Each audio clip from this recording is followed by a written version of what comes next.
The banners of House Stark snapped in the wind above the battlements of the twins, their direwolf sigil thrown into sharp relief against the brooding sky. The world seemed to hold its breath as night crept over the riverlands, draping the stone towers in a sullen hush, broken only by distant revels. Within the great hall, torches burned low, smoke curling through the rafters, as wine and blood both flowed unseen beneath the veneer of celebration. Bran Stark saw it all as he had not seen before, unfolding through 100 eyes, on wings and paws, through the trembling senses of ravens and wolves and men alike. The gift, once wild and unfocused, had sharpened in the loneliness of the ruined tower at the edge of the world, in cold so deep it gnawed his bones and dreams so strange, they left him trembling come morning. But now, at the precise moment, fate's knife hovered above his brother and mother. Bran's power answered his silent cry for more. More vision, more reach, more time. The wind beyond the cracked window carried with it a low, distant song. Summer, his loyal direwolf, pricked his ears and rose from the rushes as if he too sensed something gathering in the cold night. Bran's eyes rolled white. The world wrenched and opened. His spirit flew over leagues of blackened forest and torch-lit road. He glided on raven wings through rain, past rusted iron and banners with twin towers. He saw his mother's hands, her knuckles white on the edge of the table, the flickering light catching the old scars, the lines that had deepened since they last parted. He saw Robb, the young wolf, head crowned with the slight glint of his circlet, youth and iron mingling in his gaze. Bran hovered at the edge of the feasting hall, hidden in shadow and smoke. Words tumbled in the wine-scented air. Laughter too brittle, music that had slipped into a false note. The men of the north, Stark, Umber, Manderley, let down their guard with each passing jug. Crossbowmen lined the galleries above, hands steady, eyes flat as stones, and behind them all, Lord Walder Frey's mouth moved in a sly whisper, the folds of his face gathering in malicious anticipation. The blood to come glittered like rubies behind Bran's eyes. "No," he whispered, and the world shivered. The gift, he had learned, was not just to see, but to touch. It was not the careful dance of the Greenseers in their ancient crypts, nor the gentle reach for memory.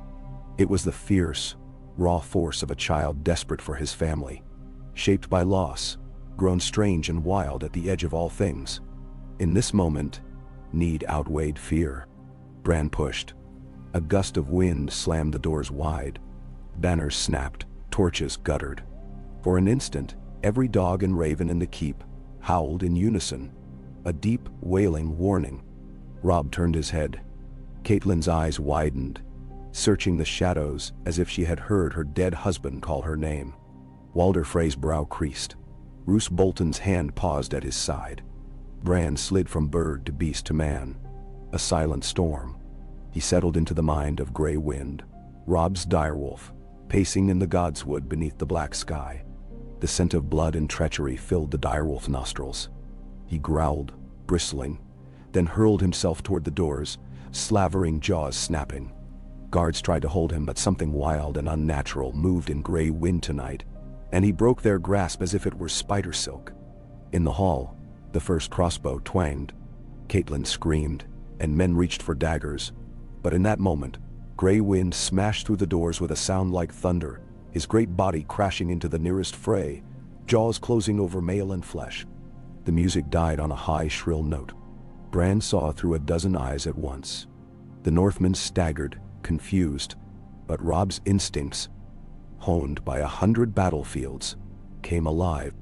He vaulted the table, his hand finding the hilt of his sword.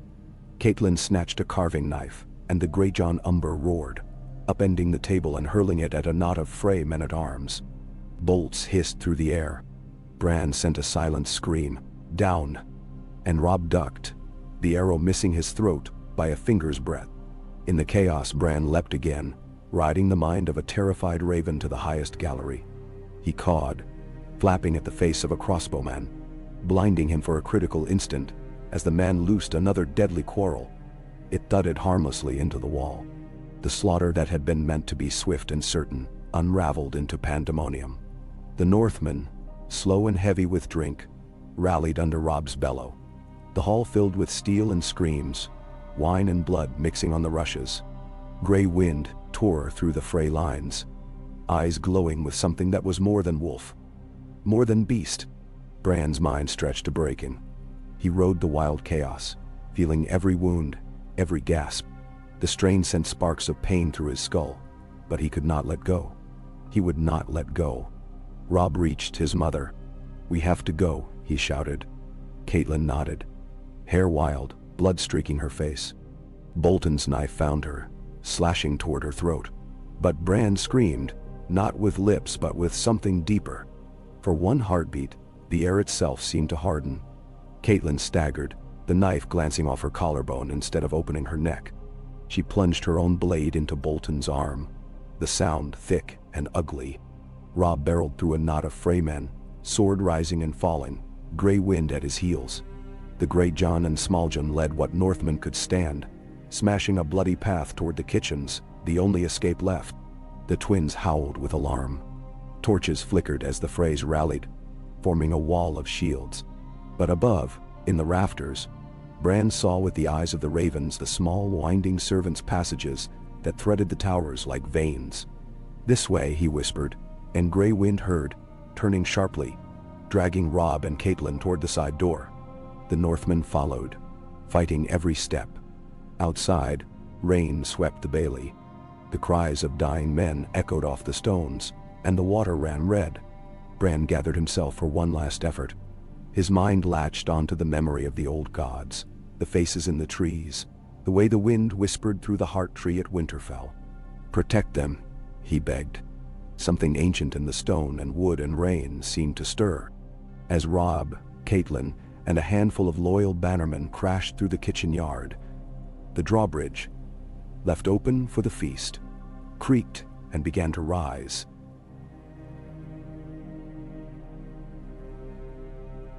Seemingly of its own accord. Crossbowmen on the walls shouted, but the ropes slipped, and the heavy gate slammed down with a thunderous clang, barring pursuit. A horse, panicked and wild, broke free of its tether. Robb leapt into the saddle, dragging Catelyn up behind him. The survivors mounted, Grey Wind loping at their side, Summer close behind.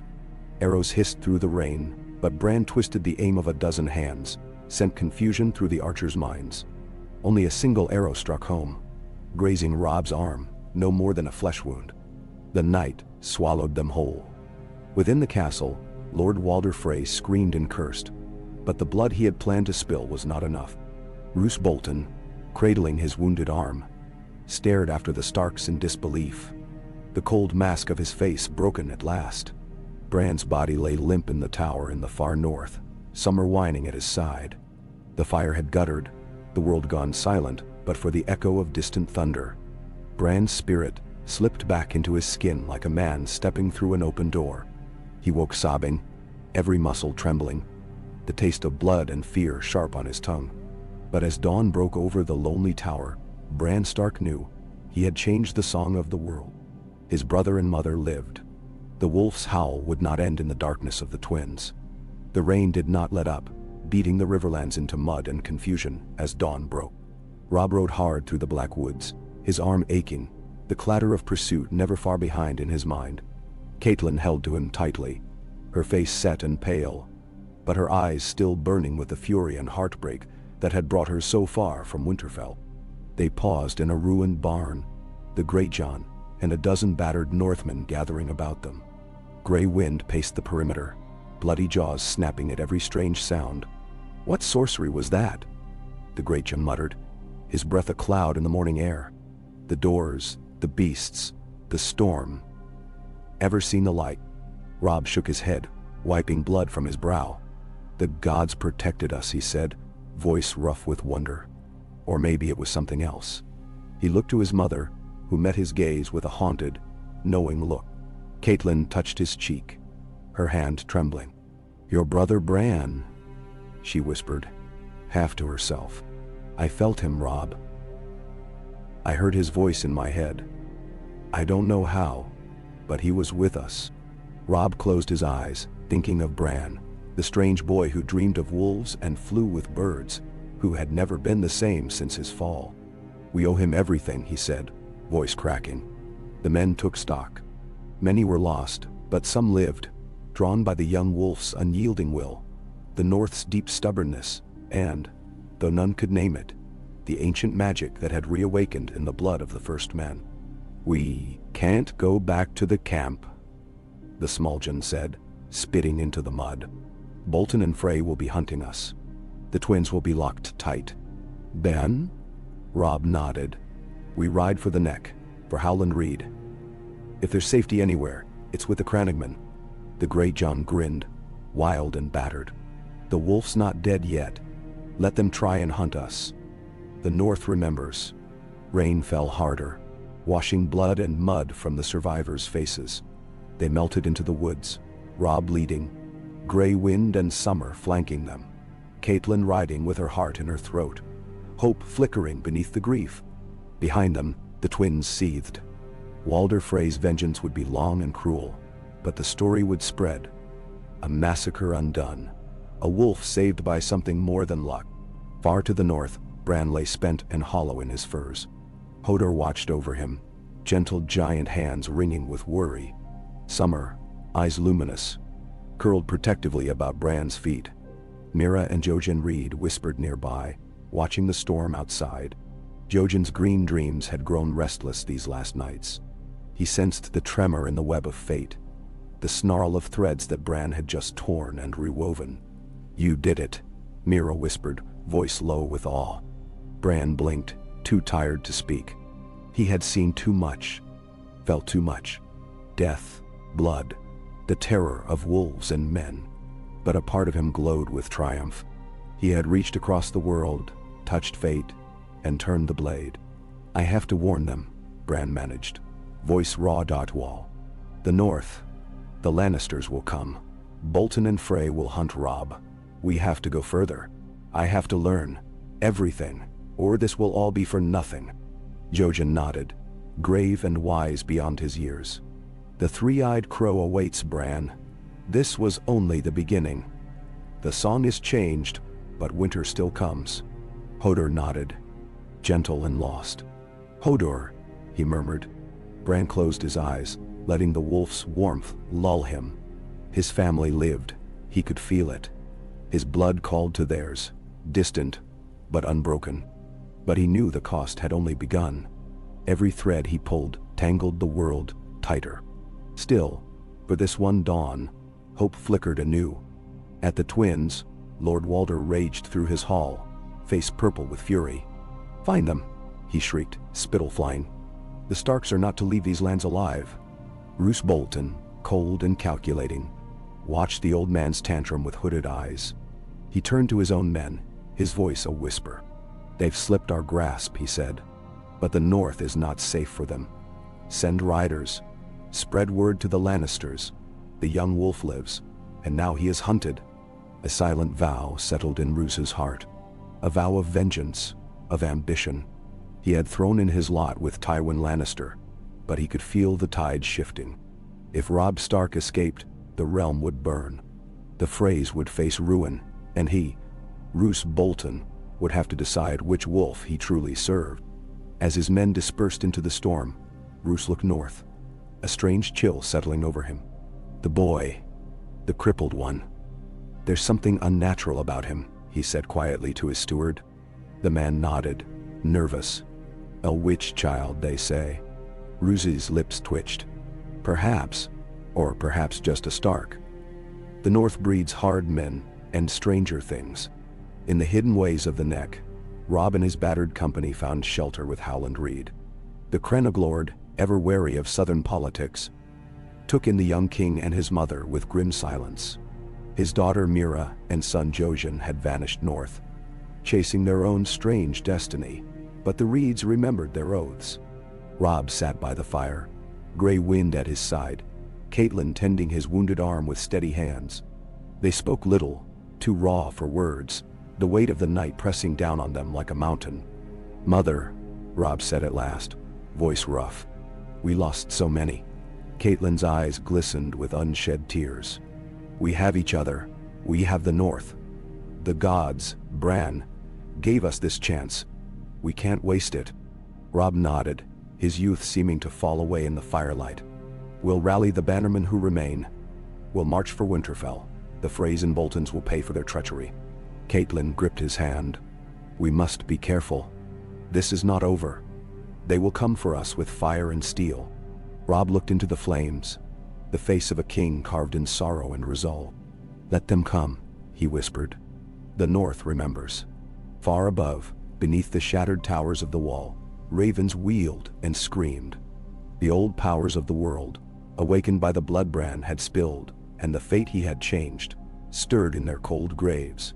Winter crept closer, silent and implacable, bearing with it new dangers and new hope. The Game of Thrones had shifted. The Red Wedding was no longer a song of death, but a howl of survival. And in the heart of the storm, the Starks endured. A.K. The sun crawled higher above the sodden riverlands, faint and pallid as if shrouded in grief for the carnage left in its wake. Mist pooled over the reeds, drifting through the low green channels of the neck.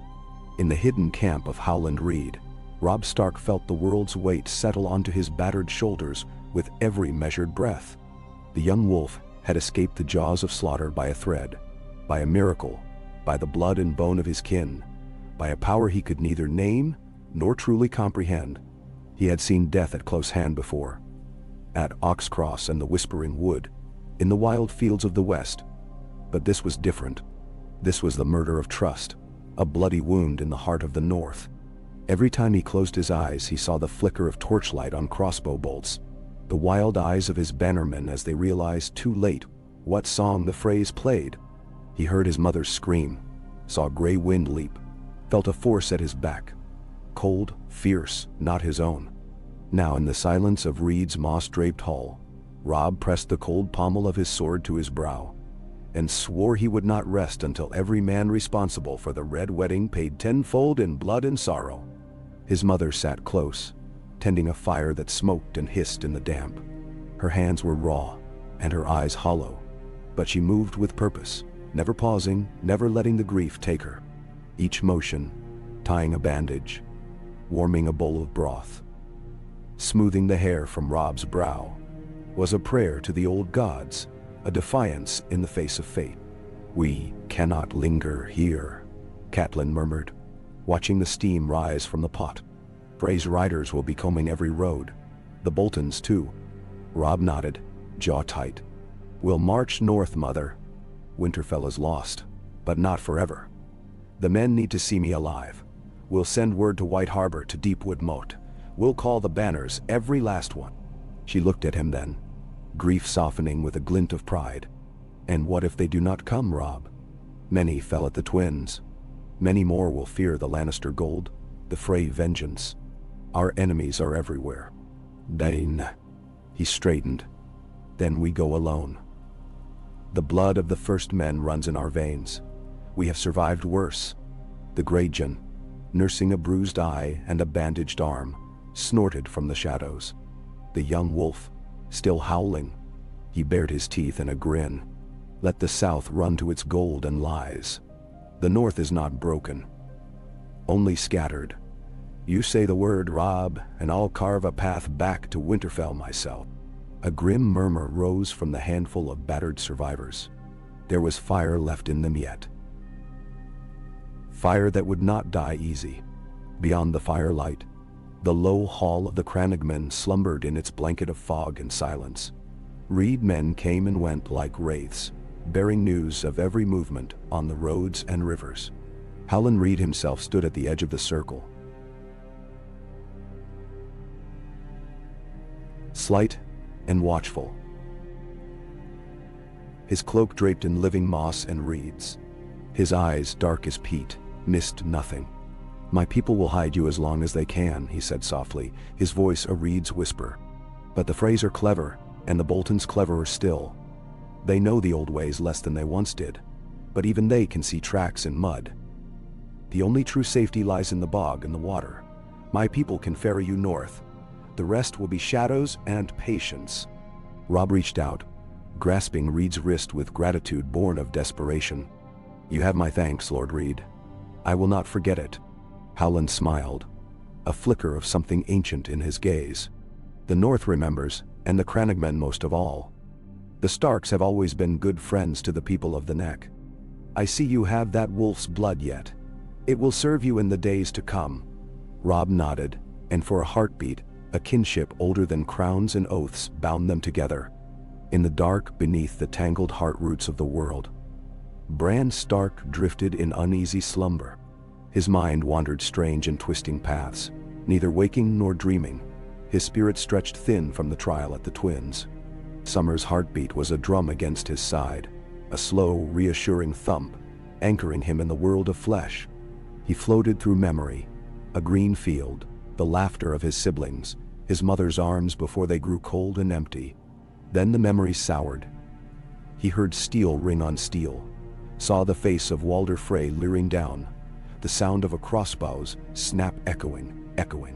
He tried to cry out, but no words would come.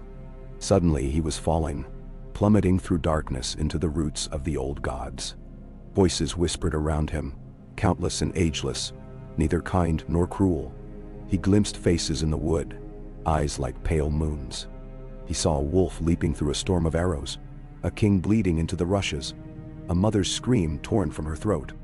A figure waited at the center of it all, hunched and cloaked in ragged feathers. The three-eyed crow, perched on a branch twisted by centuries of snow and sorrow. You have tasted the river of fate, the crow said. Voice neither man nor bird. You have twisted the current, boy, but every change comes at a cost. Bran trembled. Did I do wrong? The crow's head cocked. Right and wrong are words for men. You acted from love, as all the old powers do. You bought your brother and mother a little time. But time is a wheel. The debts will be paid, in blood or in shadow. Bran looked up, eyes fierce despite his fear. I'll pay it if I must. They're my family. The crow cawed, a sound that was almost laughter. Then come. Learn. The game has changed, but winter does not wait. You must learn to see beyond the trees and the bones of men, beyond wolf and raven. If you would save your family, you must know the truth beneath the world. Then I wonder. The world faded, cold and slow, and Bran woke with a gasp, summer nosing at his cheek. The fire had burned down to embers, the wind moaning through the cracks of the old watchtower. Mira Reed was there, kneeling beside him, her face drawn and intent. Are you well? She asked, voice gentle. Bran nodded slowly, the taste of the crow's words lingering like ash on his tongue. I saw them. Robb and Mother, they're alive. I helped them. But I think I've woken something. I have to learn more, Mira. I have to find the crow. She smiled, relief brightening her features. We're with you. North. Always north. Jojen said the same in his dreams. Menarwal. Hodor loomed nearby, great hands gentle as he tucked a cloak over Bran's shoulders. Hodor, he murmured, an anchor against the darkness. Together, they pressed on into the wild white silence, toward the secrets hidden beneath the snow. Catelyn Stark sat sleepless through the night, fingers twisted in her lap, listening to the distant hoot of owls and the sigh of the bog water in the reeds. She turned over every moment of the Red Wedding in her mind, the shock, the horror, the desperate hope that had followed.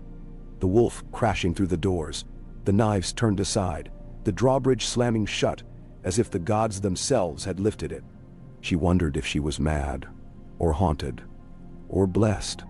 She wondered if she had truly heard Bran's voice, a whisper of comfort in the storm. Morning came with a fine rain and the smell of marsh and living things. She found Robb already awake, pacing the length of the Crannogman's hall, his wolf always close at heel. He stopped when he saw her, and in his face she saw the boy he'd been, and the king he was trying so hard to be.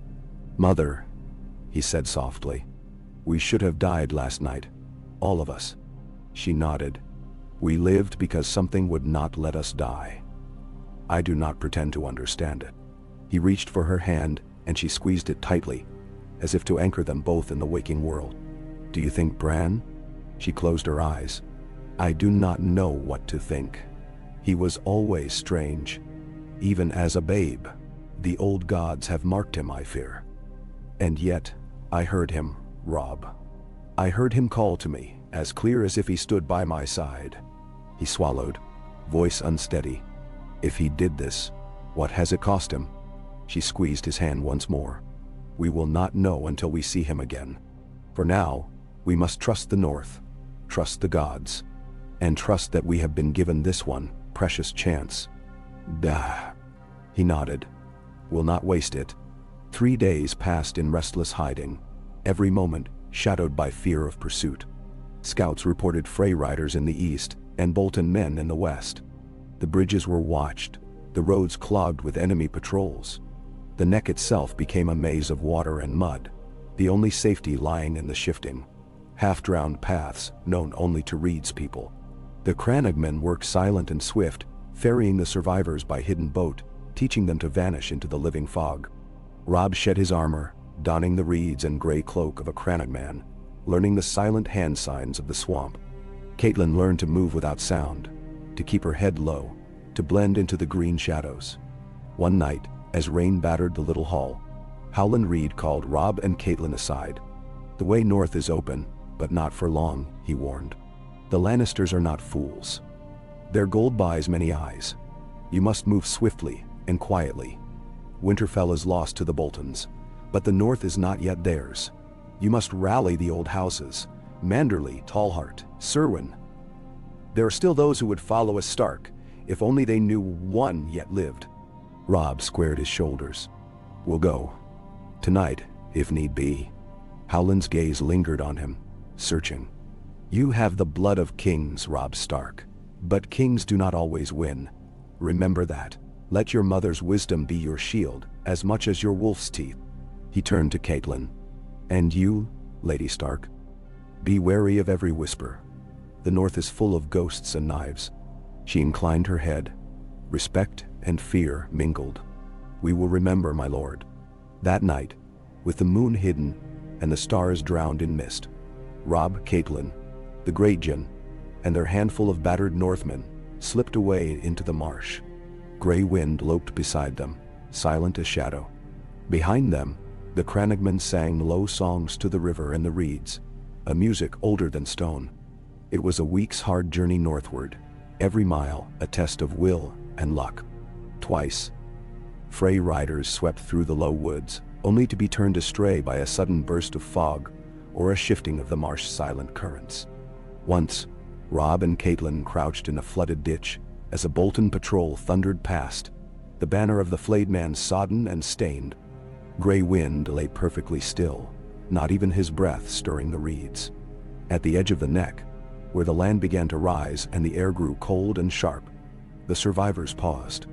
The north loomed ahead, bleak, beautiful, the ancient land of their fathers. Robb looked out over the hills, snow clinging to the rocky slopes, the line of distant pine against the winter sky. Something inside him loosened. For all that he had lost, for all the death and treachery, this was still home. He raised his head, letting the wind whip his hair. We ride for White Harbor, he declared. Lord Manderly has always been loyal. If we can reach him, we can raise the north. The great John grinned, teeth flashing. There's the wolf I know. Let's see the Freys chase us through snow and storm. They set off, leaving the safety of the swamp for the wild open north. In White Harbor, Wyman Manderly sat heavy on his seat, pondering the reports that filtered in like sour wine. The twins was awash in blood, the Starks were dead, or so said the bards and Lannister letters. But rumors stirred among the dockside taverns. A wolf seen in the bogs, a woman with tully hair slipping through the reeds, the howl of vengeance on the northern wind. He summoned his most trusted men, sending quiet word to every hidden loyalist. He instructed his cooks to bake fewer pies, his ships to be ready at dawn. If the young wolf lives, he mused, the north is not lost. And if he is dead, then the north will wait and remember and avenge. When Robb and Catelyn arrived, exhausted, half-starved, cloaked in bog and blood, Wyman wept openly. He embraced them as kin, swearing his loyalty anew. The Manderley banners rose. Secret letters sped north and west, calling the old houses to rally to the wolf once more. Yet for every friend, a foe sharpened their knives. In the Dreadfort, Roose Bolton brooded, the fires of ambition burning colder than ever. He read word of the Starks' escape and ordered more men to scour the woods. His bastard Ramsay delighted in the hunt, promising pain and spectacle if he ever caught a wolf cub alive. At King's Landing, Tywin Lannister smiled thinly when the news reached his desk. "The North will bleed," he said. "Send more gold. The wolves must be run to ground." Ravens flew, banners rose, and across the realm, the game shifted. Old loyalties woke. Old hatreds, too. Bran Stark pressed northward, deeper into snow and shadow. The world grew stranger with every step. Trees twisted into frozen shapes, whispers curling through the ice. He dreamed of dragons stirring beneath the ground, of shadows dancing on the wall. Sometimes he felt his father's hand on his shoulder, a comfort against the cold. Sometimes he heard Robb's voice, distant but fierce, calling the banners, howling in the night. And always, the three-eyed crow watched. The cost of hope was not yet paid. But for the first time in many moons, the future of the North was unwritten. The wolf's song, long thought stilled, rose anew, fierce and unbroken beneath the gathering storm. Ish. Biden. Absolutely. I'll continue your alternate Red Wedding narrative in a professional, novelistic style, with an unhurried pace, focusing on character, intrigue, atmosphere, and detail. As the text length is limited per message, I'll write the next 3,500 words in this response, and you can prompt for further installments as you wish. Here's the continued story. Snow swirled in silent eddies across the stone-paved streets of White Harbor, muffling the sound of boots and hoofbeats, and making ghosts of every traveler in the morning gloom. The city was restless, holding its breath with the news that had crept in under the cover of darkness. Robb Stark, king in the North, had been seen alive, in the flesh, walking the Merman's Court, in the company of his mother. The rumors had moved like wildfire through the docks and the fish markets, burning in every cold-stung whisper. No raven from the Lannisters had brought such word. No bellowed Frey threat carried that hope. Yet here, on the mouth of the White Knife, the North's heart began to beat anew. In the great hall of the new castle, beneath banners bearing the leaping merman and the direwolf, Robb Stark stood before Lord Wyman Manderley. The Merman's Court was a place of green marble columns and high arched windows, the stone shaped to suggest the sea's slow, ceaseless song. Manderley, heavy and immobile as an ancient anchor, sat draped in blue furs, his hands clasped over his belly. "My king," he said, the words rumbling from his chest. "The sight of you and your lady mother gladdens me more than roast swan on a Winterfell table. But you must forgive me. Before I raise my banners, I must hear it from your own lips. How do you live, when all the world believes you dead?" Robb felt the eyes of the court upon him. His mother's, the Gratians, the handful of battered men who had survived Frey treachery. He spoke, voice hoarse but steady. "The Freys turned on us at the feast. Crossbows in the galleries, blades at our backs. I do not know by what miracle we survived. Grey wind broke their lines, and a power I cannot name warned me and my mother.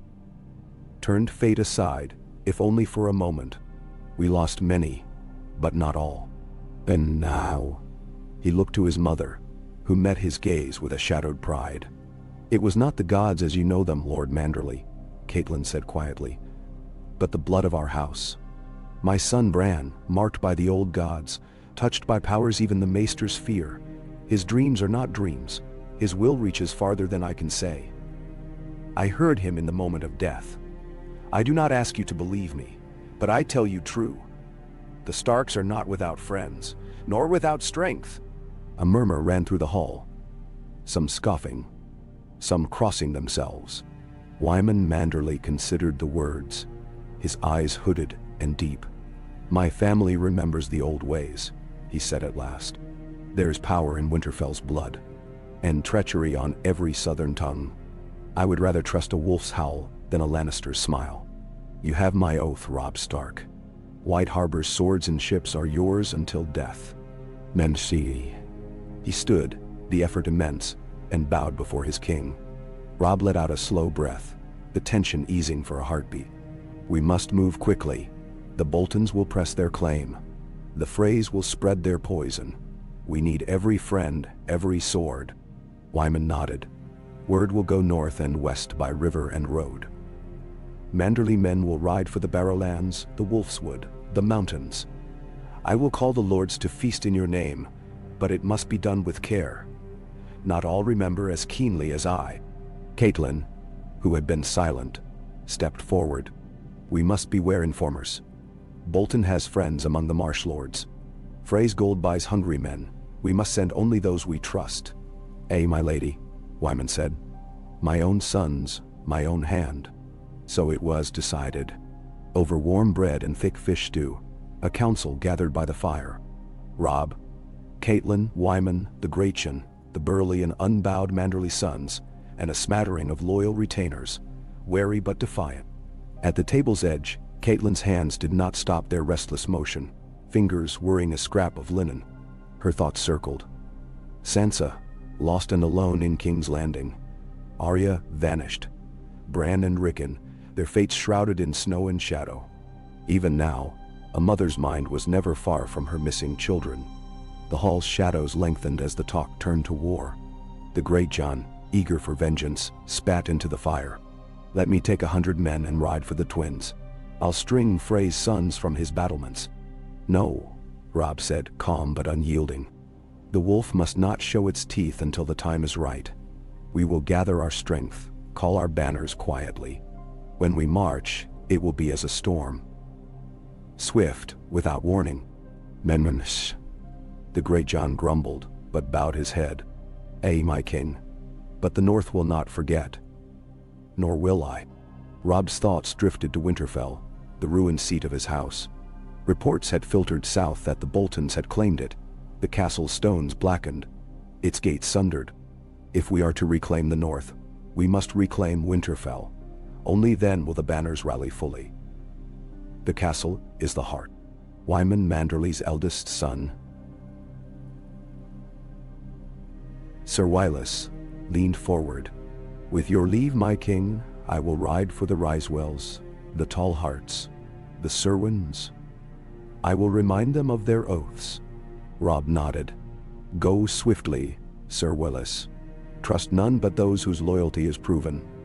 A wolf alone is easy prey, but a pack is another thing. The plan was set. Messengers would ride north and west, spreading the word. The young wolf lives. Rally at White Harbor. Keep silent until the signal is given. That night, as the wind howled around the Merman's court, Robb walked the battlements with his mother. Gray wind loped silently at their heels, the only sound the pad of paws on wet stone.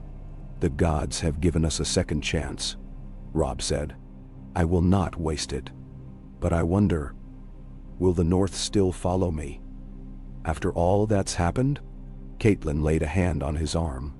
They will follow, so long as you remember who you are. Not just a king, but a Stark. Lead them by honor, not fear. The North remembers. He nodded, the lesson of his childhood etched deeper than any scar. Far below, torches winked along the quays as the first messengers rode into the night. In his chamber, Robb slept lightly, dreams troubled by shadows moving through snow. He heard his name whispered by voices he could not see. Somewhere, he thought he heard Bran calling. A distant, plaintive cry on the wind, full of warning and hope alike. Across the wintry fields of the North, the word spread on silent feet. At Barrowton, Lady Dustin scowled at the message in the hand of a Manderley man. Robb Stark? I saw his head on a spike in my dreams. Yet if he lives, the Boltons will answer for their crimes. In the Wolfswood, the Glover men sharpened swords. For the king in the North, echoed through the trees, their numbers swelling as word reached Deepwood Motte. In the snowy streets of Winterfell, Ramsay Snow, now calling himself Bolton, kicked a servant down the steps, his face twisted in petulant rage. Search the woods. Search the roads. I want the young wolf's head. He took out his fury on the nearest soul, but somewhere deep in the old stones, the direwolf's shadow stirred. At Moat Catelyn, battered Ironborn cursed their luck, watching the horizon for the Manderly banners. "The Starks return," muttered one, "and I'll wager they'll not be forgiving." The journey north was a test of every man's mettle. Robb, Catelyn, and their company moved by night, sheltering in abandoned farmsteads, skirting known roads. The air grew colder, the days shorter, as if winter itself hurried to greet them. Frost rimed every branch, and the sky grew thick with crows. The company was not without peril. Twice they encountered Bolton patrols, but gray winds scented them before they drew near, leading the party off the path and into the bracken. Once, near a frozen creek, Catelyn's horse stumbled, nearly pitching her into the icy water. The Great John pulled her clear, swearing oaths that would have made Hoster Tully blush. "Forgive me, my lady," he said, helping her to her feet. "I'll not have the Lannisters and Freys do what the next mud could not." Catelyn managed a wan smile, clutching her sodden cloak tighter. "We have come too far to be lost to a creek, my lord." The Great John's laughter boomed out, loud enough to startle a flock of blackbirds from the reeds. "That's the north I know. Harder than ice, stubborn as old oak." Far to the north, in the shadow of the wall, Bran Stark pressed on with Mira, Jojen, and Hodor. The snows grew deeper, the trees ancient and twisted. At night, Bran dreamed, sometimes flying with ravens, sometimes running on four legs through moonlit woods. He saw Robb marching beneath the direwolf banner, Catelyn huddled by a smoky fire, Arya in a city of faceless men, Sansa surrounded by gold and serpents. Jojen Reed watched him with solemn eyes. "You have changed the river's course, Bran, but you must be careful.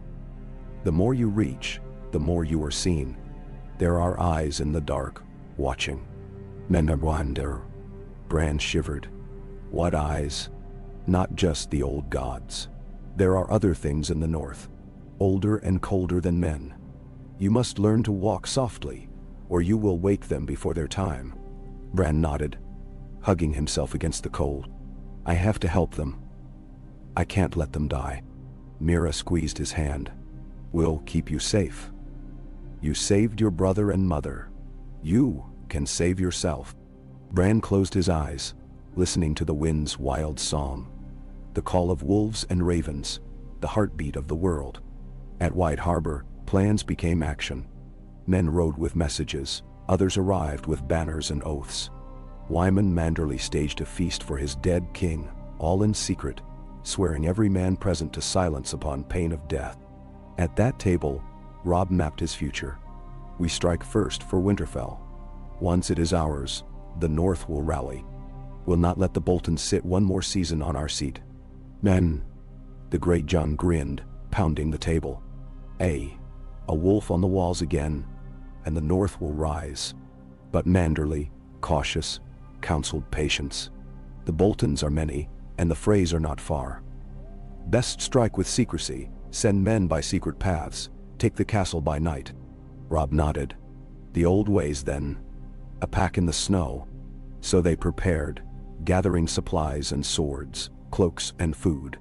Every day, more men slipped into White Harbor, swelling their ranks. The word on every tongue was the same: "The king in the north has come again." On the eve of departure, Robb sat with his mother beside the fire. "Are you afraid?" he asked her softly. Catelyn looked into the flames, remembering her father's lessons, her husband's quiet strength. "Yes, but I am more afraid of doing nothing." "Dane." He smiled, looking younger for a moment. "Me too." She reached for his hand, and for a little while, the burdens of king and mother eased. "I'm proud of you, Robb, no matter what comes." The embers crackled. Outside, gray wind howled at the winter sky, his cry taken up by 1,000 ghosts. The North was awake again, and the long night was not yet come. They would ride for Winterfell at dawn. Let me know if you want the next 3,500 words, or would like to steer the plot in a certain direction. Your saga is just beginning. Okay. Snowflakes spun in the faint glow of dawn. Smothering the world in silence as Robb Stark and his retinue moved out from White Harbor. The Merman's court faded behind them, its towers retreating into the gray. Ahead, the north stretched wild and wide, speckled with battered crofts and forests ancient as memory. Robb's cloak was damp with cold, and every hoofbeat echoed not just through the crust of fresh snow but through his heart, a mingling of dread and determination. Beside him, the great Jon rode, ironclad and indefatigable, and just behind them, Catelyn Stark, face pale beneath her hood, glancing up at the sky as if seeking a sign. The men marched in tight formation, their numbers swollen by Manderly's silent recruitment. The banners remained furled, each man swearing by earth and ice to reveal nothing of the king's passage. Small folk watched from shuttered windows, some weeping, some gaping in awe, but all recognizing the old power in the direwolf's stride. Gray wind haunted the flanks, moving with a purpose none could match, his muzzle always lifted to catch the scent of unseen foes. Robb did not allow himself the luxury of hope. Every crossing could be a trap, every hamlet a den of spies. Yet with every mile north, his resolve hardened. Word had gone before them to trusted houses, the Glovers, the Tallhearts, the Serwyns, and messengers rode day and night to summon loyal hearts to the cause. He thought of Bran, wherever his little brother wandered in frost and shadow, and of Rickon, his wild youngest sibling, lost to rumor and legend. He thought of Sansa, a prisoner in all but name, and Arya vanished as if the wind had swallowed her. The north was broken, scattered, and it fell to him to reforge it in the snows of home. On the third night, the company made camp beneath the ruined walls of a burnt holdfast. Smoke stains still scarred the stones, and within the ring of ashes, a chill clung to everything. Yet the great Jon set a roaring fire, his voice booming out across the darkness. Let the dead come if they dare. The living are hungrier for vengeance tonight. Laughter met his words, rough and uncertain, but hearts steadied. Catelyn moved among the wounded and the weary, binding wounds and murmuring comfort, and Robb met with his closest captains beneath the shadow of a fallen tower. Sir Willis Manderly had returned from Deepwood Motte with tidings both grim and promising. The Glovers are with us, sire. Lady Sibel holds the keep in the name of her absent lord. She begs you to move quickly. Bolton's men have been sniffing around the woods. His face turned dark. But I saw a black banner too. Karstark men, hunting. They claim your blood for the death of their lord. Robb's eyes narrowed. Karstark vengeance is a fire that will burn us all, but I won't slake it with lies. Let them come, if they must. He clutched the hilt of his sword, remembering the look in Rickard Karstark's eyes when the axe fell, the terrible silence that had followed. Every day, the cost of his crown grew heavier. Should we take Winterfell by stealth or siege? Wyllis pressed. The great Jon spat into the snow. No walls will keep a wolf from his den if he's hungry enough. We strike in the dark, slip through the postern gate like shadows. Once the castle is ours, the Boltons and Freys will tremble. Not just steel, Catelyn warned, her voice low. Ramsay's no ordinary foe. He delights in pain. There will be traps and innocent lives at stake. Robb listened, weighing every word. We strike hard and fast. Gray wind will lead the way. But I want the gate kept open. No slaughter of small folk, no burning. Winterfell is not just stone, it is people. We win their loyalty, not just their fear. Memsau. The fire crackled, casting long shadows as the wind howled through the gaps in the old walls. Far above, a single raven watched, its eyes glittering with something almost human. Miles to the north, Bran Stark stumbled through dreams half remembered. Visions layered atop reality. The three-eyed crow perched in the boughs of a ghostly heart tree, its voice echoing in the darkness. The wolf runs for home, boy. The woods remember. The blood remembers. But shadows gather beyond the wall. Bran reached for the roots, desperate to see more, to help. He glimpsed Robb riding, his mother by his side, banners snapping behind them in a blizzard. He saw Winterfell, the broken towers circled by fires, the shadow of a bastard haunting the crypts. And he saw something else, a flicker of pale blue in the far, frozen wastes, a hunger older than men, than wolves, than trees. He woke shivering, Summer pressed close to his side. Mira crouched over the little fire, warming a piece of bread. "We are close to the wall," she said, voice gentle. "Jojen thinks the Black Brothers may help us. If we can find them." Bran nodded, feeling every bone in his small, cold body. "Robb is coming home, but he's not safe. No one is." Jojen stirred, eyes fever bright. "You've changed the song, Bran, but the singers aren't finished. The North will bleed again before the snows melt." Hodor wrapped Bran in furs, lifting him with ease. "Hodor," he said. And that word was comfort, promise, and sorrow, all in one. They pressed on, into the cold and the gathering dark, seeking the broken places where magic and memory lingered.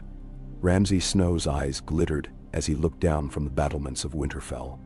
The snows had come early, hiding blood and filth alike beneath their innocent sheen. The castle stank of dogs and fear.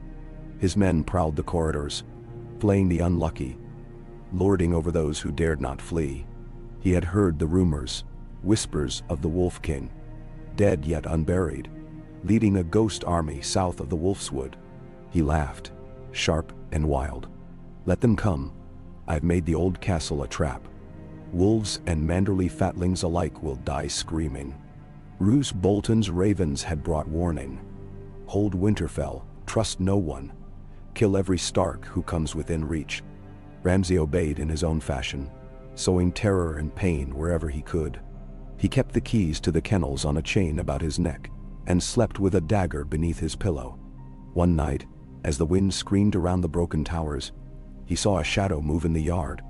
A wolf, perhaps, or a man in furs. Ramsay grinned, loosed his dogs, and watched the bloody sport from his window. But the wolf vanished. No prints, no blood.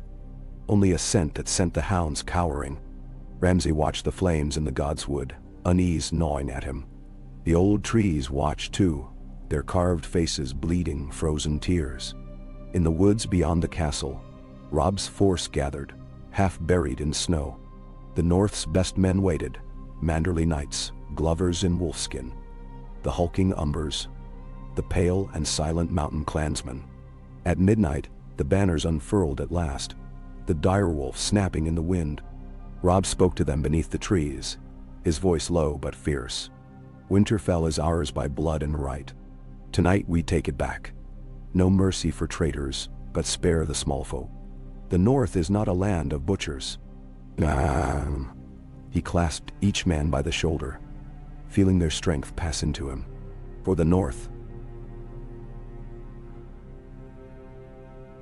For our lost." The Great John grinned, swinging his axe.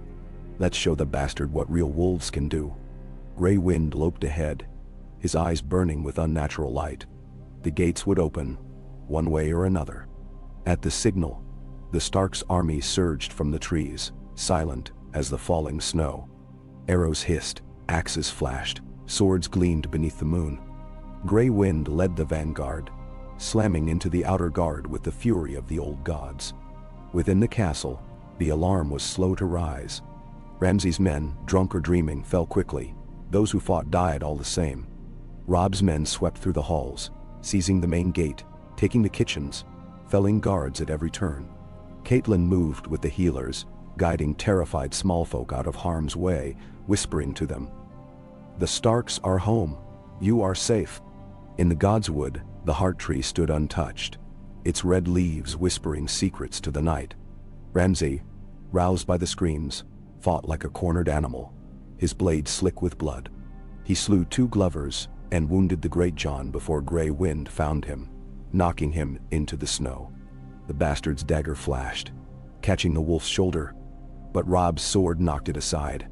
"Traitor!" Robb spat, eyes wild. "Winterfell is not yours." Ramsay smiled, lips bloody. "No one's now. Only ashes and bones." Robb did not hesitate. His blade flashed once, twice, and the bastard of Bolton's reign ended in silence and blood, the snow swallowing his last breath. The dawn broke red over Winterfell. The castle stood battered but free. Fires smoldered in the yards, but the banners of House Stark flew once more from the battlements. The Northmen cheered, voices raw, and small folk wept in relief. Robb knelt in the Godswood, laying his sword at the foot of the heart tree. By blood and bone, Winterfell is ours again.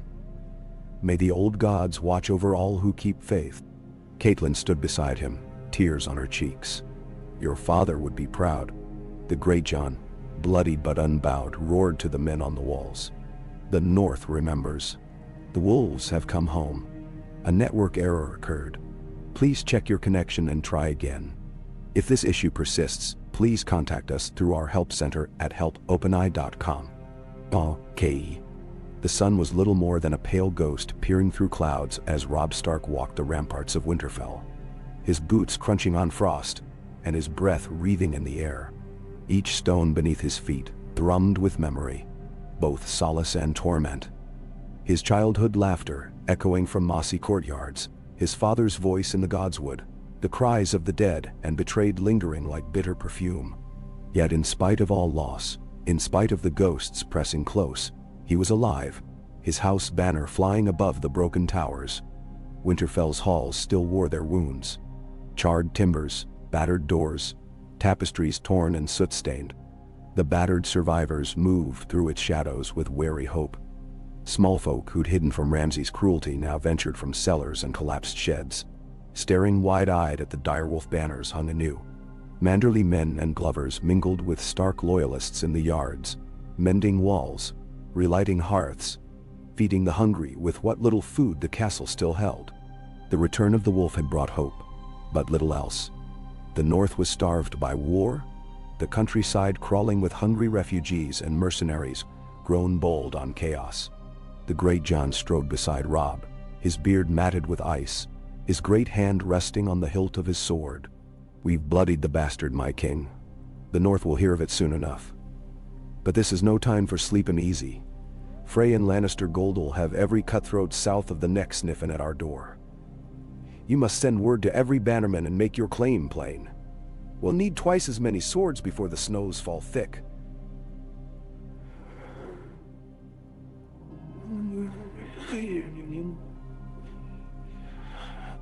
Robb paused, scanning the walls. Men labored everywhere, mending gates, rebuilding the broken battlements, shoring up collapsed towers. Catelyn stood in the yard below, wrapped in a gray cloak, giving quiet orders to a group of battered serving women. Her face was lined, her eyes shadowed, but there was a steel in her carriage that made Robb's heart ache with pride and longing both. Lord Manderly's men are loyal, but even their numbers won't hold a true siege, Robb said quietly. And the Karstarks? Have they sent word? The great Jon spat into the snow. Their young lord, Harrion, is still hostage in the south. His uncle Arnulf sent a raven, swearing fealty to you. But I'll not wager my beard on the honesty of that oath. Best to trust a river in flood than a Karstark in a storm. Robb nodded. Then we begin with those we know are true. Send ravens to House Glover, House Tallheart, House Serwyn Todd. Manderly's already pledged, and Deepwood Mott stands with us. If Lady Dustin and the mountain clans answer as well, the North may stand a chance when the war comes north again. Mend. He looked over the battlements at the rising sun. Sharp-edged and cold as a blade. It will come soon, Great Jon. We've cut off the head of the bastard. But the Freys will not let Winterfell go unanswered. Nor will Tywin Lannister forgive this wound. The Great Jon grinned, his broken teeth bared. Let them come. We'll gut the next lord who dares cross the white knife, and hang his bones on the gate for crows. Robb managed a weary smile. The North had always bred hard men, but he could not forget the cost of such hardness. Let's hope it doesn't come to that. There's been enough death in these halls. He turned and descended the steps, boots ringing on the stone. Catelyn met her son in the great hall, the air inside as cold as the yard. A fire smoldered in the hearth, but the great stones drank its heat. She wore her sorrow as another layer against the cold. Moving through the ruined castle with calm purpose, she embraced Robb tightly, holding him as if to reassure herself that he was truly flesh, not some ghost conjured by grief. You've done what few dared imagine, she whispered. But you must not rest now. We need food, we need allies, and we must see to the wounded. I'll oversee the rebuilding, but you must think ahead. The Lannisters will come. If not now, then soon." Robb nodded, feeling the weight settle anew. "I know. I can't sleep at night, thinking of what's to come. I keep seeing Father's face, and Bran's, and all those we've lost." She cupped his cheek, her touch warm. "We honor the dead by saving the living. Go. Show yourself to the people. Let them see us Stark in Winterfell again." Then, as Robb left her side, he was greeted in the yard by cheers from the Northmen. Dozens, then hundreds.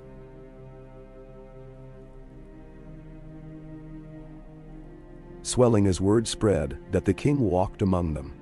He paused to clasp hands with battered veterans, to thank smallfolk who had helped in the defense, to praise the Glovers and the Umbers for their courage.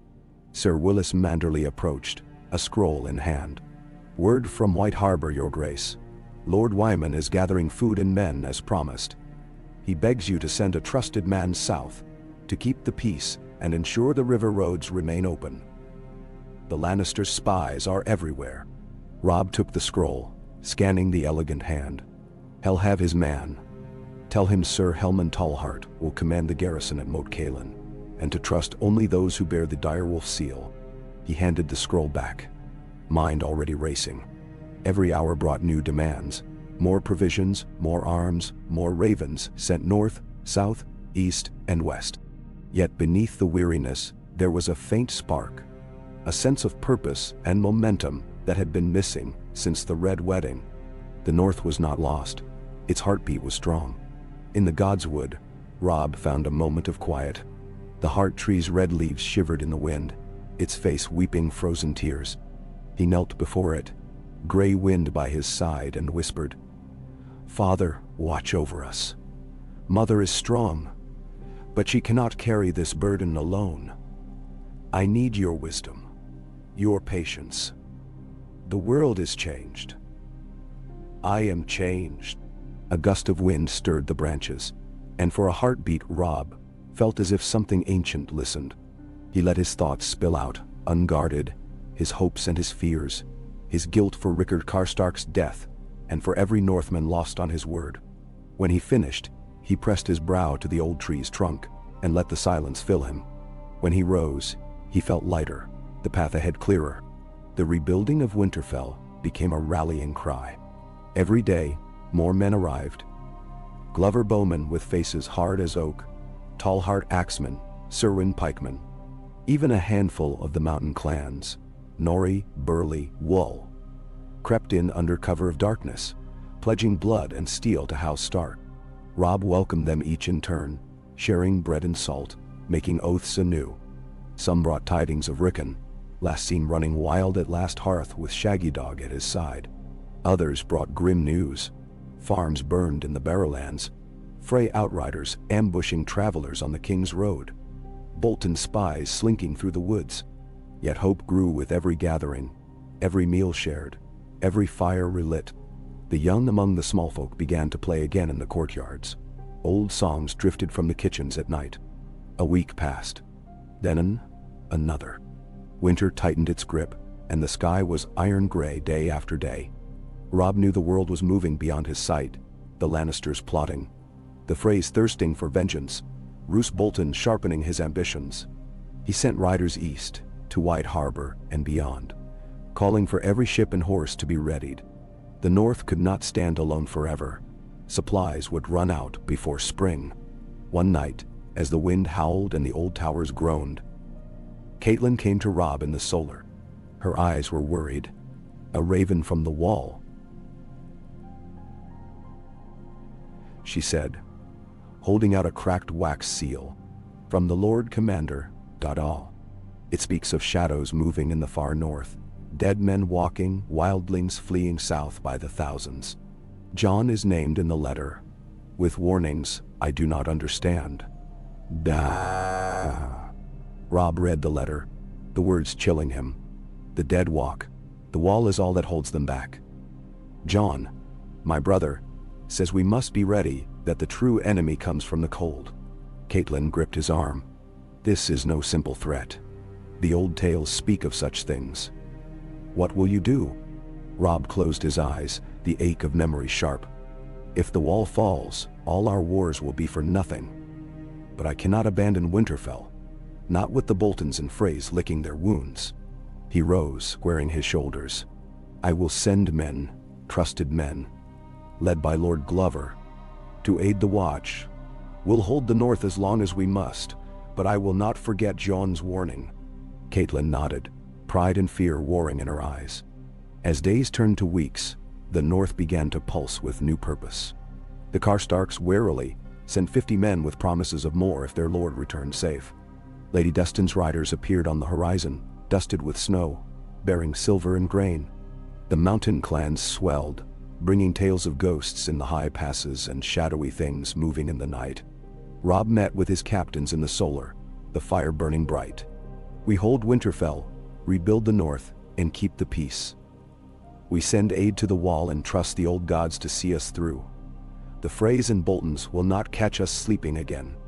The great Jon grinned, raising his cup. To the king in the north, the wolf's not just howling, he's hunting. All eyes turned to Robb. He felt the weight of their hope and their fear, the burning legacy of his house. He lifted his own cup, voice clear as the winter wind. The north remembers, and the north endures. Cheers rang through Winterfell, echoing in halls that had known too much silence. But in the highest tower, as Robb gazed out into the endless night, he saw snow falling thicker, the world quieting in anticipation. Somewhere far to the north, something old stirred, hungry for warmth, for life, for the taste of hope. Winterfell's banners flew bold and bright, but the true test of the north had only just begun. Yay. Snow drifted down in great silent sheets, blanketing the broken courtyards and shattered walls of Winterfell in a shroud of white, smoothing over the wounds of fire and betrayal. The dawn after the first great blizzard of the season was blue and bone cold. Even the wolves padded quietly through the snow, their paws barely leaving a mark. Robb Stark stood atop the highest parapet, gazing out over the white expanse of his ancestral home and the fields beyond, where banners of the north now fluttered with a renewed boldness. The world was hushed, as if holding its breath for what was to come. The castle was alive again, if not healed. Blacksmiths hammered at ruined gates. The kitchens smoked with the labor of hundreds. The laughter of children carried through the yards, and the lamplight in the windows banished much of the old dread. Robb felt it everywhere, a trembling hope, fragile and precious. Yet beneath it ran a current of fear, as sharp as a blade's edge. The Freys and the Boltons would not forgive. The Lannisters would never forget. Every raven from south of the Neck was a potential threat. Robb could not rest, could not let the north fall to sleep. Too much depended now on vigilance. Below, the yard filled with the sound of drills. Umber, Glover, Manderly, and Tallheart men trained together, their voices rough with camaraderie. Some wore old, ill-fitting armor, others only furs and boiled leather. But all bore the direwolf badge with pride. Catelyn watched from a balcony, a list of rations and supplies in her hands, speaking softly with Maester Tybalt, one of the few healers left, a thin, fretful man whose knowledge was a patchwork of memory and guesswork. Catelyn's hair was touched with more gray now, but her eyes shone with the stubborn fire of her youth. The great Jon stalked the yard, barking orders and curses in equal measure, while Lord Manderly's son, Sir Wylis, inspected the new recruits. Above it all, gray wind roamed the ramparts, ever watchful. Winterfell was becoming itself again, stone and spirit, though the scars would never truly fade. Robb took the steps down, pausing in the godswood. The heart tree's face was veiled in icicles, its red leaves shivering as if in mourning. Robb knelt, his hand resting on the ancient roots, and let his thoughts wander northward, beyond the wall, where his brother's warnings still echoed. He had not told the whole of the council what Jon's letter described. The shadows in the far north, the dead men who walked, the cold that crept inexorably south. Robb felt the pull of that distant peril, even as he marshaled all his strength to defend Winterfell from foes he could see. Duty warred with dread in his chest. A presence stirred behind him, his mother, silent as a ghost. She knelt at his side. "Have you decided?" Catelyn asked quietly. "I will send Glover and 100 men to the wall. More if we can spare them. If Jon speaks true, we may need every sword. But I cannot leave Winterfell. The North is only just stirring from its nightmare. If I vanish, so too will hope." "And Andero." Catelyn pressed his hand. "You are your father's son, Robb. But I see the weight you bear. I wish I could take some from your shoulders." He squeezed back, grateful for her warmth in the bitter cold. "You do, mother. Every day." They knelt together in the hush, the red leaves sifting down about them. The days passed in feverish activity. The ravens flew to every corner of the North. Messages arrived in return. Oaths renewed, food pledged, warnings of spies and hidden threats. Lady Dustin's men, hard-eyed and close-mouthed, arrived from Barrowton, bearing salt beef, axes, and a scrawled note of fealty. "So long as a Stark sits in Winterfell, Barrowton is yours." In the far west, House Tallhart returned to Deepwood Moat, swearing vengeance for their dead. Even the Karstarks, their loyalty poisoned by the execution of Rickard, sent a small band of horsemen under a white flag. Their new lord, Arnulf, delivered his oath in person. His eyes never left Robb's.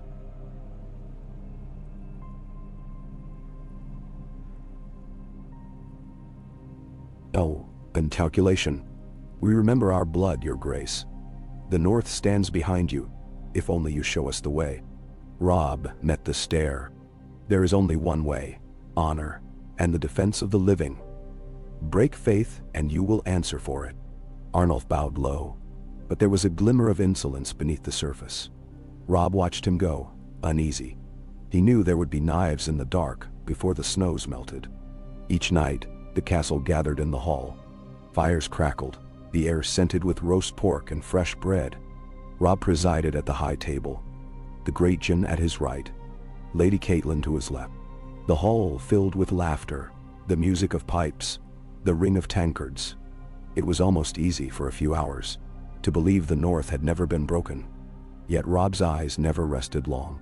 Each face in the crowd was a question, each smile tinged with old sorrow. When the revels faded, he lingered by the hearth, seeking wisdom in the flickering flames.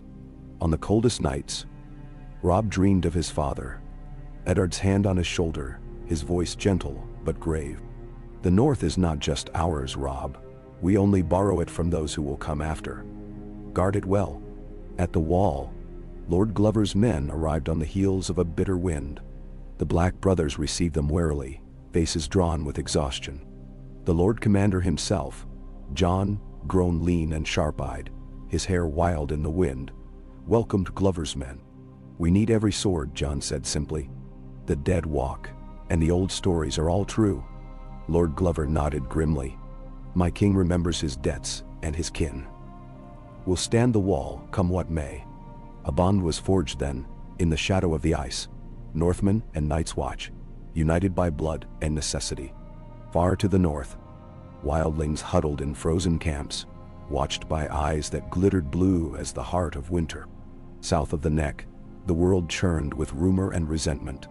At the Twins, Walder Frey sat brooding, his sons clustered at his feet. Messengers rode daily to and from the Dreadfort, bearing letters sealed with the bloody flayed man of Bolton. The old lord's eyes were red-rimmed with rage. "The wolf is loose," he spat. "Winterfell's walls should be ash. Why do I pay you, Bolton, if not for the ruin of my enemies?" Roose Bolton's reply when it came was as chill and smooth as river ice. "The North is not conquered in a day, my lord. Let the wolf tire. When the snows deepen, we will strike." Dendo. In King's Landing, Tywin Lannister listened to the tidings with hard golden eyes. He dispatched gold and spies northward, but his mind was ever on the larger game. The war in the south, the whispers of dragons in the east, the slow tightening of winter's grip on all Westeros. "Let the Starks play at King's," he murmured to Grand Maester Pycelle. "When the spring comes, there will be a reckoning." In Winterfell, Robb held council in the solar, the fire roaring as the wind battered the windows. Catelyn, the Great Jon, Sir Wylis Manderly, Lady Dustin, and Lord Glover crowded the chamber. Maps littered the table, red and black stones marking friend and foe alike. "We have rebuilt the walls, but our stores will not last the winter," Lady Dustin said. "My men can hunt, but even the deer are scarce. If White Harbor falters, so do we all." Sir Willis nodded. "My father is gathering grain from every holding, but the roads are treacherous. Frey outriders ambush our wagons, and every river crossing is watched." Robb traced his finger along the map. "We need to secure the White Knife. A force must ride east. Secure the fords and burn the boats of any foe who stands in our way. I'll send Tallheart and 200 men." The Great John slammed his fist on the table. "Let me ride to the Barrowlands. The Freys will not dare face a true wolf in the open." Catelyn raised a hand.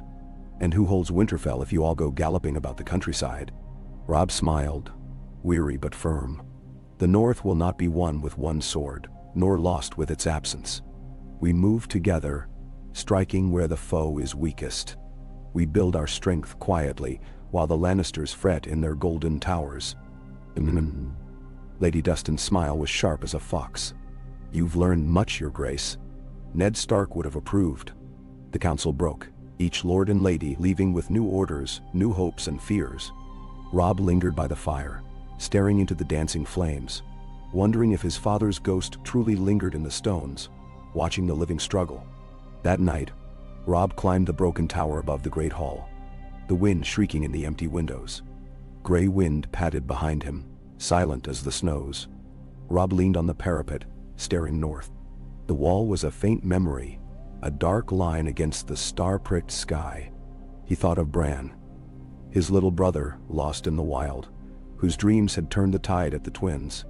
He thought of Arya and Rickon, both vanished into legend, and Sansa, a prisoner in all but name. The Starks were scattered to the winds, yet the North endured. Hope burned stubbornly in the coldest of hearts. Gray wind pressed close, and for a moment, Robb thought he felt a voice whisper in the wind. A promise, a warning, or perhaps just the longing of a soul forever divided between past and future. "We'll hold, little brother," he murmured, eyes never leaving the frozen horizon. "We'll hold for all of us. The North remembers." The night deepened, the snow fell, and Winterfell stood, scarred, battered, but unbroken. As the true winter crept closer, silent and inexorable, the future was uncertain. The wars to come yet unwritten. But in that hour, under the old stars, the wolf's song echoed clear and strong through the halls of his ancestors, and Robb Stark found a measure of peace in the storm's heart. Call. Word of Winterfell's deliverance spread through the north like a fire beneath the ice, gathering momentum with each passing day. Mummers' tales sprang up overnight, growing in the telling. Some claimed Robb Stark had returned from the grave with an army of ghosts at his back. Others whispered of direwolves prowling the battlements, their eyes alight with vengeance. Fishermen on the White Knife swore they saw banners with the direwolf and merman riding together. In distant crofts, old men knelt at the heart trees and gave thanks that the true line of the Starks still endured. Inside Winterfell's walls, daily life was a strange blend of hope and vigilance. The fortress had become a city of refugees, mountain clans and broken men, battered families from the burned farms of the Barrowlands, haggard mothers from the distant rills. Children's laughter rang among the inner courtyards, and the kitchens never ceased their labors. By day, the yards rang with the clash of axes and the shouts of drill masters. By night, the halls glowed with firelight, tankards were raised, and songs of old victories floated up to the rafters. Yet always, beneath the joy, ran a current of tension. Armed men watched the gates. Ravens came and went at all hours, bearing word from loyal vassals and spies alike. Robb walked the battlements at dawn, frost clinging to his beard and the fur collar of his cloak. He paused above the east gate, surveying the snow-choked world beyond, and tried to set aside the worries that dogged every waking moment. If he closed his eyes, he could almost believe he was a boy again, running through these halls with Bran and Arya at his heels, Sansa singing, Rickon tumbling after Shagadog. But the past was a knife, cold and sharp, and memory gave little comfort now. The day's council was held in the solar, where the lords and captains gathered around a long table scarred by years of use. Maps and letters lay scattered among pitchers of warm ale and trenchers of bread. Lady Catelyn sat at Robb's left, her presence a constant source of reassurance and clarity. The great John lounged at the far end, a tankard never far from his hand, while Sir Wylis Manderley and Lord Glover conferred over the latest reports from the south. Lady Dustin, wrapped in black and gray, listened more than she spoke, her sharp gaze missing nothing. "My scouts report Bolton riders mustering at the Dreadfort," Glover said, tapping a map. "They raid as far west as the last river, torching crofts and hanging any man who claims the name Stark." Lady Dustin's voice was cool. "Arnulf Karstark swears loyalty here, but his nephew in the Dreadfort sharpens his knives for you. We cannot trust every oath." Catelyn's lips pressed thin. "We must keep the roads open, for food and word both. I propose we send riders west and south, to gather the scattered and guide them here, before the Boltons and Freys can cut them off." The great John drained his cup. "Let the bastard come. The walls of Winterfell will not fall while the great John lives." Robb managed to smile. "No walls are unbreakable, my lord. We must not let pride blind us. We strengthen the gates, double the watches. Sir Wylis, send a trusted rider to Moat Cailin and another to White Harbor. Tell Lord Wyman to move the grain north in small wagons, under guard. If we lose the river, we starve." The Manderley knight nodded, already scribbling notes. Your grace." A sharp rap sounded at the solar door. A young man entered, bowing low. A squire, red-faced from the cold. "A visitor at the gate, your grace. A woman, cloaked and hooded. She claims your mother knows her, says she brings word from the neck." Catelyn straightened, something flickering in her eyes. "Show her in." Moments later, the woman was ushered into the room. She stood a head taller than most, wrapped in mud-spattered furs, her dark hair damp with melting snow. There was a wildness to her, a wary grace. "Howland Reed's daughter, if I am not mistaken," Catelyn said. Hope and caution mingled in her voice. The woman smiled, bowing deeply. "Mira Reed, my lady. I bring word from the neck, and from your son Bran." Robb felt the world tilt beneath his feet. He stepped forward, unable to keep the tremor from his voice. "Bran? He's alive?" Mira nodded. "Alive and more. He journeyed north beyond the wall, with my brother Jojen, Hodor the giant, and his dire wolf Summer. He asked me to bring you warning." She drew forth a small bundle, wrapped in waxed cloth, and placed it gently on the table. "He writes, 'Beware the dead things in the snow. The wall will not hold forever. The true enemy comes in the cold.'" The silence in the solar was absolute. Even the great John, usually scornful of wild tales, leaned forward. Robb took the bundle, hands shaking, and unfolded the parchment inside. The writing was crude, but there was no doubting the hand. "Robb, the things Father told us in the old stories are real. The dead walk, and the darkness gathers. I am learning to fight it, but you must be ready.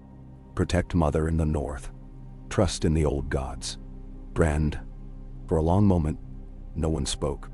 Then Robb cleared his throat, his eyes shining with unshed tears. "We must heed his warning. The wall must be reinforced. Send word to every lord.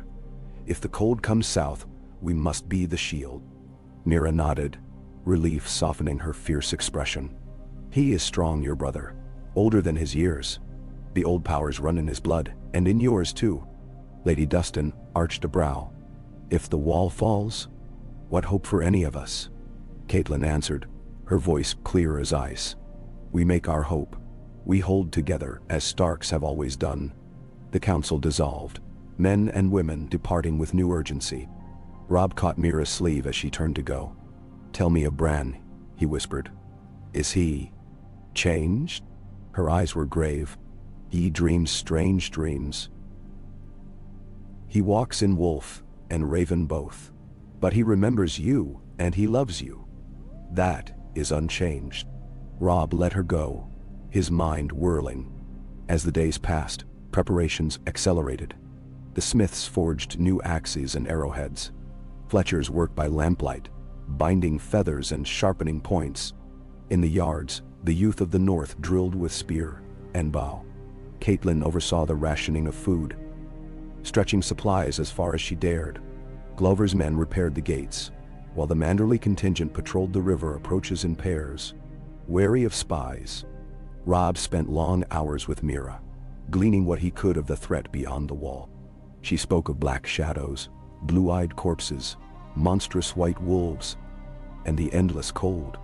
Bran says the wall holds for now, but there are cracks, and the thing that leads the dead, the Night King, they call him, he is searching for a way south. Every night, Robb walked the ramparts. His men grew used to the sight. A lone figure outlined by torchlight, his direwolf at his side, watching the horizon as if he could see beyond the edge of the world. Word came from the wall. Jon Snow, newly elected as Lord Commander, thanked Winterfell for its aid. "We will hold," his raven croaked. "But send what men you can spare. The wildlings come over the ice, and the dead follow." Spring was a distant promise, but the first great battle of the new winter was not long in coming. One cold morning, scouts thundered into the yard, faces white with terror. The Boltons are on the move. 2,000 men, banners of flayed men and black hounds. Frey outriders at their side. They march for Winterfell by the eastern road. The great horn was sounded, the castle roused. Robb assembled his captains in the hall. "We cannot meet them in the field. Not yet. We hold the walls. Let them batter themselves to ruin. Menandi." The Northmen took up positions on the towers and gatehouses. Fires blazed through the night, arrows stacked high, boiling oil readied. The small folk took shelter in cellars and storerooms, and the old crypts were sealed with stone. Before dawn, the enemy appeared. Columns of men in pale armor, banners snapping. Ramsay's men at the front, their faces smeared with ash and blood. The Freys in the rear, surly and ill-disciplined. They surrounded the castle.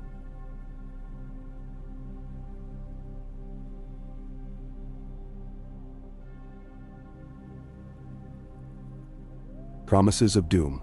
Ramsay himself rode to the gate, a white dog at his stirrup. Robb Stark. "Surrender, and we'll grant you a clean death. Defy us, and we'll burn your people in their beds." Robb stood atop the gatehouse, cloak snapping in the wind. "You'll find no welcome here, traitor. The North remembers. Go back to your masters, or die." "No." Ramsay's laughter rang sharp as broken glass. "I'll take your castle, wolf, and wear your skin for a cloak." Robb turned his back on the bastard, trusting his archers to hold the wall. The siege began. Days stretched into weeks, snow falling heavier, food growing scarce. The Boltons probed the walls each night.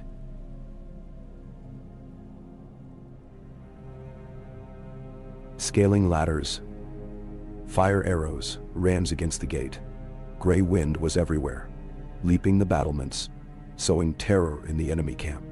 Each time Ramsay sent a man to parley, the messenger's head soon returned on a spear. Inside, the defenders fought hunger and fear as fiercely as any foe. Catelyn moved among the wounded, her words a balm for the desperate. The great Jon led sorties by night, harrying the besiegers, burning wagons, cutting down sentries. Lady Dustin's riders broke through to bring in precious sacks of grain. In the Godswood, Mira Reed placed a hand on the heart tree and whispered prayers for Bran's safety. The red leaves trembled in the wind. On the coldest night of the siege, Robb dreamed he stood atop the wall beside Jon.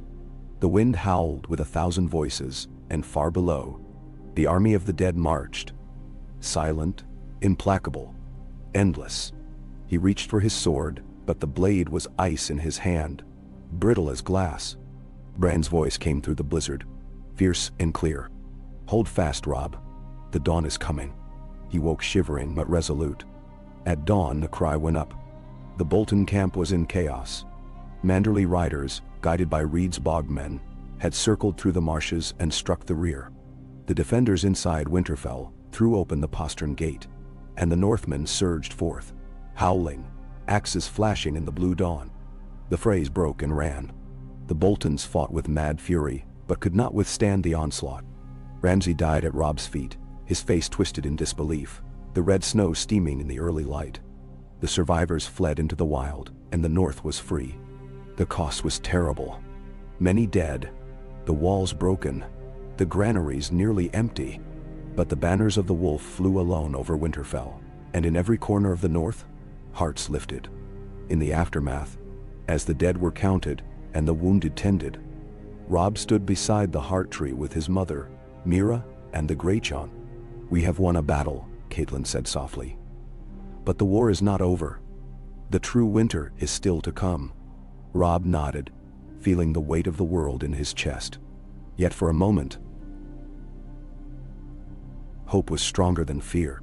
In the Godswood, the leaves rustled, and somewhere, far to the north, Bran Stark smiled in his dreams, watching the flame of the north burn bright in the darkness. Yeah, hey. The snows that followed the siege fell heavier than any living Northman could remember, drifts swallowing the ruined outer fields and rising halfway up Winterfell's ancient walls. Days blurred into nights beneath thick gray skies. Smoke plumed steadily from every chimney, and the bitter tang of wood smoke and boiling broth clung to the air in every hall. Winterfell became a world unto itself, a stone island in an ocean of endless white, and those within its shelter clung fiercely to what hope remained. The wounded were tended in the great hall, which had been turned into an infirmary. Catelyn oversaw the healers, her hands always moving, binding wounds and smoothing brows, rationing the last of the honey and willow bark. The Greyjohn slept where he fell, his head often pillowed on a barrel, his shoulders swaddled in blood-stiff bandages, but his voice was never silent. He led the men in songs each dusk, stoking courage and pride. The bodies of the dead, friend and foe alike, were laid out in the Godswood, row upon row beneath the red bleeding leaves. Robb walked among them in silence, memorizing every face. There were too many lost for the north to bear easily. Manderless and Glovers, Umbers and Serwans, Crofters and blacksmiths, and nameless boys too young for the sword. The cost of holding Winterfell would echo through the generations. Yet, even in mourning, life persisted. In the cellars, old Gage the cook and his apprentices brewed turnip soup thick as porridge. The children played in the covered walkways, inventing games of snow and siege and rescue.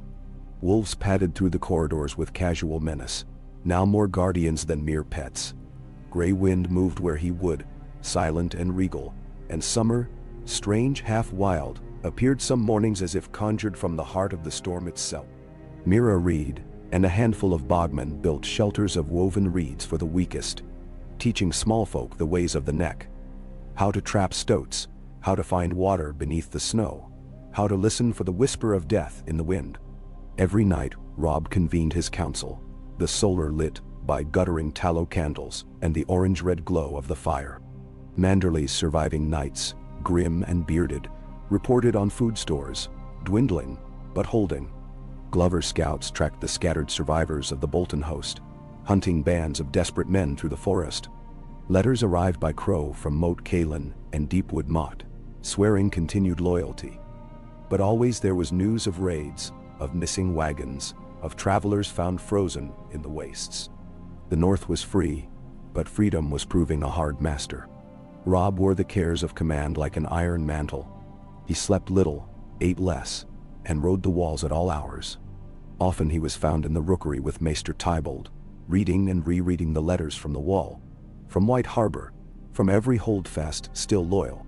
Each night he prayed at the heart tree for strength, not for himself, but for his people.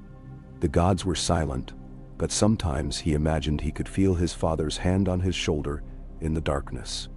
The survivors began the long work of mending Winterfell's wounds. The smiths forged nails and hinges from broken swords.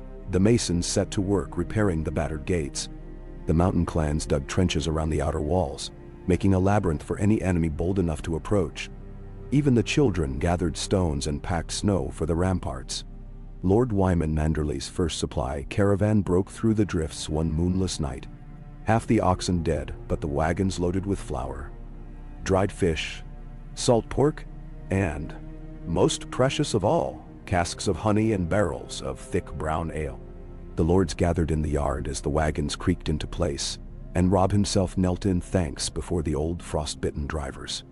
"My king," wheezed the eldest, "the North is with you, for as long as breath remains." Word was sent back at once. The wagons had arrived, the walls held strong, and the direwolf's flame still burned in the winter's heart.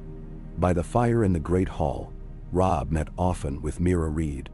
She spoke in the clipped, quiet cadences of her people, telling stories of the haunted bogs, of wraiths glimpsed in the mists, of Bran's journey beyond the wall. Sometimes her tales grew strange, dreams of black wings beating in endless night, of a tree with 3 eyes weeping blood, of white shadows marching through the woods. Robb listened to each word, his mind wandering far beyond the castle walls, north to the wall, further still to whatever darkness his brother faced. One night, after the hall had emptied, and only the embers glowed, Robb and Catelyn sat with Mira by the hearth. The wind moaned in the chimneys, and the silence felt deeper than the snow. "He's still alive, your brother," Mira said, turning her gaze to Robb. "But he grows stranger, and the cold grows worse. He dreams of you, of wolves running through snow, of the dead stirring in their graves." "Nemnersour." Catelyn's hand trembled. "If he faces the darkness alone." "He is not alone," Mira said.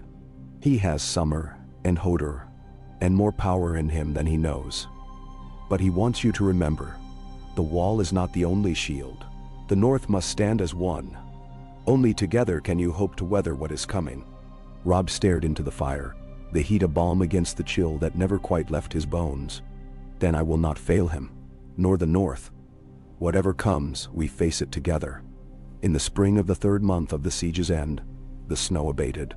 The world felt thin and washed out, as if all color and sound had been stolen by winter. Robb took the opportunity to ride the walls with his captains, inspecting repairs and drilling new recruits. He found hope in the small victories: a gate newly hung, a watchtower roof patched, a granary restocked with the latest arrival from White Harbor. He spent more time with the people, listening to their stories, sharing in their joys and griefs, praising the children for their courage. He watched as the old and the broken found new purpose, as refugees who had arrived in terror and hunger now swept the yards, tended the fires, rebuilt their shattered lives. He named new stewards, promoted skilled women to positions of trust, welcomed even bastard-born and wildling alike into the castle's ranks. Yet there were still challenges. Some men grumbled at the thought of wildlings sheltered within the walls. Others distrusted the Reeds and the mountain clans. The memory of betrayal was hard to shake, and every new face was first measured for the dagger it might carry. Robb faced each complaint with the same resolve: the North stands together or not at all. Here, all who keep faith are welcome. There is no room for old hatreds while the snows fall. Word reached Winterfell of movement in the south, Lannister gold buying new sellswords, Freys plotting at the Twins, and, most troubling of all, reports that Queen Cersei herself had dispatched envoys to the Erie and River Run, seeking alliances. But for now, the mountain passes were closed, the roads impassable. Winter, if nothing else, was Robb's greatest shield. In the heart of winter's grip, a single raven arrived from the wall, battered and near dead. Its message was brief, written in Jon Snow's own hand: "We are attacked every night. The dead gather. The wall holds, but just. Pray for us, and send what you can spare." Robb read the letter before the assembled council. "The wall is our last defense," he said. "We will send food and men, and what hope we can. The North is not just ours, it belongs to every living soul beneath these skies." Lady Dustin's lips pressed tight, but she nodded. The great Jon thumped the table with his fist. "I'll ride myself if need be. Let the dead try their luck with umbers." Mira smiled, the flicker of old magic in her eyes. "Bran will know. He's watching." On the last day before the first thaw, Robb and Catelyn walked the Godswood together. The snow had begun to melt in sluggish rivulets, pooling around the roots of the ancient heart tree. Robb pressed his palm to the rough bark, feeling the pulse of ages, and closed his eyes. "We survived, Mother. We may yet see spring. Catelyn looked up, the lines of care deep, but her gaze unwavering. You have given the North hope. That is more precious than any victory. Then? Robb turned, looking at the battered keep, the smoke of the cook fires, the banners fluttering in the pale sun. We will hold, whatever comes. The North endures. And beneath the heart tree, the old gods listened, and somewhere far away, a boy who was a wolf, and more than a wolf, opened his eyes in a world of snow and shadow, and knew that his family had not been broken, nor his home lost. The true winter was not ended, nor the darkness banished. But in the heart of it, a single flame burned stubborn, fierce, and bright. The hope of the North, unyielding as the roots of the world. Oh, Ka. The first thaws came reluctantly, slush creeping down the walls and pooling in the muddy hollows of the yard. Snow still roofed the towers of Winterfell and heaped against the gates. But somewhere beneath the earth, the promise of spring stirred. Ravens flew in greater numbers, their wings heavy with news, some of hope, some of menace. When the pale sun shone, banners snapped above the battlements. Direwolf, Merman, Silver Bear, Ironwood, Mountain Ram. The North was gathering. The wolf's call answered from valley and coast, moor and mountain. Robb felt it in his bones, this great quickening of purpose. He worked at all hours, sleeves rolled to the elbow, hands rough from toil. He met with masons and thatchers in the cold dawn, with smiths by the forges at midday, with healers and kitchen mistresses in the dusk. By night, he read every message in the solar, often by Catelyn's side, hearing her calm voice steady his resolve, feeling the depth of her loss and hope mirrored in his own heart. Every day brought new arrivals to Winterfell, farmers, tradesmen, children and elders alike, with little more than what they could carry. Fugitives from burnt holds, survivors of Bolton raids, wildlings seeking shelter after the promise made at the wall. Some bore wounds or scars from winter's wrath, some only haunted eyes, but all found a place. The old houses sent their youngest sons and sharpest daughters to serve, and their banners hung in the great hall in proof of unity. Lady Sabelle Glover arrived, bringing her kin and her oath, and in the pale mornings, the mountain clans made their way down the white slopes to pledge swords and axes anew. In these weeks, Winterfell was never silent. The clang of hammers and saws, the ring of drills, the low hum of 1,000 chores filled every hour. At night, the kitchens and hallways glowed with firelight, and laughter and song sometimes drowned out the winter wind. Old Gage the cook, restored to a kitchen overflowing with new hands, invented feasts from turnip and salted pork and a rare cask of dried apples. Sir Willis Manderley and the great John presided over nightly meals, their tales of battle and boast filling bellies with courage. Catelyn moved among the people, her words as healing as her hands, binding together a community from grief and want. Yet even in these small triumphs, darkness crept along the edges. Scattered bands of Bolton men haunted the woods. Frey riders lingered on the southern roads, burning and killing where they dared. From the east came troubling news. Ironborn ships prowled the stony coast, and rumors spread that a new king had risen among the islands, vowing vengeance for old wounds.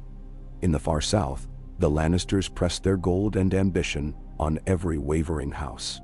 Robb sent riders to every corner, instructing his bannermen to keep their blades sharp and their ears open. He could not shake the sense of looming peril. It haunted his dreams. The weight of the crown, the vanished faces of siblings lost, Bran's voice echoing from somewhere north of reason, the cold wind carrying strange tidings.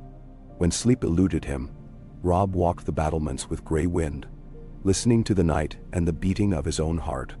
Sometimes he knelt in the godswood, seeking counsel from the faces in the weirwood. Sometimes he simply sat in silence, letting the peace of his home settle his troubled mind. The spring thaw revealed more than mud and broken stones. In the cellars and storerooms, Catelyn discovered caches of grain overlooked in the panic of siege. In the crypts, masons found signs that Ramsay and his men had tried to break open the old king's tombs and failed. The dead had not been disturbed, and the Stark spirits seemed to brood more quietly now. In a corner of the godswood, Mira Reed unearthed a ring of stones sunk deep in the black earth. Overgrown and ancient. She brought Robb to see it, and together they traced the spiral patterns with their fingers, marveling at how even the oldest things of the North persisted, patient and unseen. Mira herself became a quiet force among the small folk, teaching children to find wild greens and fashion snares, helping the healers brew bog-infused remedies. Her tales of Bran traveled from mouth to mouth, passed around like lucky tokens. The wolf boy beyond the wall, the one who saw through eyes not his own. The hope of the North made flesh and spirit both. Some nights, Robb joined her by the fire and listened, his heart aching for a brother lost yet still so close. The greatest change was in the people themselves. Where fear had ruled, a wary pride grew. Where hunger gnawed, hard work and shared meals forged bonds. Robb watched young men drill in the yard and old women gather in the kitchens, saw laughter bloom among orphans and kindness kindle between strangers. The battered stones of Winterfell rang with new life. The North's strength reborn. Not all the news was good. From the wall came ever more desperate ravens. Jon's hand, once steady, now scrawled. We are pressed on every side. The dead come by night, climbing where walls should be unscalable. The wildlings have joined us, but we are too few. Pray for the dawn. Send aid if you can. Robb summoned his council. The great Jon's face was red with anger. If the wall falls, the North is lost. Send me your grace. I'll take 1,000 men and make a stand that will be sung of for 100 years. Glover's eyes were grim. The wall is a month's ride. The roads are open now, but the rivers are swollen, and the dead march faster than the living. If we send too many, we risk our hold here. Catelyn's voice was steady. But if we send too few, we may lose everything. Robb weighed each word. We cannot hold Winterfell if the wall falls, nor can we help the wall if Winterfell falls. I will send the best men I can spare. Archers, riders, swordsmen. Glover, you will command them. Take half the mountain clans and those with fresh horses. The rest must stay. He clasped Glover's arm. Bring my brother word that the North remembers, that we fight for the living, no matter what banners we wear. Glover bowed, eyes shining with fierce loyalty. I will not fail you, my king. So it was decided. The next morning, 200 riders departed from Winterfell. Banners furled, faces set with grim resolve. Robb watched them vanish into the mist, his heart torn by pride and worry in equal measure. Spring brought visitors as well as challenges. One morning, a column of men rode in beneath the banners of House Reed. Howland Reed himself had come at last.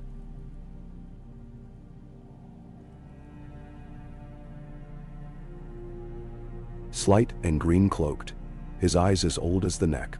He knelt before Robb in the yard, his voice soft as the wind in the reeds. My king, the marshes are yours, as they were your father's. The Crannog men will serve the wolf while the North endures. Robb lifted him to his feet. I owe you more than I can say. Your daughter's courage and your son's wisdom have saved us all. Howland's gaze was grave. My children are not mine alone. They belong to the North, as do all who keep faith. He joined the council that night, his words weighted with the memory of old pacts and broken promises, his knowledge of secret ways and hidden rivers proving invaluable in the days to come. From White Harbor, Lord Wyman Manderley's banners appeared, the portly lord himself riding in a litter. The sight of his face, round and red and shining with pride, brought cheers from the yard. His son, Sir Wylis, recounted the growing strength of the city, the loyalty of its people, the growing fleet that now guarded the coast. Manderley's feast was a wonder, a rare bounty of fish and sweet breads, sausages and fresh greens. That night, Robb stood in the great hall and lifted his cup to every house, every ally, every soul who had bled for Winterfell. The cheer that followed shook the rafters. The days of peace were measured and fragile. Even as the castle healed, fresh threats loomed. Spies were caught in the woods, some with Bolton colors, some with none at all. A poisoned arrow was found on the north wall, its head daubed with something oily and black. Robb ordered the guards doubled and the gates shut tight after sunset. Catelyn pressed him to sleep, to take food, to rest. But he pushed himself harder. There is no rest for kings, mother. Not until the wolves are safe in their den. On the last night of the thaw, a horn sounded in the dark. One long, low note. Robb ran to the walls, his sword naked in his hand. The guards parted, and into the torchlight staggered a single rider. Pale as bone, his eyes wild. "My king," he gasped. The wall is breached. The dead come south." For a heartbeat, silence. Then, all at once, the north moved. Robb summoned his captains, sent runners to every tower. Messengers galloped from the yard, carrying word to Deepwood Motte, to White Harbor, to White Holdfast and Steading. Torches flared atop the battlements, lighting the snow-bare world as if for war. "The true enemy is upon us," Robb said to those gathered. "We stand or we fall, not for pride or vengeance, but for the living, for the North, for the world." The banners of the North were raised once more, high and fierce, as the wind howled from the ice fields. In the heart of Winterfell, the weirwood whispered, and the wolf song rang out beneath the stars. The hope and terror of a world about to be tested. Winter had ended, and with the coming of spring, a war for all the living began. Kai. Word of the wall's fall traveled faster than any raven. By the time the last snows melted in the wolf's wood and the streams broke free of their ice, the north was already shifting restlessly. From Deepwood Motte to the last hearth, from the lonely barrows of the old kings to the roaring hearths of White Harbor, men and women heard the warning and shivered with a dread older than hunger or swords. The tales of dead men in the snow, once whispered only in fire-lit corners, became prayers on the lips of children, and even the most hardened warriors moved through their days with wary eyes fixed to the north. Winterfell became the gathering point for all that the north could muster. The forges rang day and night, flooding the yards with the sharp scent of hot iron and the clangor of hammer on steel. Old armor was reforged. Swords and axes sharpened anew, and every blacksmith, armorer, and farrier was worked beyond exhaustion. Archers fletched arrows from every scrap of wood, binding them with whatever feathers the castle crows would yield. Women and children wove makeshift padding for gambesons, cut down old banners for new cloaks, boiled leather for simple armor. There was no pride left in finery, every ounce of effort bent to survival. Robb Stark rode at the center of this storm, his presence a fixed point around which the north whirled. He no longer felt young. The exhaustion that clung to his bones was different than that of war. It was the knowledge that everything he did, every order given or meal rationed or hour lost to rest, might mean life or death for all he loved. He slept little, relying on the steadying presence of his mother and the small circle of lords and captains he trusted most. In every moment, the ghost of his father seemed to watch him from the shadows, silent and grave. On the ramparts, Robb watched the last of the Glover riders return from the south, mud-caked and hollow-eyed, half their number missing. "We saw the dead," their captain croaked. "We heard the wall fall. Eastwatch is gone. The haunted forest moves with them." Robb summoned his council at once. The Grey John, his red beard streaked with gray and his fists knotted tight, pounded the table. "We make our stand here, as the Starks have always done. Let them come. Steel and fire will break them." Lord Glover's voice was softer. "Steel alone will not be enough. I saw men hacked to pieces, only to rise again and strike at their brothers. Fire holds them back, but there are so many, Your Grace, so many." Howland Reed, hunched in his reed-green cloak, tapped the map with a slender finger. "The rivers are swollen, but the dead do not drown. We can slow them, but not stop them. Every day buys us more time for the living to gather." "Nenad so." Lady Sibel Glover spoke next. "The coast is safe for now, but ships cannot carry us all. The north must stand or fall together, or we will be hunted in the woods like cattle." Catelyn, quieter than the rest, sat at Robb's right. Her eyes were ringed with sleepless nights. We send every rider, every raven. We call the banners one last time, from every croft and keep, every clan and village. Let the rest of the realm see the North's example. If we break, so will the world. Robb's hand rested on the hilt of his sword. No one rides alone. Not now. Every house answers, or every house dies. There will be no traitors left when this is done. The weeks that followed passed in a fever of preparation. Glover and Umber men fortified the walls with timber and stone, building new towers where the old had burned. Manderley's carpenters built great fire trenches beyond the moat, filling them with oil, pitch, and brush. The reed crannogmen flooded the lower fields, turning the approaches to Winterfell into a morass where only the boldest or the most mindless could advance. Mira Reed, seldom seen without her bow, taught groups of young women and boys to string and shoot, to gather kindling and oil, to slip unseen through the bogs if all else failed. Old men with ruined legs became fletchers and armorers. Every able-bodied soul was given a task, and none shirked. Even the wildlings, under the wary eye of Manderley's men, patrolled the woods and set clever traps, their strange songs mingling with the howls of the castle wolves. Each night, as darkness settled, Robb led the castle in an old ritual. All gathered in the yard, lords and crofters, children and warriors, wildlings and mountain men, all standing shoulder to shoulder in the torchlight. Robb would recite the words of the old oaths, and the yard would echo. The North remembers. The North endures. One night, as a strange, shuddering wind howled across the roofs, a rider was brought to the gates. He wore the black of the Night's Watch, but his face was drawn and white as milk. "I bring word from Lord Commander Snow," he rasped. "Castle Black stands, but only just. The dead are everywhere. They are building something great in the haunted forest, something that moves with them." Robb took the man's arm, steadying him. "What of Jon?" The brother's eyes shone fever bright. "Alive, last I saw, but beset on every side. He says to hold. He says to light fires, to trust no dead thing, and to remember Valyrian steel, dragon glass. Now is how." Robb thanked the man, sent him to the healers, and called the council again before dawn. The talk was urgent, desperate. How much dragon glass could be found? How many swords of true steel were left?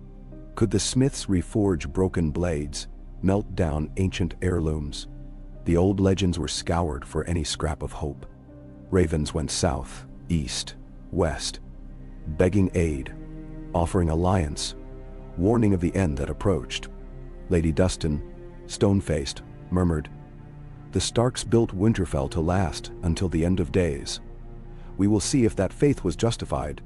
On a rare blue sky morning, as Robb moved through the yards with Catelyn, a cry went up from the guards atop the eastern tower. "Riders from the Night Fort." A strange company approached. Black brothers, wildlings, and at their center, a tall figure in battered black mail. His cloak tattered, but his step proud. Jon Snow had come south, his face gaunt, his eyes haunted. The two brothers met in the gatehouse, surrounded by silent men. Robb pulled Jon into an embrace, a dozen words dying on his lips. They spoke long and privately in the solar. Jon recounted horrors, dead men with blue eyes, wights who burst from the snow, the Night King's silent hosts. The wall broke like rotten wood. There are cracks all along its length, fissures in the ice where old spells failed. They came pouring through. "Robb, I tried." "You did enough," Robb said, gripping his shoulder. "You held longer than anyone could have asked. Now we hold here. You are my brother. Stand with me, whatever may come." Jon nodded, some of the shadow lifting from his eyes. Together they went to the hall, where the North's lords and captains sat in uneasy truce, all differences swept aside by the new calamity. Jon spoke of the threat in the plainest terms. "The dead do not eat, do not sleep, do not rest. Fire and obsidian kill them, but there are too many. If the Night King reaches Winterfell, we fall. If we fall, there will be no safety south of the Neck. We must make our stand here, for all the realm. The days became a blur of drills and prayers. Archers kept watch from every tower. Every approach was scouted, every hole in the walls patched, every fire pit tended. The kitchens worked without cease, the forges glowed through the night, and the god's wood was seldom empty. Men and women, boys and maids, all knelt in turn before the heart tree, seeking some sign, some hope.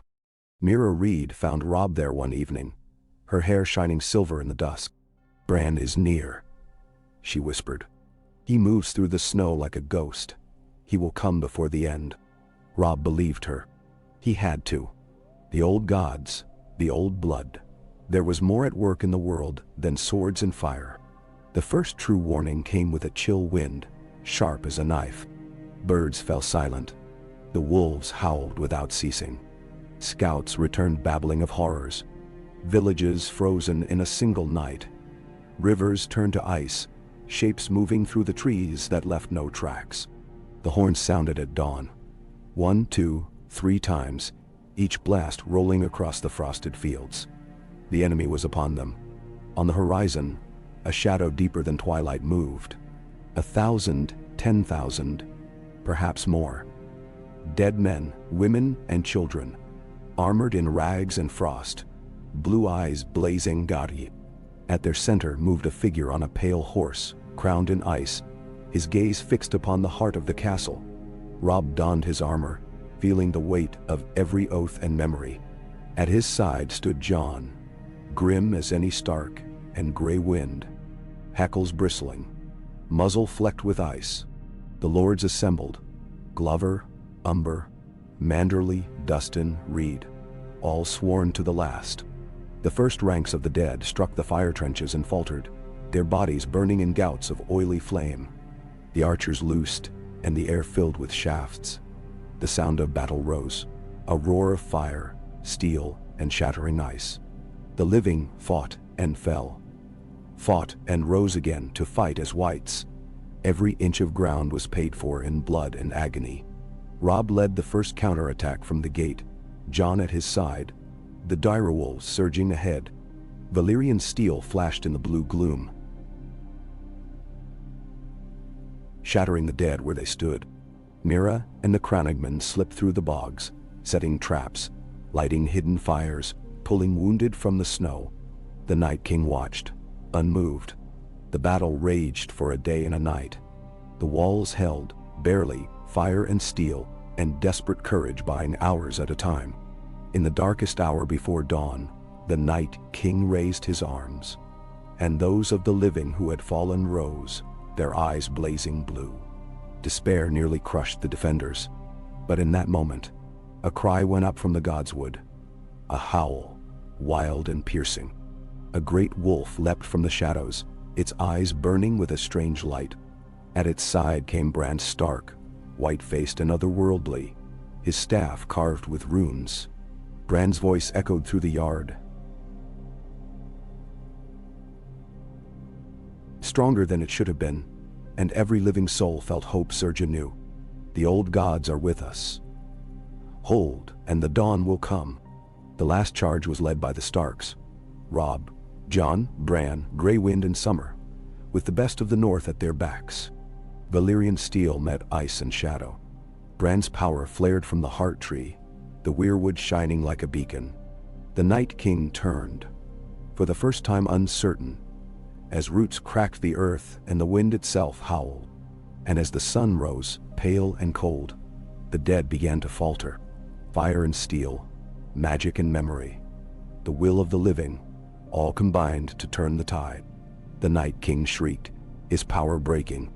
The whites collapsed, the blue flame guttered out, and the dawn crept over a field strewn with the bodies of the fallen and the ashes of the dead. Winterfell endured. The North endured. In the ruins, Robb knelt before the heart tree, his mother at his side, his brothers living and dead gathered round. The world was forever changed, but hope remained, flickering bright as the first green shoots pushing through the melting snow. The wolf song would echo for generations, a song of courage, sorrow, and the undying strength of the North. Hey, Smoke rose in slow spirals from Winterfell's battered towers, mixing with the mist of dawn. The fields beyond the walls were carpeted in drifts of ash and snow, streaked with the shadows of broken spears and the hunched silhouettes of the fallen. From the godswood, the scent of sap and charred bone drifted faintly on the breeze, mingling with the older perfume of cold earth and red leaves. The wolf's song had faded to silence, but its echoes lingered in every stone, every heartbeat. Robb Stark limped through the muddy yard, sword belted at his hip, cloak heavy with the filth of battle. His armor was dented and blackened, the surcoat slashed and smeared, but his head was high. Every step was a jolt of pain, a broken rib, a deep gash at the thigh, a dozen smaller hurts. But he bore them lightly. The cost had been unthinkable, yet the price paid. The sun's pale warmth pressed weakly against his skin, and he tried to draw it in, as if it might fill the hollow places left by grief. Everywhere about him, the North's survivors tended to the living and the dead. The Greyjohn, arm in a sling and beard soaked with blood, led a group of battered Umbers in the work of clearing the gate.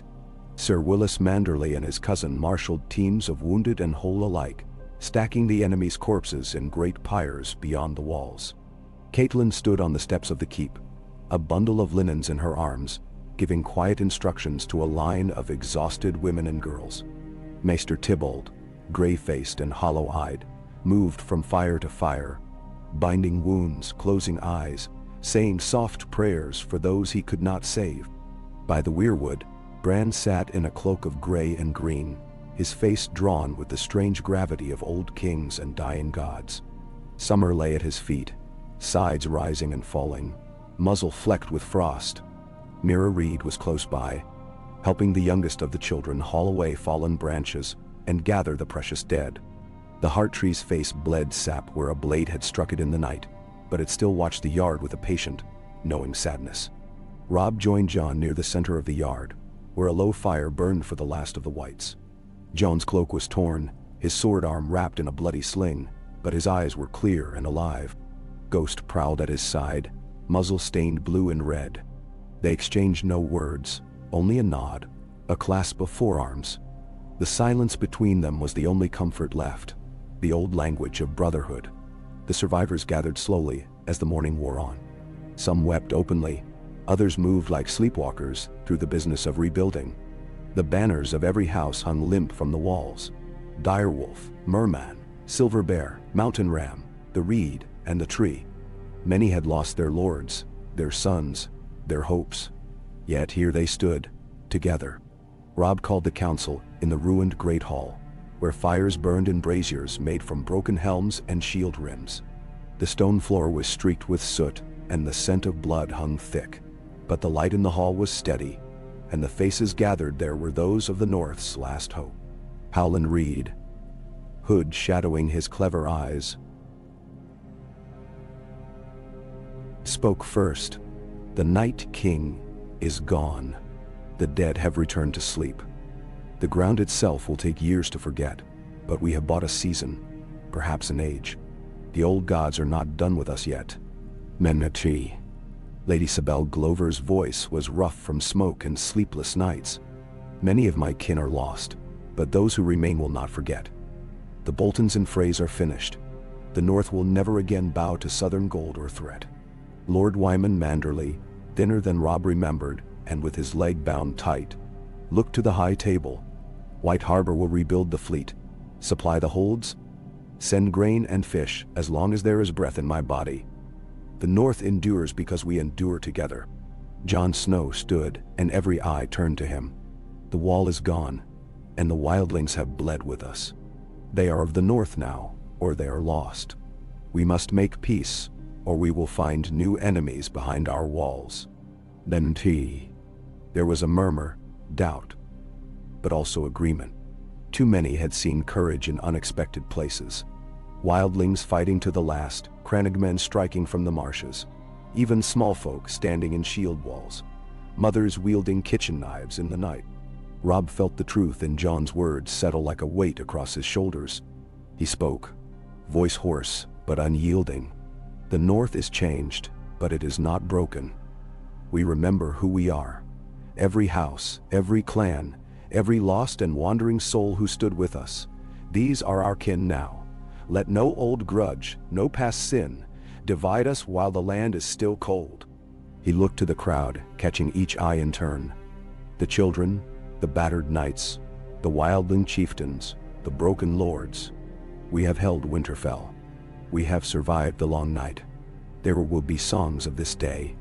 But let us not forget those who paid with their lives. Their names will be carved in stone, remembered as long as the heart trees stand. Now, a cheer began, ragged but real, growing louder as hope kindled in tired hearts. That day and the next were given to the dead. The pyres burned without pause. First for the whites, then for the honored fallen. The godswood overflowed with mourners, prayers rising on the smoke. Catelyn moved among the grieving, her arms open for those who needed to weep. Bran led a service for the old gods, hands pressed to the bloody trunk, and all who watched felt the air quicken with something ancient and sorrowful. By night, the surviving children of Winterfell, orphans, wildlings, and lord sons alike, sat huddled by the embers in the great hall, listening as old Nan told the stories of the first Starks, of Bran the Builder, of the wolf's song beneath the snow. Mira Reed wove a garland of red leaves for the heart tree, and gave the children hope that spring would return. In the quiet that followed the burning, Robb met with his closest council: Jon, Bran, Catelyn, the Great Jon, Howland Reed, Wylis Manderly, Lady Dustin, and a few others. The mood was grave but resolute. "We must look beyond our walls," Catelyn said. "The world is changed. The South will want answers. The realm may think the threat ended with the wall." Howland Reed nodded. "There will be those who fear us, now that we have faced the darkness and survived. The songs will make monsters of us if we do not speak first." And Jon looked at Robb, his face shadowed by what he had seen. "The realm must unite, or this will all have been for nothing." Robb stood, the decision already made in his heart. "We will send envoys, to King's Landing, to Old Town, to every holdfast and city in the land. They must know what happened here. They must remember that it was the North, joined in blood and courage, that saved the world from darkness. We will share what we have, our knowledge, our grain, our hands, but we will not be ruled by fear. The North is..." The Great Jon thumped the table, grinning through tears. And let every Southron lord learn what it means to bleed and hope beside a wolf." As the snows finally retreated, the land bloomed with the wreckage of war, but also with stubborn green shoots. The crofters returned to their fields, planting potatoes and barley. Fishermen mended nets by the Blackwater Rush. Children played in muddy streets. Ravens carried word far and wide, of peace, of grief, of stubborn survival. Robb walked the yards with his mother, with Bran, with Jon. Each night, he knelt before the heart tree and thanked the old gods for one more day. Gray wind patrolled the walls, a living omen of the wolf's return. The dire wolf's shadow stretched across the north, not as a warning, but as a promise. As spring turned to summer, envoys came from the south. Gold-armored Lannister knights, maesters from Old Town, even a handful of exiled Targaryens, drawn by the tales of sorcery and fire. They brought gifts and questions, and Robb received them with a king's courtesy. Some envoys left with dread in their eyes, others with new respect. Winterfell was rebuilt stone by stone, room by room. The walls were stronger than before, the towers higher. The crypts below filled with new names, new legends. The Great Jon's son was wed to a wildling chieftain's daughter, and the wedding feast lasted 3 days. Children of Reed and Manderly and Glover learned to swim in the pools beneath the weirwood's boughs. One dawn, Robb found Bran at the heart tree, his face dappled by green and red shadows. Bran's eyes seemed to see through the bark, through the earth and the bones of old kings. "Will we be safe, Bran?" Robb asked, his voice softer than he intended. Bran smiled, gentle and strange.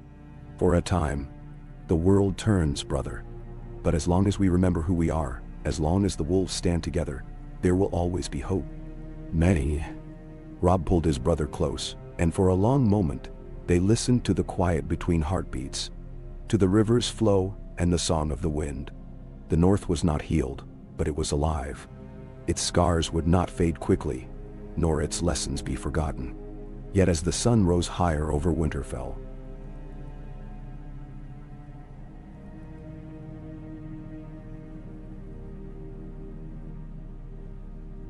on laughter and prayer, it was clear that the long night had ended, and that the wolf's song, fierce and unbroken, would echo for generations to come. Oh, Kai, Kay. Robb Stark watched the sun rise from the battered ramparts, the sky a tapestry of gold and violet stretched above the greened fields. The North had survived the darkness, but the world it emerged into felt raw and new, filled with possibilities and shadows alike. Winterfell's towers stood proud again, the stone washed clean by rain and time, its people bustling in the yards below. Blacksmiths clanged at their forges. Children's laughter mingled with the calls of crows and the yapping of young wolf pups born in the weeks after victory.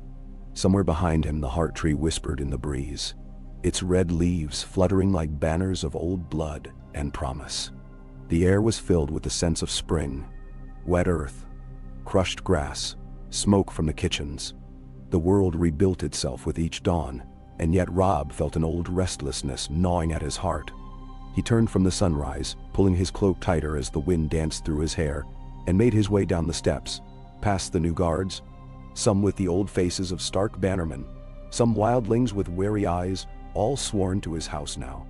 Inside the hall, Catelyn was already conferring with Maester Tybalt and Lady Cybele Glover.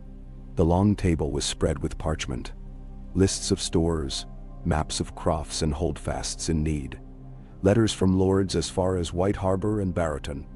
Catelyn looked up, offering her son a weary smile. "The barley's in, and the sheep are lambing," she said. "The mountain passes are open again. Reed's men say the first wagons will reach the marsh villages before the week's out. We may even have honey and flour to spare for White Knife." Robb nodded.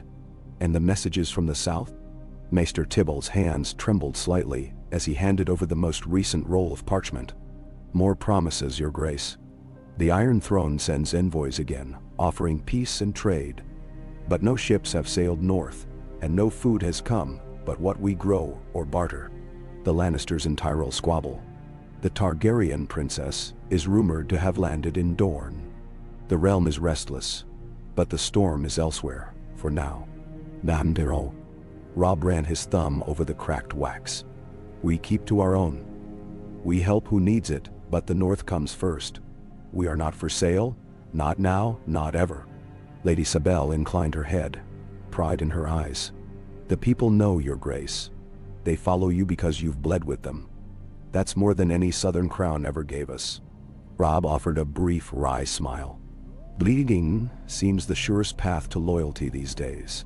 Catelyn's fingers brushed his sleeve. "No, Robb, it's hope. You give them hope, and you must never let yourself forget that. Hope is more precious than gold." He looked at her, reading the lines of sorrow and resilience, etched deep by the years. "And if I falter, you will rise again. You are a Stark."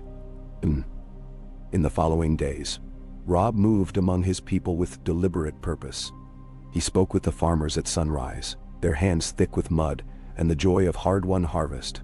He broke bread in the kitchens with the scullions and cooks, praised the old women who had kept the fires burning through siege and hunger.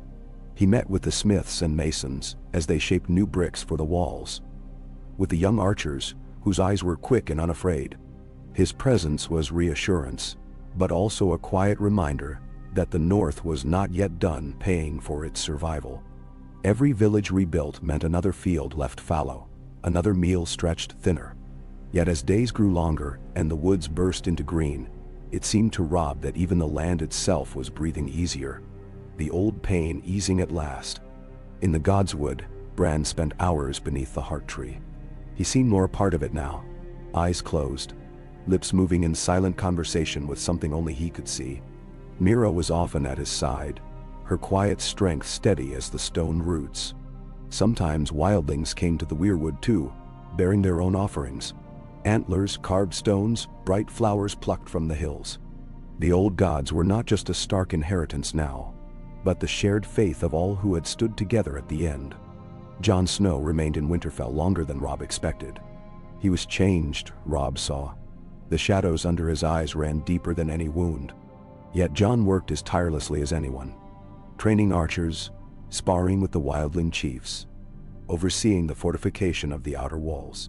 At night, the brothers walked the ramparts, speaking little, content simply to listen to the wind and remember those they had lost. It feels wrong sometimes to have peace after so much death, Jon said one night, his voice low, almost as if we should be waiting for another doom. We do not choose peace, Robb replied, but we can build it, one stone at a time. I think Father would have understood that. Jon managed a smile, rare but genuine. He would have been proud. Of you, of the North.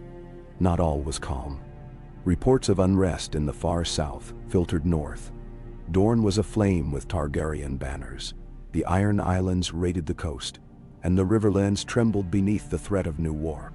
Yet the North was insulated by its own strength and scars. Travelers arrived from as far as the Vale, seeking the safety of Winterfell's walls and the justice of the Wolf. Robb judged each case on its merits. Some he sent to farm, some to join the watch on the walls. Some he sent away, warning them that the North's mercy was not infinite. The old banners of House Stark hung in the great hall alongside those of Glover, Manderly, Reed, Umber, and a score of lesser houses, some new and some nearly forgotten. The wildlings brought their own woven signs, furs painted with the marks of bear and elk and crow. There was a sense of kinship in their differences now, a hard-won peace built from necessity and blood. Catelyn presided over the new order, seeing that disputes were settled, that food and tools were shared fairly. She spoke often with Lady Dustin, who had taken up residence in the rebuilt East Tower, her wits as sharp as any blade. We are not what we were, Lady Dustin told Catelyn, but perhaps we are something better now. The North endures because it changes. Now, Bran's power grew. Each day he saw further and dreamed deeper. Sometimes he would wake and speak of things no one else could see. Spring floods in the neck, wolves hunting in the hills, an eagle circling over the last hearth, its shadow trailing the promise of rain. He listened to the winds and whispered secrets to the roots of the heart tree. Mira and Howland Reed made plans for the marsh. The neck will always be the North's first shield. Howland told Robb, we will keep the old ways, and you must let us. The South will never understand what it means to vanish in the bogs, to fight with mud and poison and patience. Robb nodded. The neck is yours, as it ever was. Just keep the gates open for those who come in peace. Howland smiled. We remember. In the late spring, as flowers bloomed across the fields, and the air grew sweet and warm, the North gathered for a great feast, an occasion not of triumph, but remembrance. The tables were spread in the yards, loaded with what the land could give. Loaves of rye and barley, salted fish, roast venison, oatcakes sweetened with the last of the honey. There were stories told, songs sung, toasts made to the lost and the living. Robb raised his cup first to the memory of his father, then to the fallen at the walls, then to the children of the North, those who will plant what we have defended. The cheer was long and wild, and for a moment it seemed as though the weight of the past had truly lifted. Later, beneath the full moon, Robb walked the godswood alone, letting the cool grass wet his boots and the scent of flowering crabapple fill his lungs. Bran was waiting at the heart tree. Summer stretched beside him, eyes reflecting starlight. Do you dream of what comes next? Robb asked, sitting down beside his brother. I see a river, always moving, Bran said quietly. I see roots and storms and 100 roads through the wood. We are safe for a time, but nothing stays. The wolf must always keep watch. Robb nodded, heart full and sore. I will watch. I will guard them all for as long as I have breath. Bran smiled. And for the first time since before the Red Wedding, Robb felt the peace that comes not from the absence of fear, but from the knowledge that fear can be mastered. The wind rustled the leaves above them, and somewhere in the far hills, a wolf howled.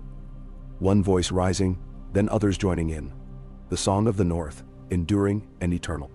The feast gave way to sleep, and dreams came gentle and true.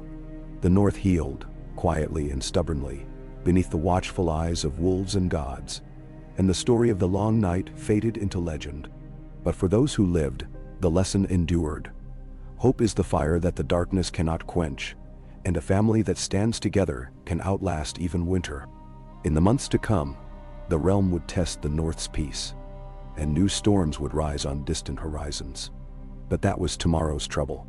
For now, Winterfell stood strong, and Robb Stark, king in the North, was content to be only a man, a brother, a son, a guardian of all he loved, alive in a world remade and ready for the dawn. Through the long days of the new spring, the North hummed with quiet industry and a vigilance that never quite eased, even when the banners above Winterfell danced in the gentle wind. Grass pushed up through blackened earth in the outer yards. Crops returned slowly to the fields. The stonework of the battered towers rose again, guided by masons with sunburned faces and hands chipped raw by labor. The world was green and gold, but beneath it ran the scars of war and the memory of terror. Robb Stark spent every hour among his people, riding out with patrols into the hills to reassure crofters and root out banditry, joining the hunt with wildling scouts and mountain clansmen, overseeing the council with Catelyn and the North's lords. His wounds healed slowly, an ache in the ribs on cold mornings, a half-numb leg from an old spear thrust, but he bore them with quiet pride. When children gathered at the practice yard, he sometimes watched, then took up a wooden sword himself to show them the old tricks, laughing as the smallest darted around his legs and gray wind circled protectively, tail high. Every day, new faces arrived at Winterfell. Weathered farmers from the Barrowlands, silent women from ruined Rill's villages, wildling mothers carrying infants swaddled in wolfskins. Some had nothing but a name or a story of where their kin had fallen during the siege. The castle absorbed them all. Lady Sabelle Glover organized the census, seeing that no one went hungry, that the sick were tended and the children schooled. Sir Willis Manderley began recruiting among the new arrivals, forging a corps of watchmen and messengers loyal to house and land alike. Catelyn saw to the heart of it, walking the yards at dawn, talking to every soul who would listen. Her calm, her memory for each person's name and loss, her refusal to show fatigue even when the headaches grew so fierce she could barely stand. These were as much a shield to the North as any sword. Sometimes she lingered in the Godswood with Bran, who was becoming something more than a lord's son, less than a boy. His eyes seeing distances no maester's glass could fathom. He was still gentle with the youngest orphans, feeding summer scraps from his palm. But his voice was different now, always distant, always listening. Jon Snow made his preparations to leave at last. The wall was gone, but the Night's Watch survived in pockets. Black brothers sheltering at Deepwood Moat, the last hearth and the new watch posts along the northern marches. Robb joined him for a ride along the Wolf's Wood, their silence easy, their bond unspoken. "They look to you now," Jon said, gesturing to a knot of young archers practicing near the lake. "Wildlings, mountain clans, broken men, even the Watch. They see a king who fought for them and with them." "I see my father," Robb answered. "Every time I judge a case or break my bread with a stranger, I remember his words. Justice, not pride. Mercy, not fear." Jon's smile was bittersweet. "He'd be proud. Mother too. I hope I'll see you again, brother." "You will. The wall may be gone, but the North is always home." They embraced, and Ghost loped away at Jon's side as he turned his horse north, fading into the green gloom of the woods. The council met each fortnight in the Great Hall, a changed assembly from the days before the war. Alongside the lords of Glover, Manderley and Dustin, sat the wildling chief Dalla and her son, the Cranaglord Howland Reed, two squat mountain clan chieftains, and even an iron-born woman with cropped hair and a wary gaze. A survivor from the skirmishes on the stony coast who had bent the knee. Maester Tybalt kept careful notes, his voice steadier now that the threat of the long night was memory and not prophecy. Reports flowed in from every corner of the north. Some told of slow recovery, the fish running thick again in the White Knife, the barrows safe for shepherds, the first grain barges sent upriver from White Harbor.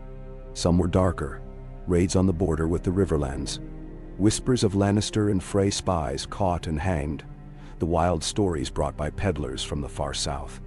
There were always new disputes over land and water, old feuds between clans that flared and were settled with words or, occasionally, fists. Robb listened to every voice, insisting that no decision be made in haste or anger. "We will not rule with fear," he said, "and we will not forget those who bled beside us, no matter their birth or their gods." Lady Dustin's wit was razor sharp, but her support never wavered. "The North endures because it remembers. Let the South break itself on its own ambition. Our bones are stronger now than ever." Manderly's son Wylus managed the roads, sending patrols to keep banditry in check and messengers to distant villages with news and coin. Dalla spoke for the wildlings, who had settled in abandoned crofts and cleared new land on the forest's edge. "We will farm and hunt," she told the council, "and our sons will learn your laws as well as ours. The children play together. That is all the peace we ask." The iron-born woman, Sigga,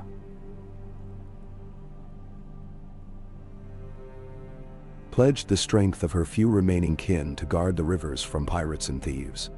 "Salt and snow together, if it please the king."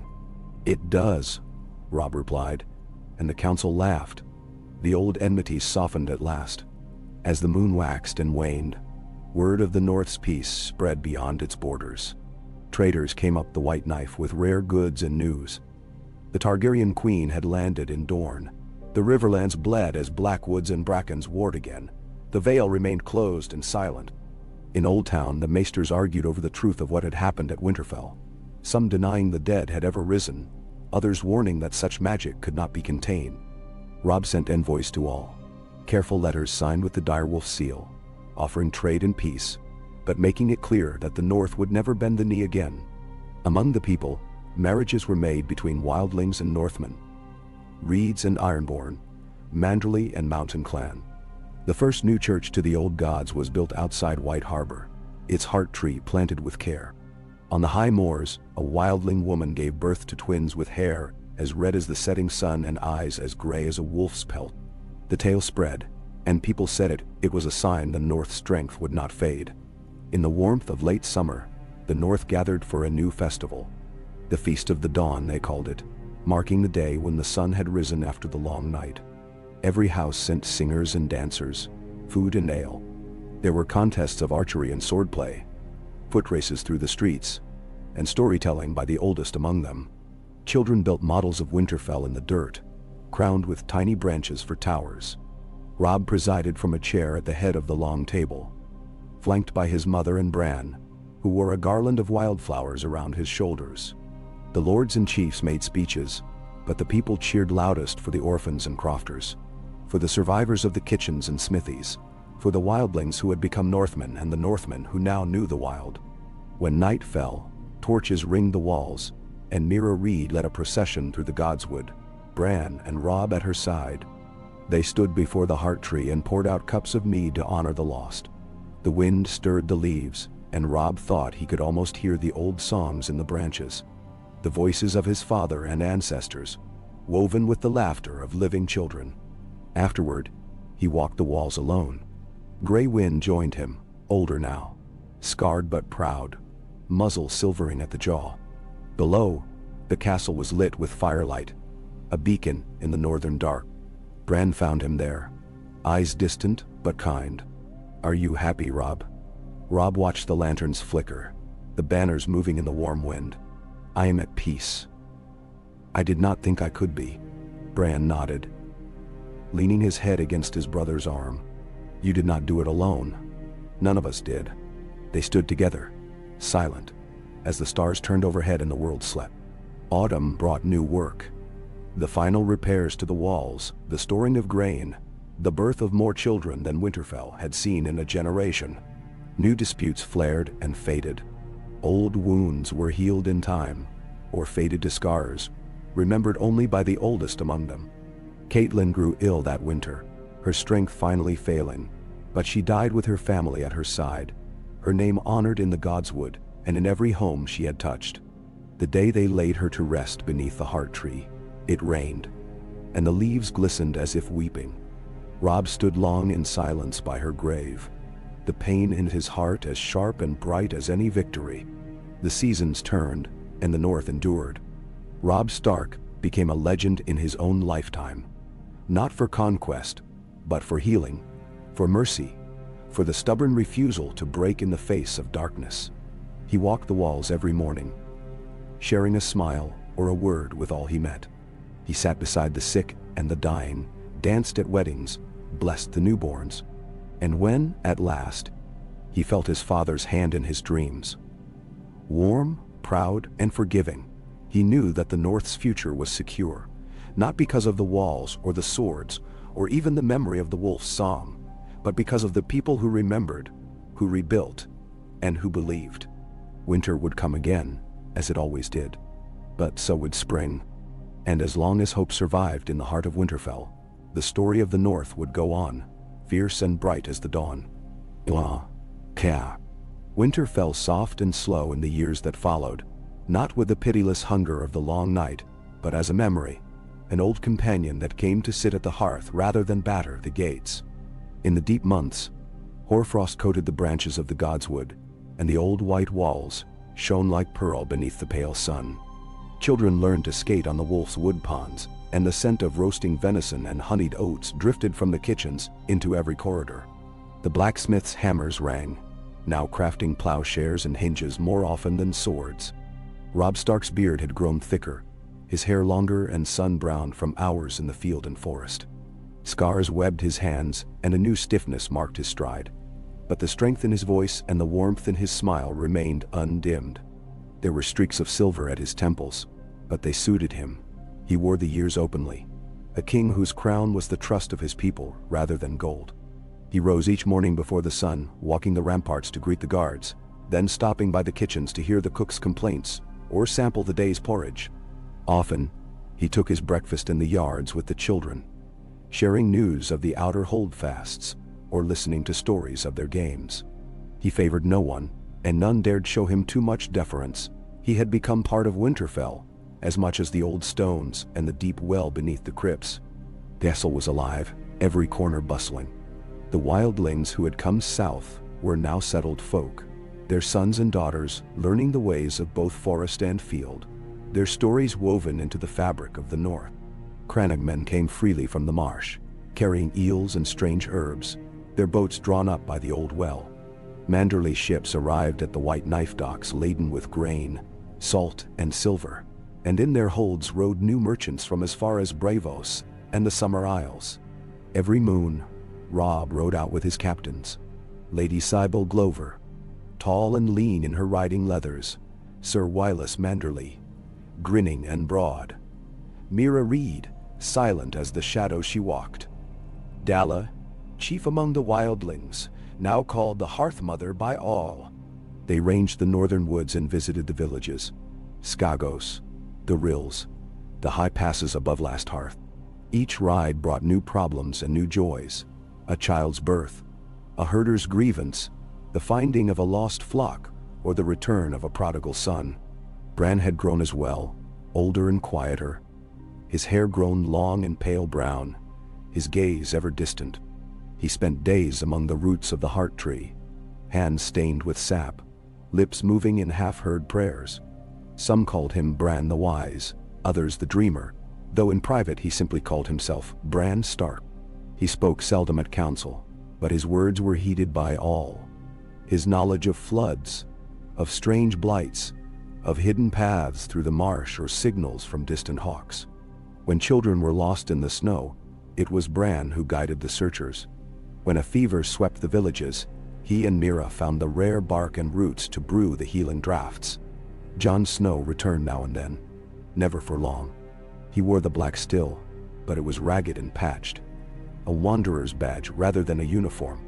He brought wild tales, white bears in the haunted woods, giant eagles on the eastern cliffs, a new gathering of the Night's Watch at Eastwatch by the sea. The children swarmed him, hungry for the stories. Sometimes he and Robb rode together to the ruins of the wall, where stones and ice still stood in jagged testament to the old world's ending. Robb's greatest satisfaction came from the children born since the long night. There were dozens now, sons and daughters of wildlings and Northmen, of reed and umber, Glover and Manderley, some with hair black as midnight, others red as fox fur or pale as snow. Their laughter echoed across the courtyards and through the training yards, mingling with the calls of the deerwolves and the crows. When a child was born, Robb attended the naming if he could, and each received a blessing from the heart tree and from the king himself. There were still shadows, memories of the dead, faces missed at every feast. Catelyn's loss was a wound that never healed. Robb felt it keenly when he entered the Godswood alone, or sat at council and saw the empty chair at his right hand. He honored her by living as she had taught, patient, merciful, just, but never blind to the dangers that lingered in men's hearts. At midsummer, a great council gathered at Winterfell. Lords and ladies, wildling chiefs, merchant princes from White Harbor, even a wary ironborn captain eyed. The banners hung in every window. The castle hung with garlands of wildflowers and colored lanterns. For 3 days, they feasted on venison and river trout, honey cakes and summer apples.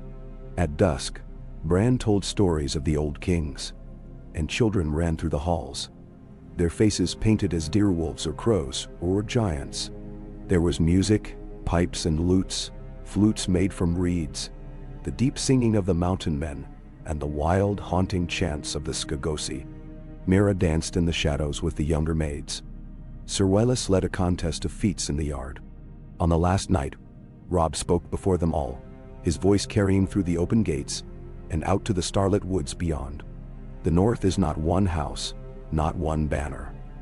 We are all who endured, all who kept faith, by sword or song, by bread or bone.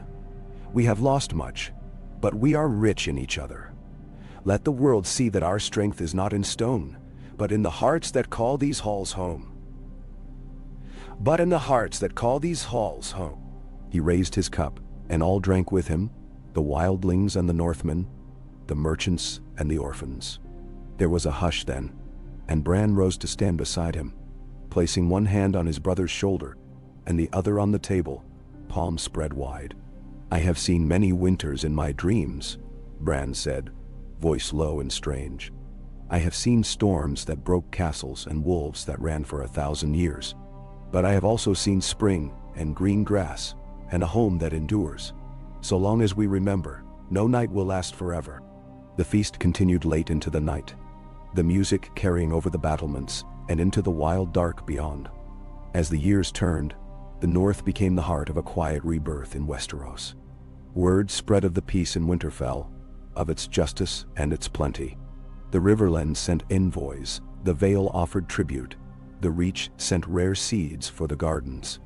Once, a dragon's shadow passed high above the fields, a silver shape, untouchable, distant, and the people gathered in awe rather than fear. There were new threats, always. A failed harvest, a fire in the port at White Harbor, bandits on the lonely hills. But the North had learned to answer each with resolve, not panic. Robb traveled often, not as a conqueror but as a guest, feasting with shepherds on the Moat Cailin high road, blessing the boats of the crannogmen, helping raise a barn in the rills.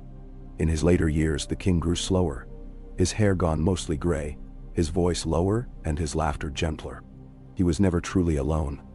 Mira and Dalla became his counselors, their sons and daughters as much at home in Winterfell as any Stark. Grey Wind's last pup, silver and vast, slept at his feet, a companion for his walks through the Godswood. The heart tree's roots thickened, its red leaves bright even in the darkest season. Bran, too, grew into legend. His wisdom was sought far beyond the neck. His words were recorded by maesters, though many claimed they could not be fully understood. Listen to the land. he told all who would hear. The trees remember. The rivers know the truth. Never turn your face from what you fear. One autumn, Jon Snow returned one last time, bringing with him the last wildlings from beyond the ruined wall. Old men, mothers, their faces lined with frost and hope. He sat with Robb beneath the heart tree, sharing memories and silence. When he left again, he did not promise to return, but Robb knew the bond between them would never break. The day Robb Stark died was clear and cold, the air bright with the scent of snow and pine. He passed quietly in his sleep, his hand resting on the old wolf's head, his last breath gentle as a lullaby.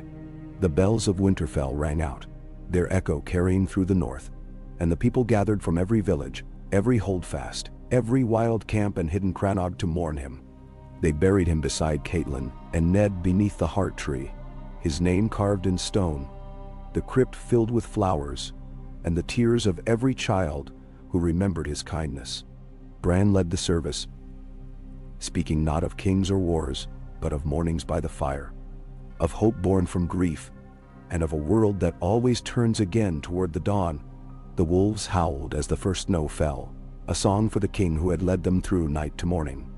Winter would come again and again, but the north had found its heart, and as long as stories were told in the shadow of the weirwood, Robb Stark's legacy would endure, endlessly patient, fiercely loyal, and forever unbroken beneath the watchful stars. Ja, K, Ja. Years gathered themselves into quiet decades, the rhythm of the seasons settling into the north like a steady heartbeat. Winterfell remained the heart of it all, a living fortress, as full of memory as it was of laughter and light. Its ancient stones warmed by 1,000 fires and as many lives. Time did its slow work, softening the edges of pain, yet never erasing the past. On the banners that hung from the high towers, the direwolf's head was stitched with a border of green and gold, symbol of the unity wrought from the long night and the hopeful springs that followed. Bran Stark, the dreamer, was a man grown now, his body slender and strong, his face marked by a wisdom and an otherness that made him seem at once younger and older than his years. He ruled with a gentleness that sometimes confounded those raised on tales of sword and steel, but none doubted his authority. The small council was a tapestry of old and new. Mira Reed, mistress of secrets and green dreams, Lady Dalla of the wildlings, a voice for the free folk, Sir Wireless Manderly, broad and canny, master of the ports, and Lady Sibel Glover, her gray hair still caught in tight braids, sharp as ever. The North's borders were secure, but its spirit was open. Each spring, embassies arrived from the Riverlands, the Vale, and far Old Town, bearing gifts and the latest rumors.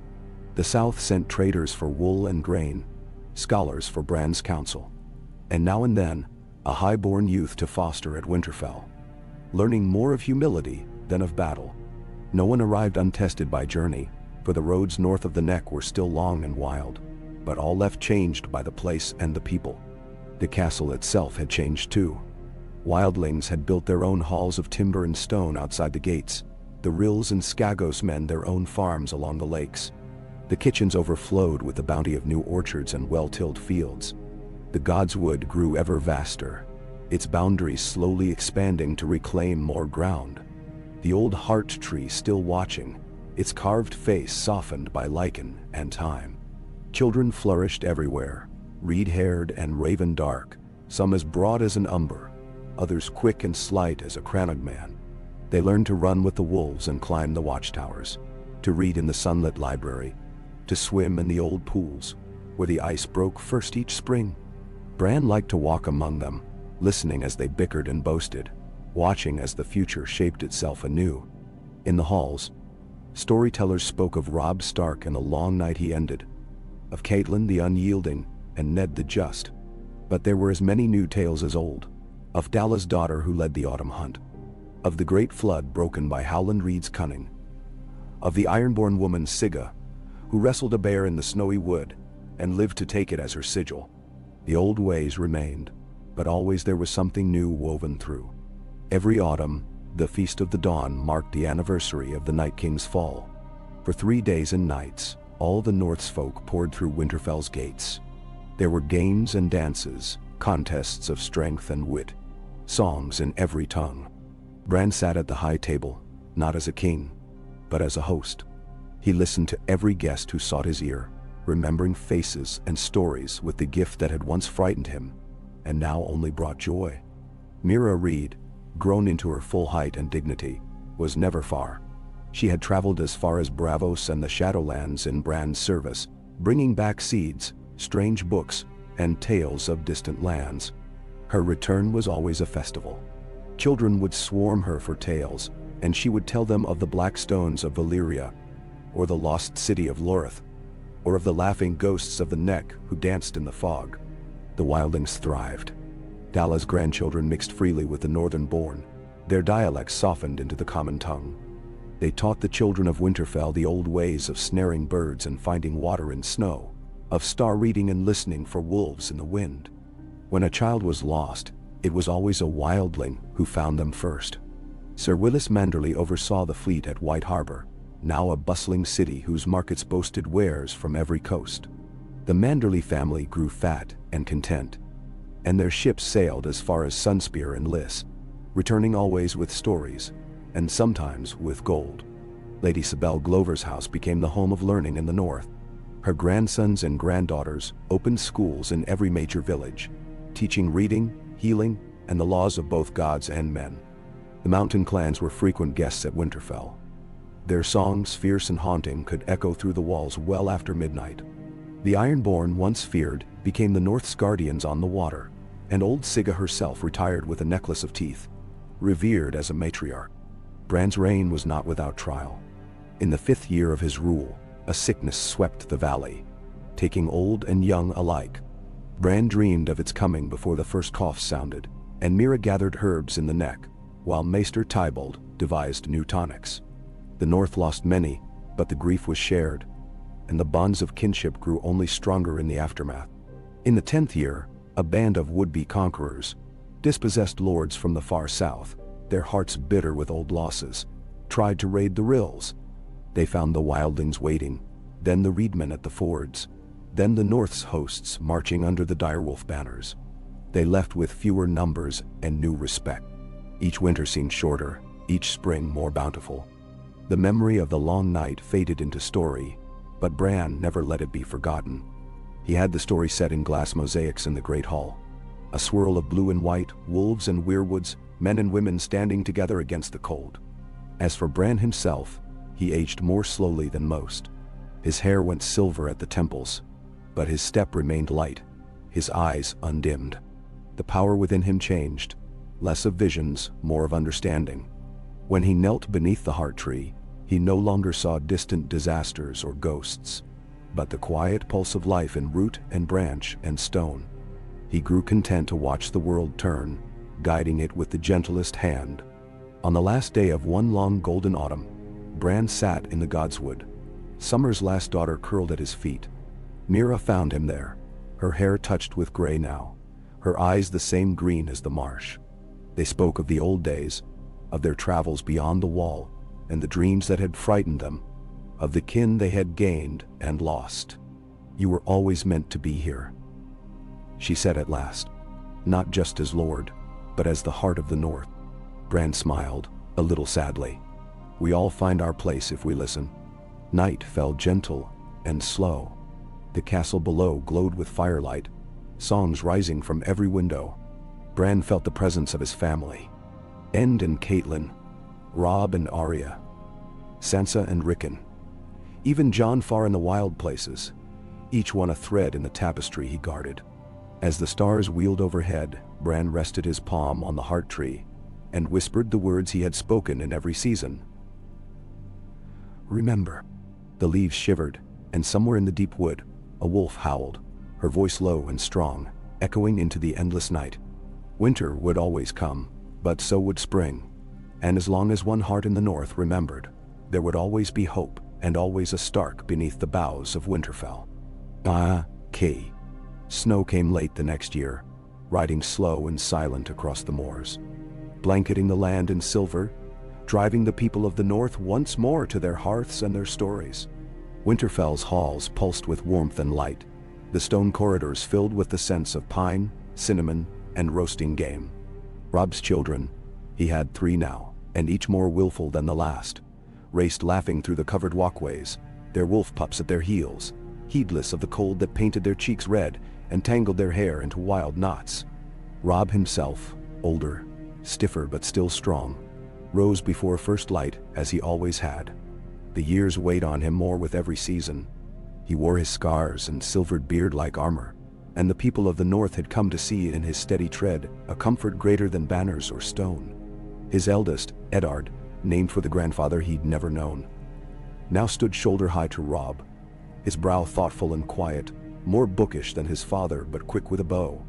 Lyanna, flame-haired and wild, had learned to climb the walls faster than the cats and knew every secret passage in the keep. The youngest, Catelyn, with her mother's eyes and her father's stubborn chin, was as fierce in her little way as either. Catelyn, Robb's wife, not his mother, ran the castle's business, patient and smiling, her gentle touch as present in the order of the kitchens and the smooth running of the halls as it was in the lives of their children. The younger lords and their families, the wildlings' grandchildren, the mountain clan's heirs, all found their place within her circle. The great table in the hall was never without guests, carpenters, hunters, old friends from the marches and the marsh, men and women who had known Robb's victories and survived his defeats. On the eve of the first true snowfall, Robb held council in the solar, the fire burning bright. Bran was there, aged and otherworldly, eyes reflecting the flames, his staff across his knees. Mira Reed sat to one side, her hair streaked with white, still quick and sharp, her hands busy with a net she braided from reeds and wolf fur. Willis Manderley, heavier than ever and grayer, grumbled about sea ice on the white knife and the stubbornness of his portmasters. Lady Sybil Glover, still tall and brisk, wore a cloak of fresh wolf pelts and frowned over the latest report of a broken bridge at Barrowton. "The South sends envoys," Willis muttered. "They want our grain, our timber, even our stonemasons now. Old Town writes as if we were a new Valeria, all wisdom and wonder and endless peace. And yet a merchantman out of Lannisport was found burned on the Skagos rocks last week. The South smiles, but it keeps its daggers sharp." Robb nodded, rubbing a hand over his beard. "We trade, but on our own terms. Our peace holds because our hearts are strong and our eyes open. Let the South watch and wait. We will not be their prey." Bran spoke, his voice far away but clear. "The world stirs again. I have seen it in dreams, restless kings and a golden ship with wings that casts a shadow over the riverlands. We must not become proud, brother. We must remember who we are and why we endured." "Mento." Mira tied off her net. "Let them come. They will find the north is no softer than before. We bend to the storms, we do not break." Lady Sybil's laugh was low and dry. "And we've more hounds than ever." There was talk of trade and harvests, of repairs and festivals, of the new generation, boys and girls eager for adventure, for tournaments and tales. Robb listened, adding a word here, a question there. He trusted his counsel, and their confidence freed him from many small cares. Afterward, he walked the walls with Eddard and Lyanna. Below, the lights of Winterfell burned warm against the dark. The children peppered him with questions. Why was the well so deep? How did the oldest tower lean without falling? Had he really once killed a white with a burning sword? He answered, as all fathers do, with half-truths and small jokes.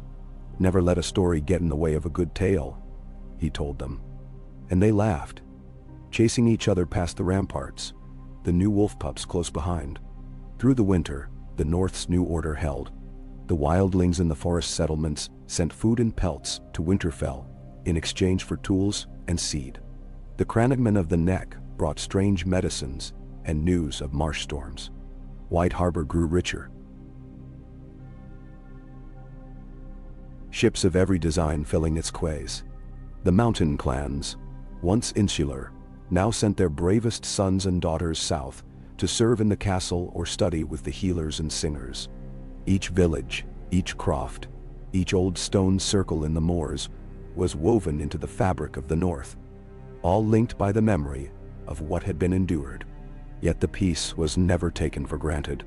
Scouts rode the borders, and at every solstice, the lords and chiefs and elders gathered at Winterfell for a great moot. Feasts were held in the open, fires blazing, casks of Manderley ale opened for toasts to the living and the dead. At these gatherings, grievances were aired, agreements struck, old quarrels laid to rest. The laughter was loud, the music wilder, and always beneath it, the sense of kinship forged in winter and war. On the coldest nights, the Godswood seemed more alive than ever. Bran was often seen there beneath the heart tree, eyes closed, hand resting on the rough bark, Summer's last pup curled at his side. It was said among the small folk that he spoke to the roots and the wind, that the crows gathered to listen when he sang. The old magics had faded, but not vanished. In times of trouble or sickness, people brought their pleas to the weirwood, and Robb would kneel there too, remembering his father and all those who had shaped his path. The true test came not with war, but with famine. A spring thaw brought floods, and then, as the barley grew tall, a blight swept the fields. Wheat browned and fell. Livestock sickened. Hungry refugees drifted north, driven by rumors that the Starks had hidden granaries and secret stores. Tension flared between crofters and wildlings, between White Harbor merchants and mountain clans. Robb called council after council, rationed grain, sent the last of the dried fish and the salted venison into the hardest-hit villages. He visited the worst of the famine himself, riding with Eddard and Lyanna to show the suffering was shared. Lady Catelyn, his wife, turned the halls into soup kitchens, the smiths into repair crews for flooded roads, the younger children into messengers bearing hope and bread to distant crofts. Bran sent ravens across the north and beyond, begging seed grain from the south and knowledge from the maesters. Mira and the reedmen taught new ways to fish and trap, ways to eat the weeds and wild greens that others would ignore. Songs were sung not of glory but of endurance, of the years when all seemed lost, and still the North had survived. The blight passed, and with it the worst of hunger. Many had died, but more lived, and the bonds among the survivors only deepened. The peace that followed was stronger, less brittle, born not of fear or memory, but of the daily choice to trust and to help. It was the North's new strength. Years passed. Eddard took his place among the council, a scholar with a swordsman's heart, beloved by the people for his gentle wisdom. Lyanna became a renowned hunter and rider, leading patrols far into the hills, her name known in every steading from the Shivering Sea to the last river. Young Catelyn grew up quick and bold, a healer and a dreamer, at home in both the Godswood and the library, favored by Bran above all. Robb grew slower, and then one winter's night, he felt the long fatigue at last. He called his family, children, friends, counselors, gathered in the great hall with the banners of every house, and spoke simply. The North endures, because you remember. You are stronger than winter, than grief, than all the storms that rage beyond these walls. Guard what we have built, and never close your doors to those who seek shelter. He took his rest beneath the heart tree, the last of the direwolves watching over him. Bran at his side, Mira close, the voices of his children and grandchildren, singing him softly to sleep. Snow fell again that night, blanketing Winterfell in silence, but inside the halls, the fires burned bright. Eddard knelt in the Godswood and swore to protect the living. Lyanna rode out at dawn with her pack of wolfhounds and her younger siblings. Bran planted a new sapling beside the heart tree, whispering the names of all who had gone before. So it was that the North endured, not only in stone or song, but in the hearts of those who carried the memory and the hope forward. Winter came and went, but the warmth never faded. Beneath the watchful boughs of the Godswood, the story continued, as it always would, fierce and bright and unbroken, while the wolf's song echoed across the snows, calling all home. The sun rose cold over Winterfell, the rooftop sparkling with new frost, steam rising from the hot springs and curling through the courtyards like the breath of sleeping giants. The air smelled of pine smoke, whetstone, and distant baking bread. In the pale light, Eddard Stark and, as all called him, stood on the battlements, wrapped in a heavy gray cloak, the direwolf brooch at his collar glinting silver. He looked down on the yard below, where his sister Lyanna led a party of riders out through the open gates, hounds yapping and young squires hurrying to keep pace. Ned's hands rested on the stone, calloused but deft, long fingers that had held sword, book and plow. He had grown into his place slowly, almost by accident, the weight of the North settling on him year by year. The faces around him had changed, but the rhythms of Winterfell had not. The clanging of the smithy, the laughter from the kitchens, the ringing shouts of the archers as they practiced in the yard. He remembered his father, Robb, as a tall shadow in these same halls, fierce and patient. Remembered, too, his mother's laughter echoing from the corridors, her arms lifting him as a boy above the heads of the crowd at the first great festival of the dawn. The years had layered themselves over the old pain, not erasing it but transforming it, weaving joy and sorrow into a pattern that felt as inevitable as snow in winter. Winterfell was thriving again, but Ned never forgot the cost. In every new wall, every harvest, every child's voice raised in song or mischief, he heard the echo of battles fought, of lives lost and found. The council met at mid-morning in the great solar. Sunlight spilled through the high windows, illuminating banners and tapestries faded with age. Lady Catelyn, his youngest sister, grown tall and sharp-witted, sat at his right, already deep in quiet conversation with the maester. Lyanna returned in a rush of cold air and laughter, her cheeks pink from the ride, her boots muddy. The room filled quickly. Sir Roderick Manderley, white-haired now but wily as ever. Mira Reed, a reed-thin matron with a hawk's gaze. Several chiefs from the mountain clans, their heavy furs damp with melting snow. Sigga the Ironborn, gray and blunt, her sons sworn to Winterfell's river guards. The topics were many and varied. The marshes had flooded again, bringing new silt, but also wild rumors of monsters in the reeds. The wildlings had brought word of a great bear roaming the haunted forest, twice the size of a pony, white as new snow. White Harbor reported a surge in trade. Spices and amber from the summer isles. Fine silks from across the narrow sea. The mountain passes were blocked by a new snowstorm, delaying the annual tribute from the clans.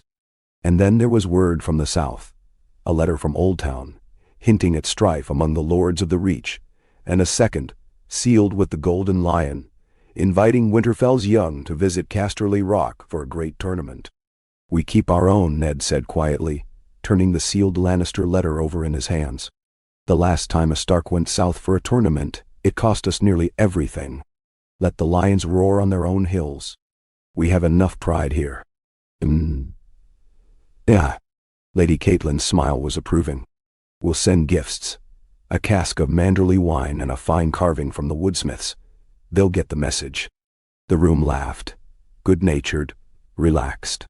There was no hunger here, no dread, only the familiar work of keeping the realms safe.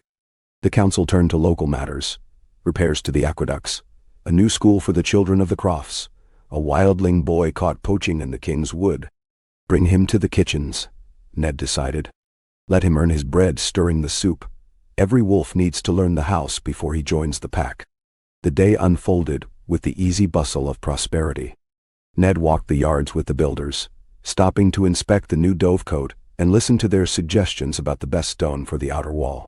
He met with the Septon from White Harbor, discussing the coming of spring festivals and the old custom of blessing the fields with ashes from the heart tree. He lunched in the hall with the children, his nieces and nephews, wildlings and Cranagman's daughters, mountain boys and ironborn orphans, all vying for his attention, recounting the day's little adventures. After the meal, he went to the library. There, Bran waited, as thin and strange as ever, his hair now more silver than brown, his fingers leafing slowly through a tome of histories. The fire was low, the only sound the crackle of the logs and the faint murmur of the maester copying names into the great roll. Bran looked up, a smile ghosting his lips. "You carry it well, Ned. Ned sat beside him, warming his hands. Sometimes I feel like a steward holding a place for something grander. Sometimes I worry the peace we've built will crack the moment the world shifts again. Bran's eyes, pale and unreadable, lingered on him. You have built more than peace. You've made a family out of strangers and a home out of ruin. That is what endures, not banners or names. There was a comfort in that, deeper than Ned could say. He let it rest between them as they watched the snow fall, fine and constant, against the library's glass. Twilight brought a hush to the castle. The hearths blazed, music and laughter rising as the evening meal was served. The wolves, grown fat and lazy in their safety, sprawled beneath the tables, their pups gnawing at bones. Ned dined with his kin, Catelyn sharp and wry, Lyanna glowing with tales from the woods, their mother's old friend Mira watching it all, with a quiet, satisfied air. In the hour before sleep, Ned went to the godswood, as was his habit. The heart tree stood silent, its leaves shivering faintly in the cold breeze, its face unchanged by years or weather. Ned knelt, not to pray, but to listen, as his father had taught him. He whispered his worries to the tree. For the coming summer, for the scattered kin who had gone seeking adventure in distant lands, for the unquiet in the south that might yet spill northward. The peace he felt was real and hard-earned. The north endured, not because it was the strongest, but because it changed, accepted, healed. It held memory the way the earth held seeds, waiting, patient, ready for the next turning. A month later, the first green shoots of spring broke the snow. Lyanna brought a branch to the hall, presenting it to Ned before all. "The hills are alive," she announced, face smudged with earth and joy. "The first lamb was born this morning, white as snow, loud as a king." There was a cheer from the tables. Children clapped, and the old ones nodded, remembering hard years and hungrier springs. That night, as the moon rose above Winterfell, Ned watched his family and people celebrating in the firelit yard, the sound of drums and flutes swirling with the smoke. He felt, not for the first time, the presence of those who had gone before, their strength in the stones, their hopes in the voices of the living. He stood with Bran beneath the heart tree as the last flames died, the world still and holy in the starlight. "Will it last?" Ned asked quietly. Bran rested a hand on the rough bark. "No peace lasts forever. But what we have planted will grow again and again, as long as one remembers." "Da." Ned nodded, and together they watched the dawn break over the snows, certain that whatever storms might come, the north would endure, unbowed and unbroken, as it always had, rooted in love, memory, and the stubborn hope that no winter could ever truly kill. Summer arrived in a burst of color. Meadows that only months before had lain blanketed in snow now rippled with flowers. Bluebells, heather, foxglove. The scent of warm earth and sap drifted through Winterfell's open gates and filled the halls with the promise of abundance. The whole north seemed to lean toward the light, aching to make up for every hungry winter and lost spring. Eddard Stark woke each morning with the dawn, shrugging off his cloak of dreams to step into the steady rhythm of lordship. He broke his fast with his sisters, laughing at Lyanna's tales of midnight races through the woods, and Catelyn's biting wit about the latest castle scandal. Then he met with the maester to review news from White Harbor, Deepwood Motte, and the far villages that dotted the moors and marshes. The wildlings sent greetings from their crofts on the wooded slopes, and even the mountain clans had dispatched gifts of salt fish, woven blankets, and a pair of wolfhound pups to mark the naming of Ned's third niece. When the business of the day was done, Ned walked the castle's grounds. He moved with a quiet authority, pausing to praise a weaver's clever new design, to offer a word of thanks to the old cook whose stews were famed across 3 generations, to listen to the worries of the stablemaster over the colts just broken to saddle. No trouble was beneath his notice, no labor too small for his care. The children, his own, his sisters, the foundlings and wildlings alike, knew they could run to him with skinned knees or frightened dreams, and that he would stoop to listen as his father once had. That summer the crops flourished. The barley in the fields beyond the walls stood chest high, the orchards hung heavy with apples and pears, and the marshes yielded baskets of eels, reeds, and wild mint. In the villages, laughter echoed late into the evening as neighbors gathered for dances, weddings, and the birth of twins or triplets. A sign, the old women whispered, that fortune had truly returned to the north. The peace was not perfect. There were always disputes, a line of stones shifted by flood, a bull gone missing and suspected in a neighbor's herd, the inevitable squabbles between the old northern families and the wildling newcomers. Ned handled each with calm and justice, never favoring the strong over the weak, remembering the lessons of war and famine. He knew that peace was not the absence of strife, but the presence of fairness, and he kept faith with his father's teaching. A lord's first duty is to listen. Bran, grown even leaner and grayer, came and went like a shadow. Sometimes he would vanish for days, only to return from the forests with a pouch of rare seeds, a story of a new warren of otters by the lake, or a warning of storms seen in a dream. The children listened for his step in the library and gathered at his knee when he spun tales by the fire. Stories of the Night King and the brave who stood against him, but also gentler stories of wolves and children, of secret places in the marsh, of patience and wisdom. Mira Reed, still swift and spry, now managed the Cranningman's trade, bringing smoked fish and strong wine up the rivers in boats painted green and gold. She was a frequent guest at Winterfell, sometimes bringing her own brood of half-grown children, and sometimes riding out with Lyanna on long hunts that lasted days. Their return was always marked by a feast and tales of bog witches, enchanted elk, or daring escapes from the talons of marshhawks. At midsummer, the people of the north gathered at Winterfell for the festival of the sun's turning. The yards and halls were dressed in green boughs and flowers, banners fluttered from every window, and bonfires burned through the shortest night. The great feast was held in the open air. Long tables were laden with roast lamb, honey cakes, fresh cheeses, bowls of strawberries and cream. Musicians from the mountains and minstrels from the marshes played through the dusk, as dancers spun beneath the lantern-lit trees. That night, Ned stood to speak to the assembled company. His voice was steady and low, but it carried to every corner of the yard. "We are not only Northmen," he said, "but a people made strong by all who have come here, by all who have endured. Our banners bear wolves and bears, reeds and waves, mountains and rivers, the colors of every clan and house. Once, we survived by holding fast to what was ours and mistrusting what was strange. But we learned, hard, but we learned that our strength lies in the bonds we build and the peace we keep. Let us hold to that." Messenio. There were cheers, laughter, a few tears. As the music resumed, Lyanna leaped atop a table, challenging her cousin Jory Glover to a race around the outer wall. Catelyn led the youngest in a ring dance. Old Sigga the Ironborn presided over a contest of strongmen, and even Bran was coaxed into telling the tale of the wolf, who saved Winterfell with nothing but patience and a well-placed nudge at the right moment. The peace of summer was deep, but not untested. In the hot months, word reached Winterfell of trouble beyond the neck. The king in King's Landing had died, and his son's claim was challenged by a cousin in the west. Lords from the Riverlands sent cautious letters seeking alliance. A sail out of Bravos reported dragonfire in the skies above Dorne.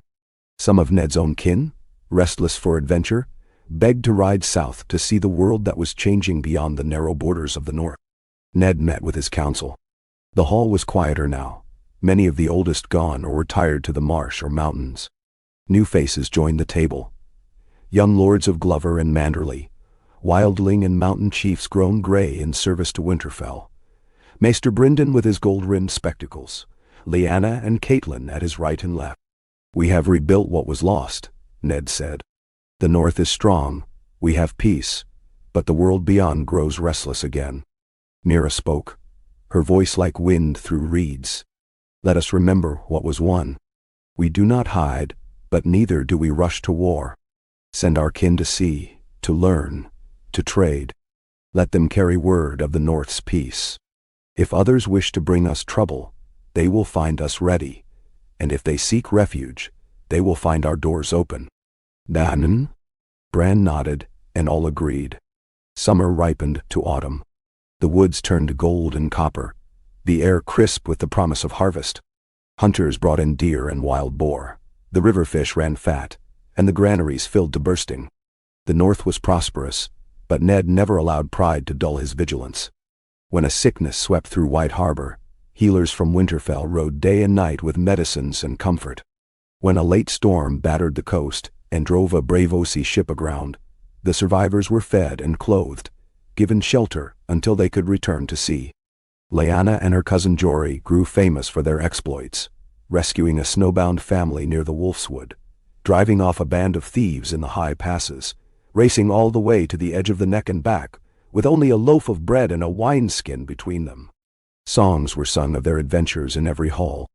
Bran spent more and more time in the Godswood, sometimes gone for days. The small folk said he walked the dreams of wolves and birds, that he saw the first snows days before they fell, that the heart tree whispered secrets only he could hear. The first flakes of winter fell at the equinox tide. Children ran to catch them on their tongues, and the old ones smiled, remembering harder years. In the great hall, as the fires roared, Ned gathered his family, his sisters and their children, his closest friends and counselors, and spoke quietly of what they had inherited. "This peace is not a gift," he said. "It is a labor every day. My father built it from pain and hope. We keep it by faith, by courage, by opening our hearts and our doors. Remember that, always." That night Ned walked the ramparts alone. He looked out over the snowy roofs and the faint lights of the distant villages, felt the cold wind lift his hair and bite his cheeks. He knelt beneath the heart tree with Bran, who opened his eyes at his approach. "Are you content?" Bran asked, his voice so soft it was almost the wind. Ned thought a long moment. "I am grateful," he said at last. "And I am hopeful. The North remembers, and so long as we remember, we endure." Bran nodded, eyes closing again as he leaned against the rough bark. As the moon climbed above Winterfell, Ned stood and looked up at the stars. He felt the weight of his father's hand on his shoulder, his mother's voice in the rustle of the leaves, the laughter of children and the steady thrum of life in every stone. The world would change again, he knew, and there would be new troubles, new storms. But for now, hope was enough, and memory was strong, and the song of the North rose clear and bright above the winter's hush. "Okay. Ka." The days shortened, and the crisp mornings came rimed in silver, but the North met winter as an old friend. Smoke curled from every chimney in Winterfell, the castle's ancient stones radiating heat from their hidden springs, the courtyards alive with activity as supplies were moved into storerooms, and children tumbled through drifts of frost. In the kitchen, Catelyn supervised the boiling of preserves, the salting of meats, and the counting of sacks of oats and beans. She worked with the same calm diligence that had steadied the North through war and famine, and under her hand, nothing was wasted and no one went hungry. Ned Stark rose before dawn as the days grew colder, his routine unchanged. He spent the first hour in quiet, walking the walls with his hound at his side, breathing the chill air and watching the sky turn from night's indigo to the pale gold of sunrise. The castle and its folk, wildling and Northman, lord and crofter, trusted in the steadiness of his step. He passed men mending the gate, women carding wool, children on errands with red cheeks and streaming breath. Always he had a word or a smile for each, remembering their names, their parents, the small sorrows and joys of their lives. At the midwinter moot, the lords and chiefs crowded Winterfell's great hall. Lyanna returned from the hills with her hunting party, mud streaking her boots, her laughter ringing above the hubbub. Bran sat at the high table, shrouded in furs, his face lined and gentle, his eyes watchful. The mountain chiefs came in procession, cloaks of bear and wolf on their broad shoulders. Mira Reed, gray at the temples, arrived with a retinue of marshmen bearing smoked fish and dried flowers. Sir Roderick Manderley, older and heavier, brought word of new trade with the free cities and news of a fair wind for the white knife/shipping. Run before the ice set in. The mood was easy. The North had grown strong, the houses knit close by marriage and the shared memory of hardship. The wildlings, once guests, were now kin. Their chiefs joined the moot, speaking for the new villages in the forests and on the moors. The only disputes came from abundance. The allotment of timber, the best lands for flax and barley, who would host the next festival. At dusk, Ned rose to speak, his voice carrying easily over the murmurs and laughter.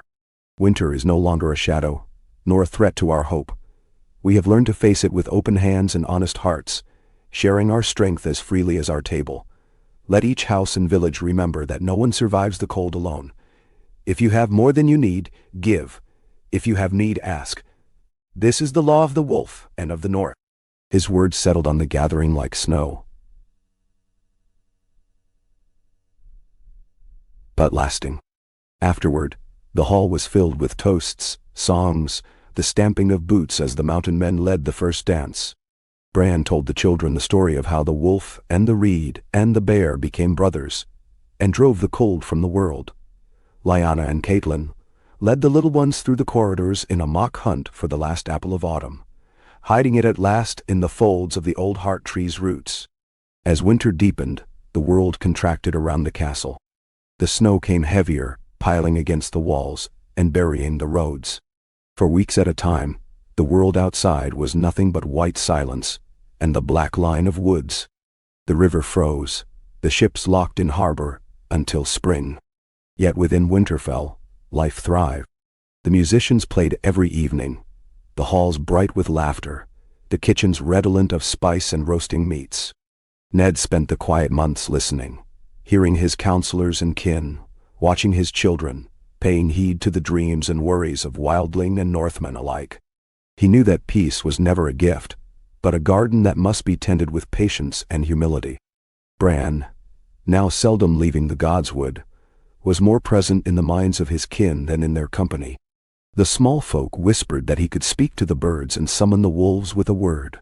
Sometimes in the coldest nights the wolves would howl together, their song rising from the woods and echoing down the stone corridors, and Ned would feel his father's presence in the sound, a reminder of all they had endured and all they had built.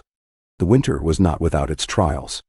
In the deep cold of the first moon, a fire broke out in the west wing, and for a tense hour it seemed half the castle might burn.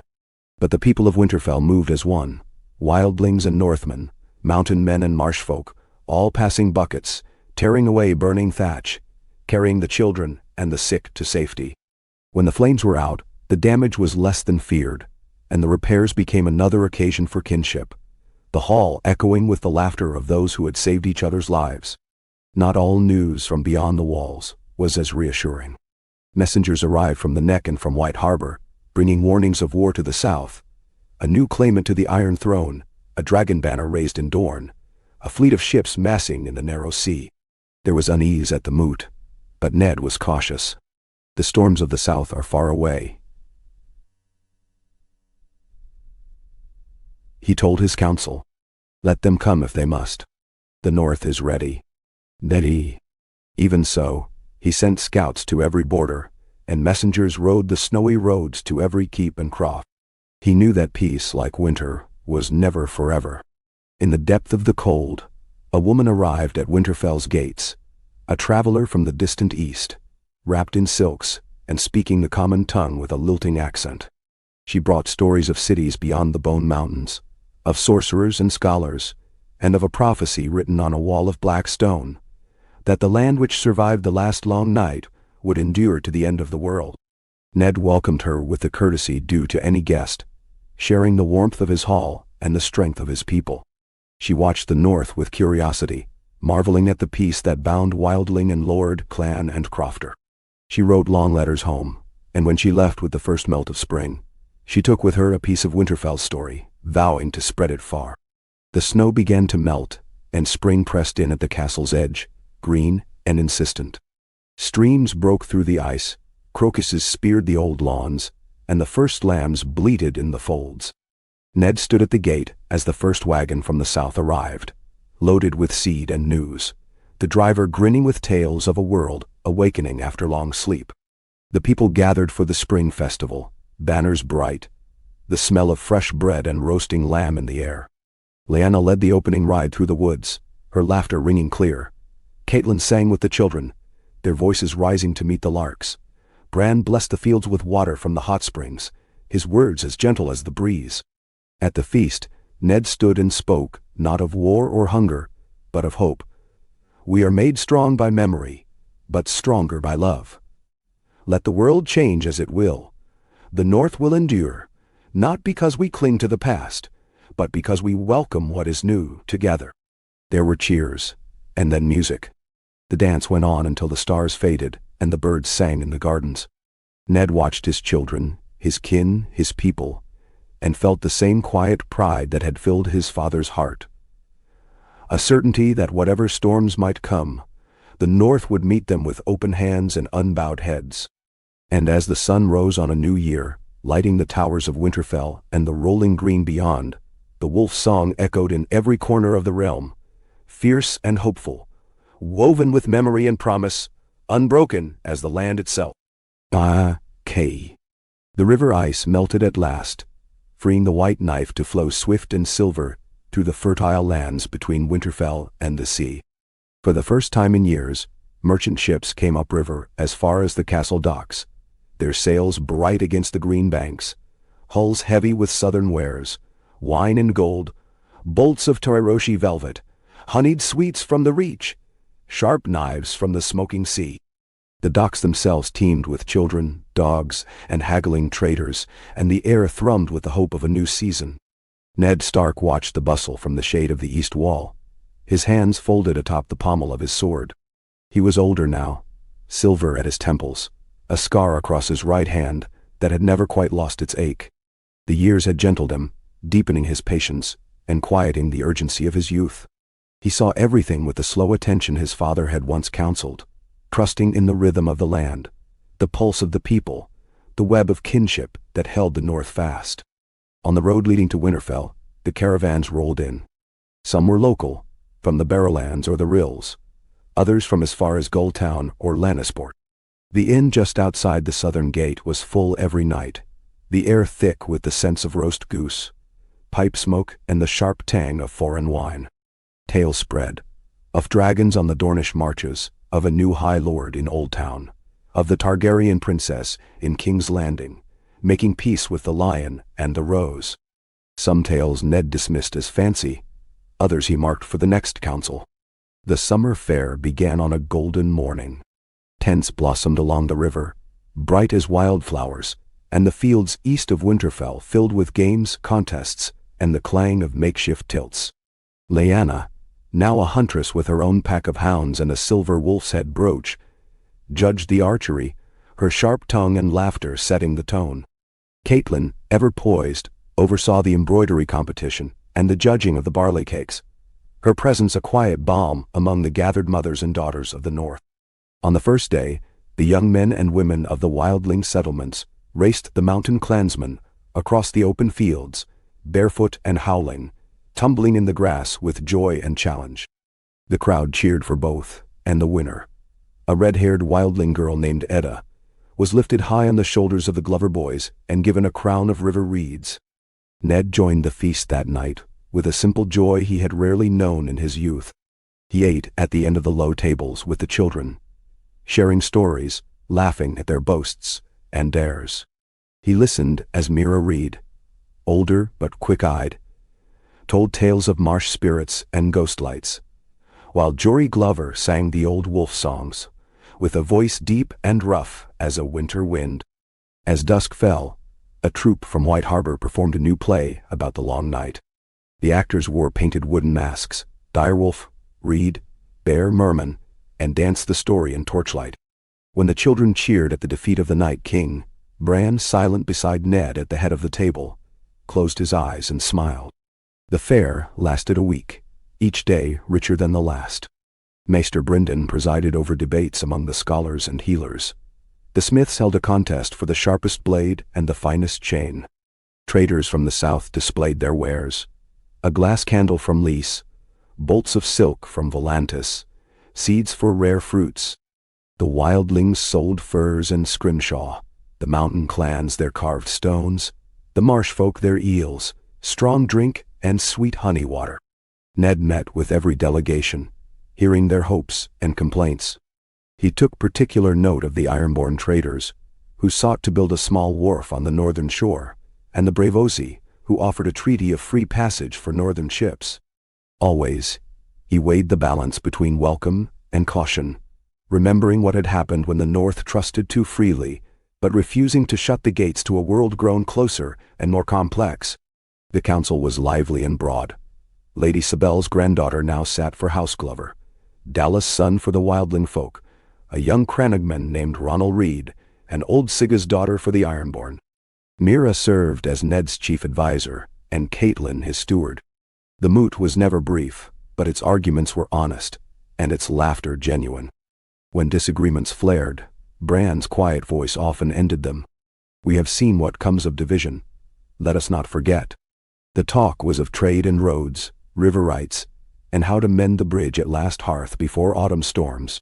There was worry about the drought in the Barrowlands, concern for a sickly foal at Deepwood Motte, and a petition from the marsh folk to build a new school in the Neck. "We do not rule by sword alone," Ned reminded them. "The North is not just a line of castles, but a web of people, bound by trust." On the last night of the fair, a great bonfire was built by the river. The banners of every house, wolf, reed, bear, merman, ironborn, hung in a circle, lit from below by leaping flame. Bran told a story of a dream he'd had, of wolves and crows flying side by side over a world blooming with green, the old stones rising from the earth, and the rivers singing with the voices of the living and the dead. The crowd was quiet, listening, some weeping, some smiling, all feeling the truth in his words.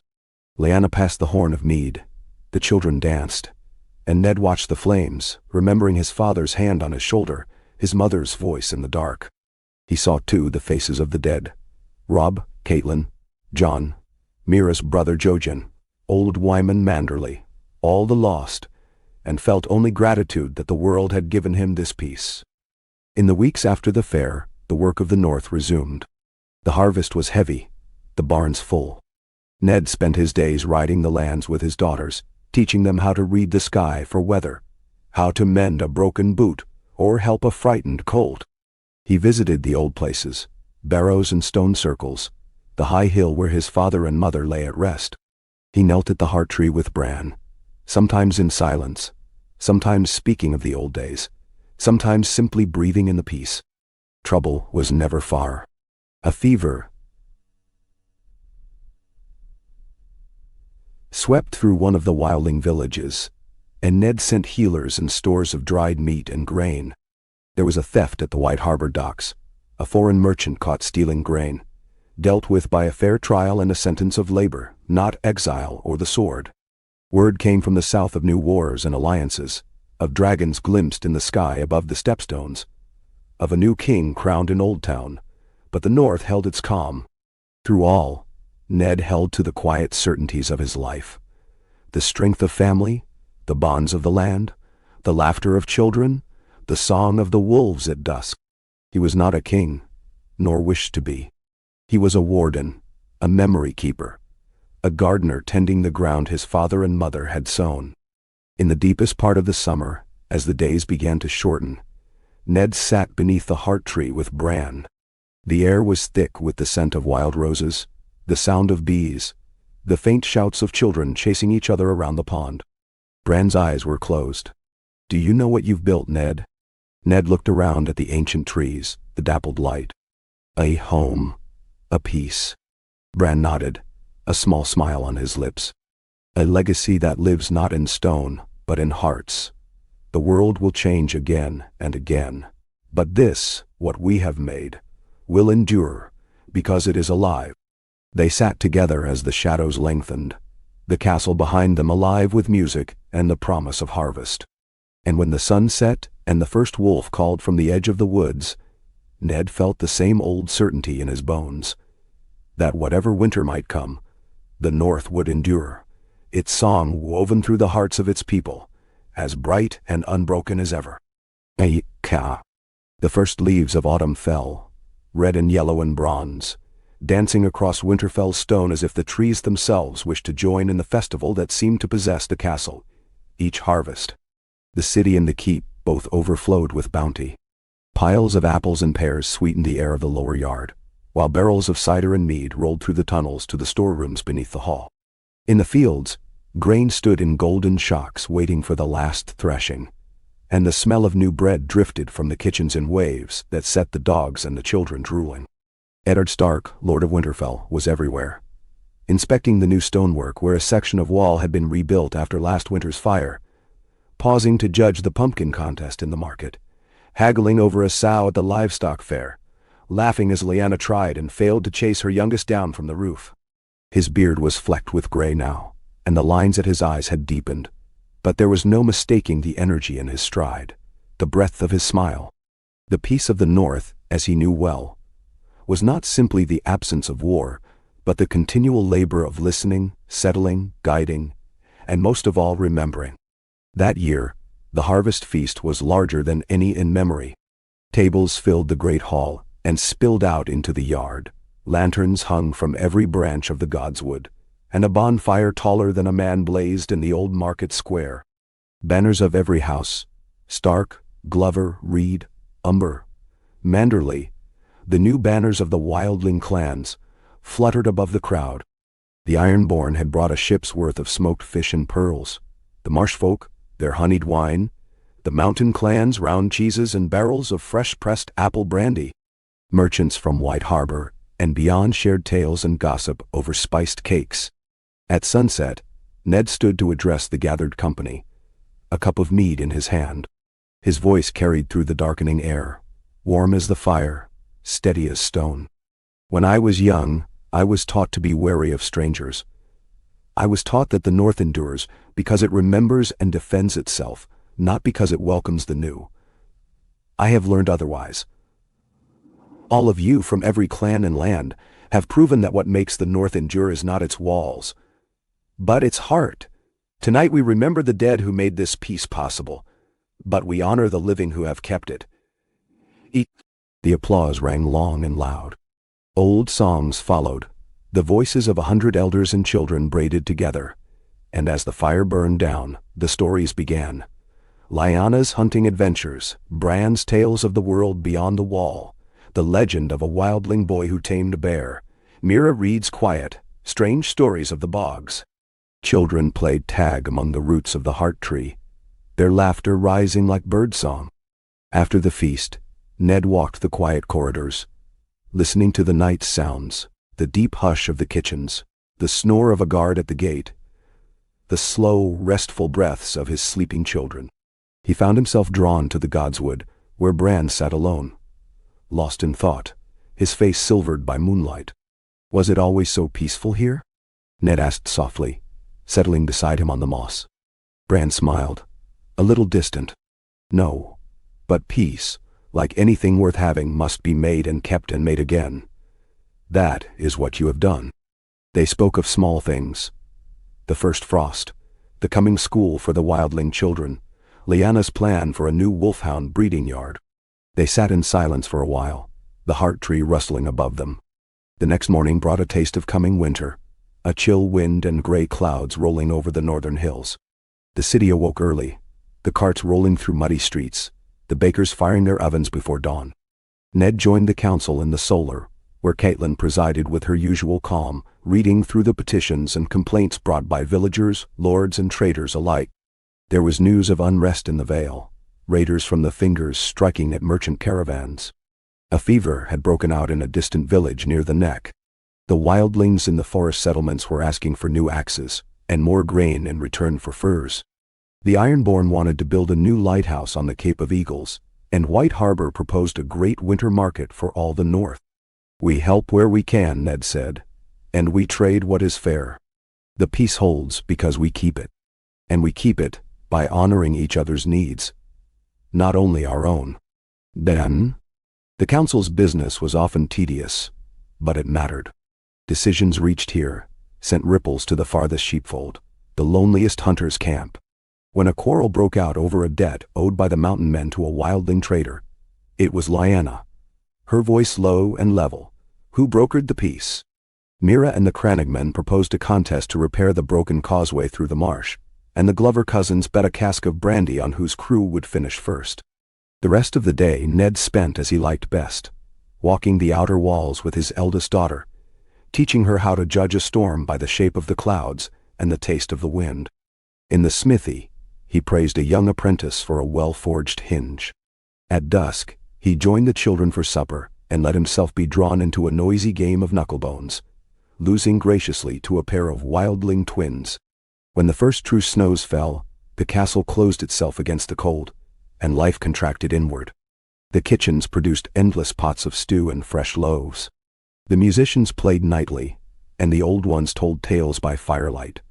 Stories of wolves and giants, of lost loves and narrow escapes, of the days when the dead walked.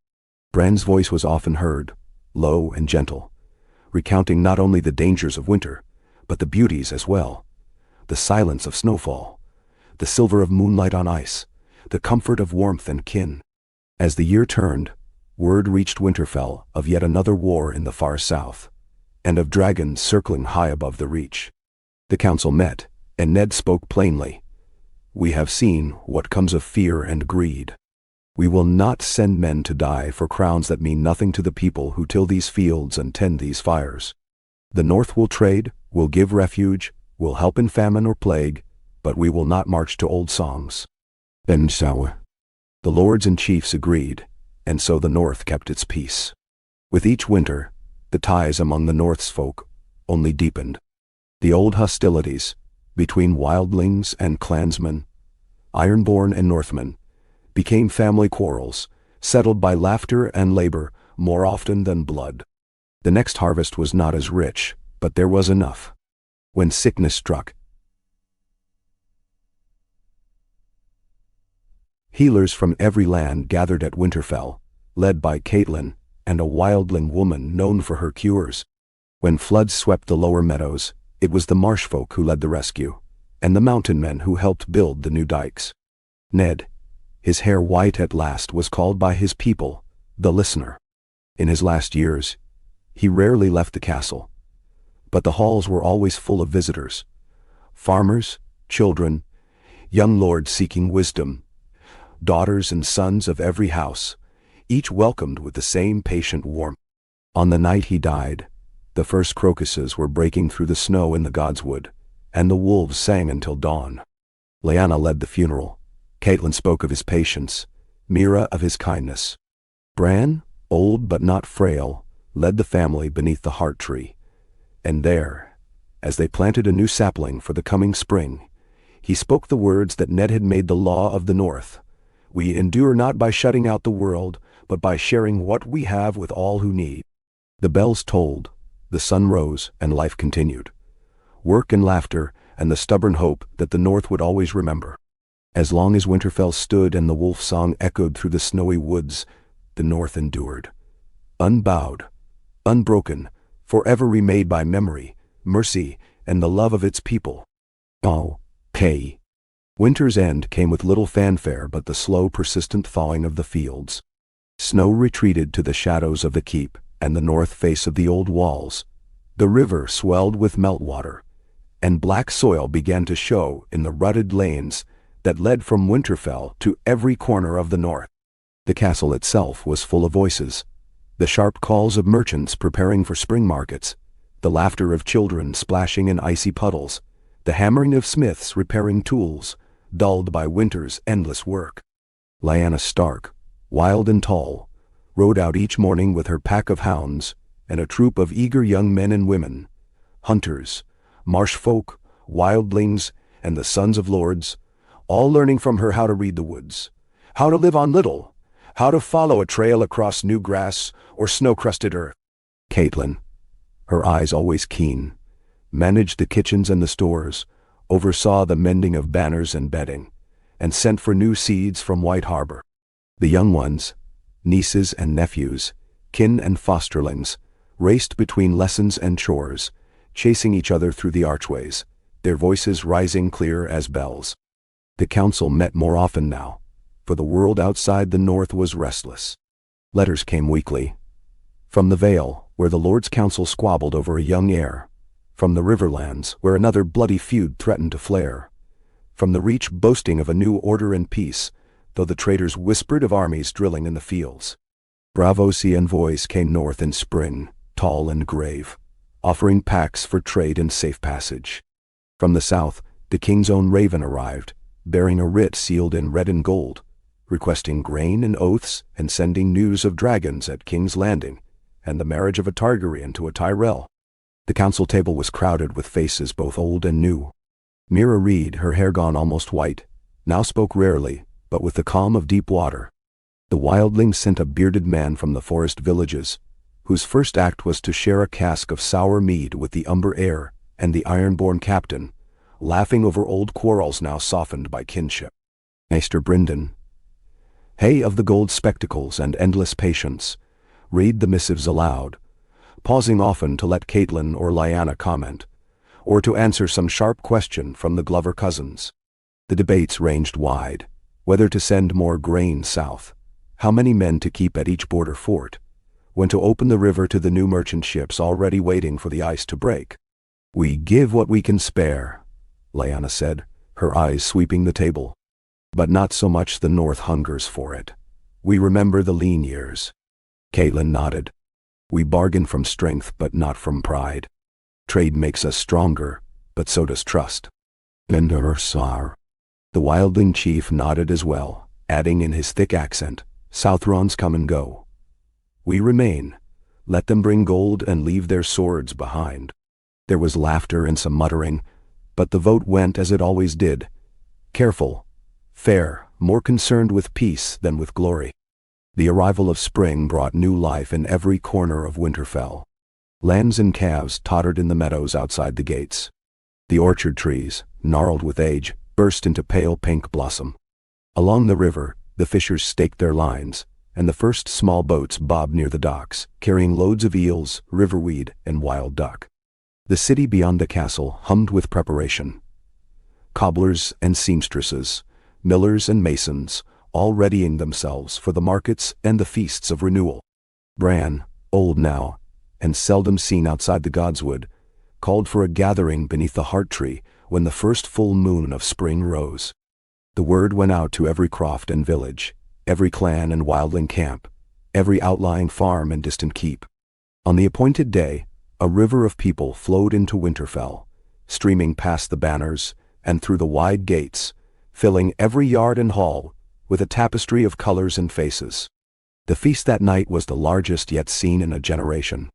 Tables groaned beneath roasted game and fresh bread. Honey cakes and spring greens, casks of beer from the mountain clans, and sweet wines brought all of the way from the southern ports.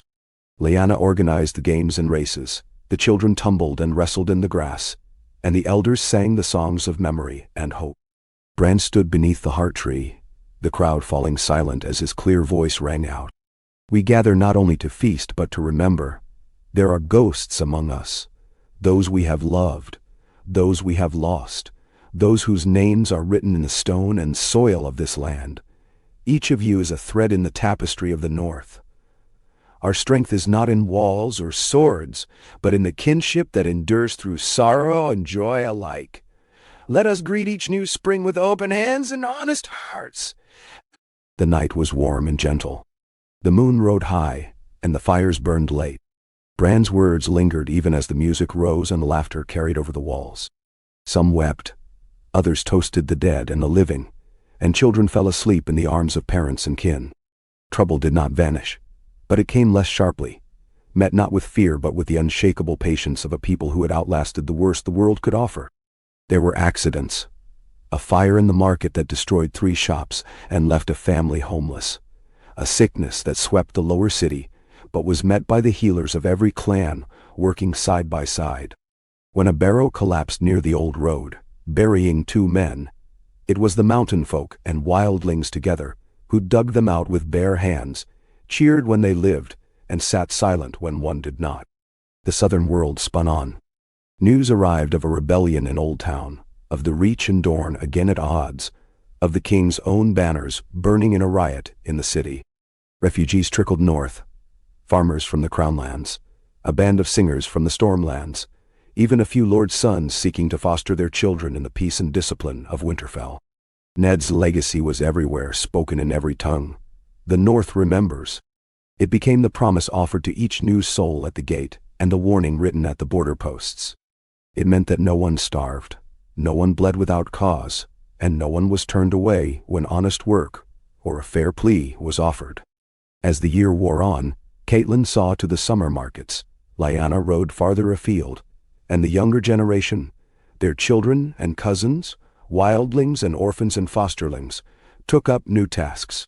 They led hunts and sang in the hall, traded with the South, and debated with maesters and clan chiefs. The wolf pups that had once played at Lyanna's heels grew to lead their own packs, ranging the woods and fields in watchful confidence. On the last day of the summer, with the air golden and the grass thick beneath the old trees, Bran called Lyanna and Catelyn to the godswood. "Do you see it?" he asked softly, his hand pressed to the trunk of the heart tree. Lyanna looked out over the green fields, the smoke curling from the city, the banners waving, the children running, the wolves howling beyond the wall. "Yes," she said, "I see the North. I see all of us." Bran smiled, and Catelyn took his hand, her eyes shining. "We will remember. We will teach them as you taught us." Bran nodded, and together they watched the sun set, the last light gilding the castle towers, the river, the distant hills. The wolf's song carried over the fields, and as night fell, every soul in Winterfell knew they were part of something vast and enduring, rooted deep, woven strong, a home built for every season, every sorrow, every joy. Winter would return, as always, but so would spring, and the story of the North, carved in stone and memory, would live as long as there was breath and hope beneath the heart tree of Winterfell. Autumn matured into full glory, the forests north and south of Winterfell, flaming with red and orange, gold and scarlet, as if the whole land had caught fire in celebration of its own survival. The roads filled with travelers, shepherds leading flocks to lower pastures, carts of apples and onions trundling from outlying villages, and bands of children gathering nuts beneath the beeches or foraging for mushrooms in the dappled woods. The North was busy with harvest, and every hand found work. The memory of hunger was never far.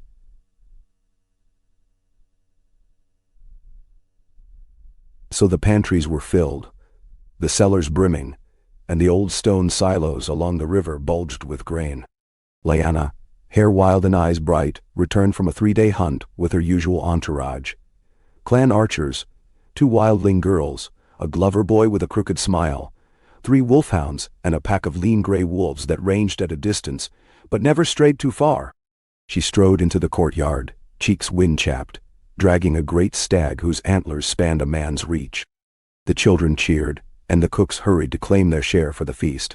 The following night, Winterfell's halls glowed with firelight.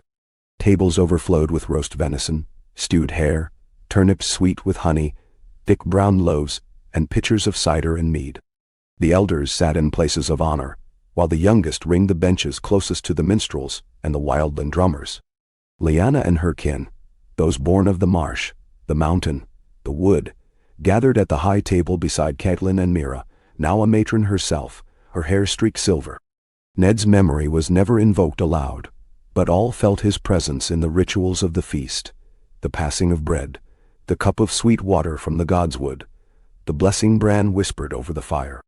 Catelyn called for toasts to old friends and new babies, to the carpenters who had finished the repairs to the city's east gate, to the wildlings who had taught the North to weave stronger nets and build better sledges, to the Glover cousin who'd lost a hand to a bear, but returned the next season with a wife and a barrel of the best cider in a generation.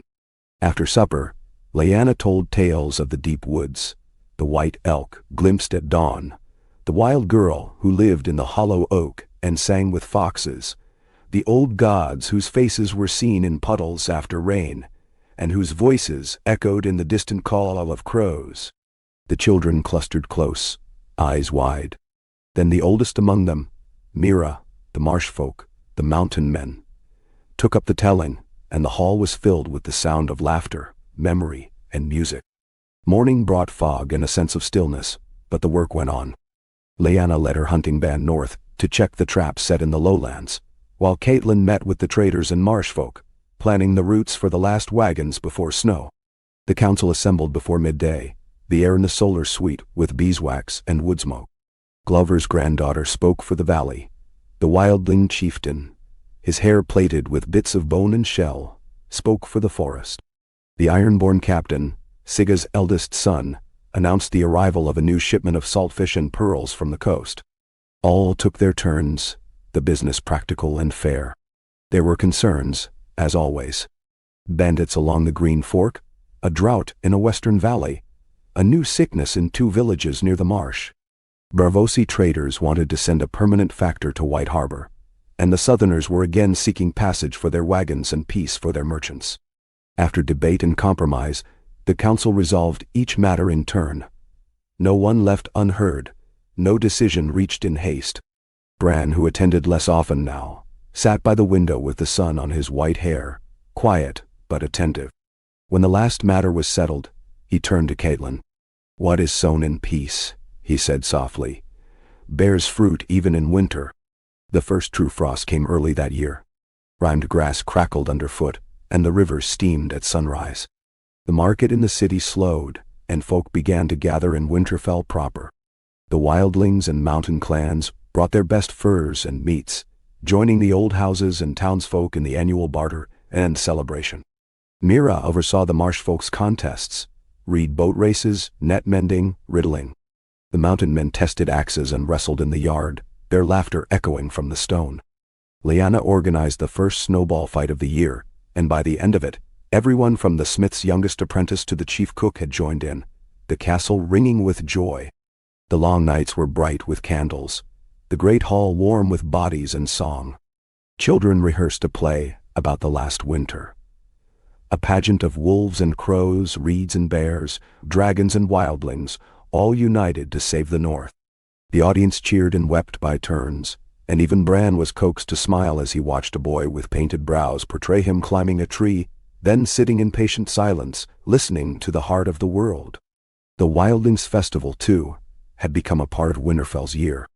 On the night of the darkest moon, they led the people out into the Godswood, where torches blazed and drums thumped low. There, beneath the vast red leaves, everyone was given a bit of bread, a sip of mead, and asked to lay a token for the dead at the foot of the heart tree. By dawn, the snow around its roots was colored with ribbons, feathers, a child's doll, a carved bear, a scrap of an old cloak, the mementos of grief and love. Trouble reached them, as it always did, in the form of a raven from the south. Word came of a Targaryen host advancing through the riverlands, banners bright, their dragons aloft. Lords quarreled and fled, cities burned, and thousands streamed north in search of sanctuary. The council convened in haste. The old debate returned. How many could they help? How much risk could the north bear without endangering its own? "We are not a city of stone closed against the world," Catelyn said, quiet but certain. "We are the north. We endure because we share what we have, not because we hide." Lyanna nodded. "We take in those who come in peace, but let all know that the wolf's teeth are sharp." Bran only added, "Open the gates. Send word to every holdfast, every village. Let our law be the law of the heart tree. Judgment, patience, welcome, but no tolerance for cruelty or war." Then, in the weeks that followed, the roads filled with new faces, exiles, traders, families fleeing burned towns, singers and priests, and children carrying little but hope. The north bent, but did not break. Tents sprang up beyond the walls. Food and blankets were shared, and the lords and wildling chiefs kept careful watch. There were quarrels, but fewer than many had feared. A sense of order, even gratitude, held sway. Snow came again, thicker now, and the world shrank to Winterfell and its immediate kin. The new arrivals found themselves folded into the daily life. The children joined the schools and games. The men and women lent hands to the kitchens, the forges, the herds. Some left when word of peace to the south finally came.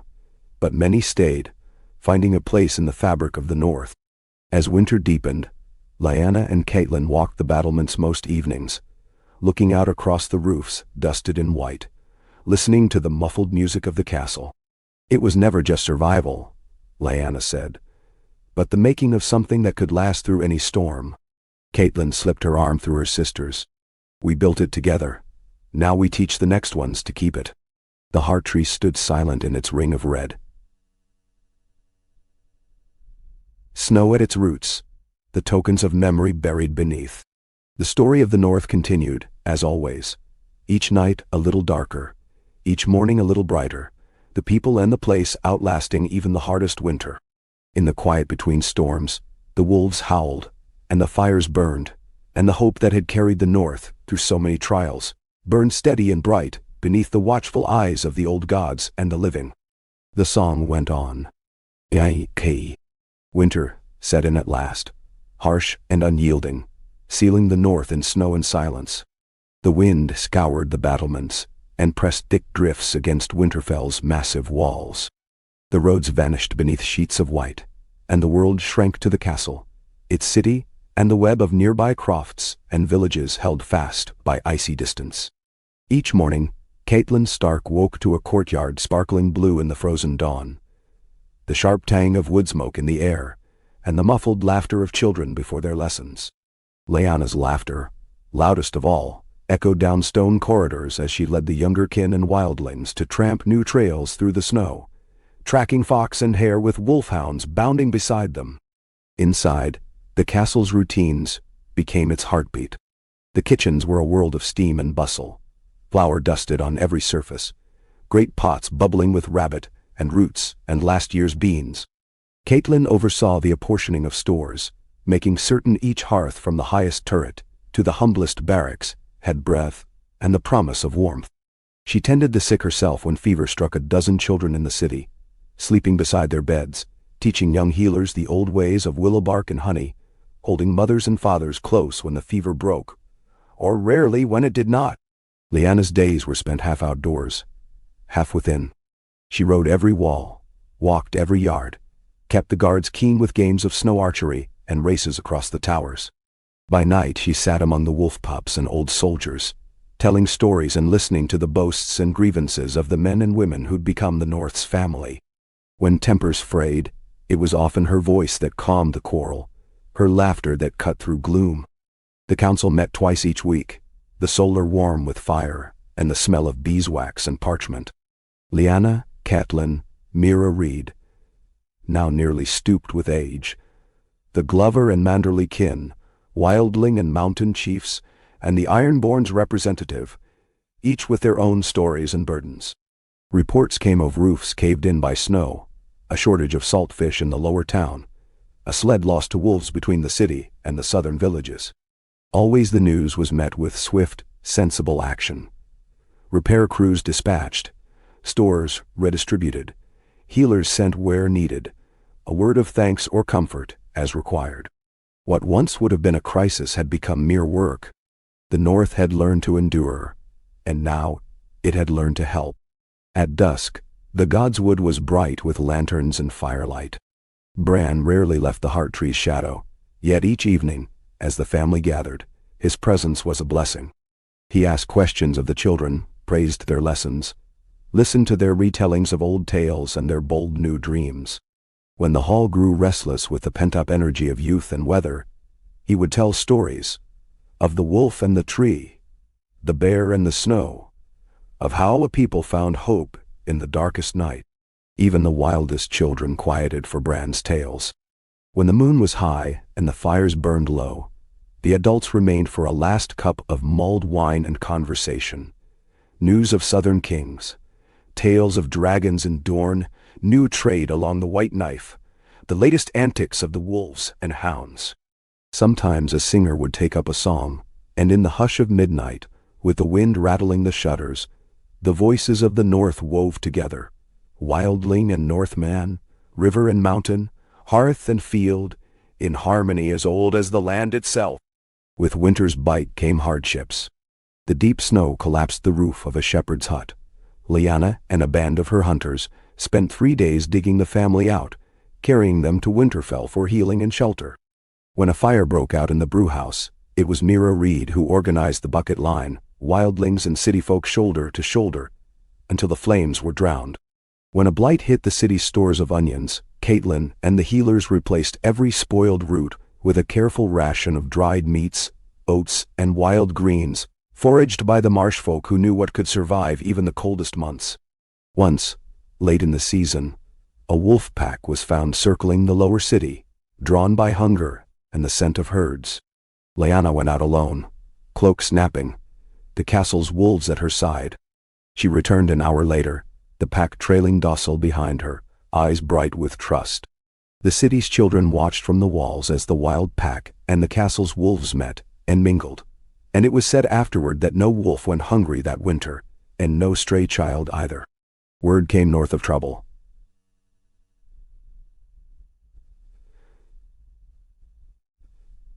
Skirmishes in the Vale, riots in Old Town, dragons flying high over the Reach and Dornish border. Each message was read, discussed, and weighed. But never did the council allow panic to take hold. Messengers and traders brought rumors of war and alliances, of exiles and lords seeking northern refuge. But the North's answer was always the same. You are welcome if you come in peace. When a group of southern exiles, an old maester, a mother and her 3 daughters, a knight with half his hand, arrived one night at the gates, they were given shelter and work, food and a place in the hall. By the end of winter, they had become part of the fabric of the castle, their children indistinguishable from the North's own. In the Godswood, the snow stood deep and untouched, the heart tree's red leaves shining against the blue dusk. Bran called the family together on the last night before the first thaw. The children, Lyanna's wild kin, Catelyn's gentle ones, wildling and city-born, the newest fosterlings, gathered at the foot of the tree. Bran spoke little, but what he said lingered. We are bound not just by blood, but by kindness. What we give each other is the true measure of our lives. The old gods see not only courage and strength, but generosity and patience. The North is strong because it cares.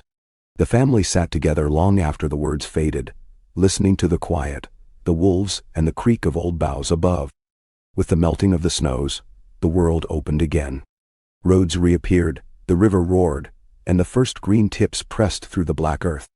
The castle and city came alive with the work of spring, fixing roofs, planting, cleaning, and mending. Lyanna led the young ones out on the first hunt for wild onions and greens, returning triumphant with baskets full. Catelyn's stores were opened, seeds and tools distributed, the city's people laughing and shouting greetings in every street. The exiles who had come in winter remained, no longer strangers, but neighbors and friends. The knight became the captain of the city watch, the mother taught weaving in the market, her daughters sang in the hall, the maester helped the wildlings' children read and write. Each became another thread in the North's tapestry. The first great feast of spring was held beneath banners fluttering from every window, and as dusk fell, the council, Lyanna and Catelyn, Mira and the old chiefs, Bran in his high seat, watched the hall fill with laughter and hope. Children danced, singers performed, and the wolves lay dozing before the fire. As the stars blinked awake, Catelyn spoke quietly to Lyanna. Do you ever fear that we will lose what we have built? Lyanna smiled, fierce and gentle. Only if we stop building it, only if we forget who we are. Bran's gaze found them in the candlelight, and with the patience of old trees, he added, as long as we remember, we endure. And so Winterfell and the North endured. As each season turned, as the snow melted and the harvest ripened, as children grew and elders faded, the lesson lived, memory and mercy, work and laughter, a home for all beneath the heart tree and the banners of the wolf. The song continued, unbroken, bright as the northern stars.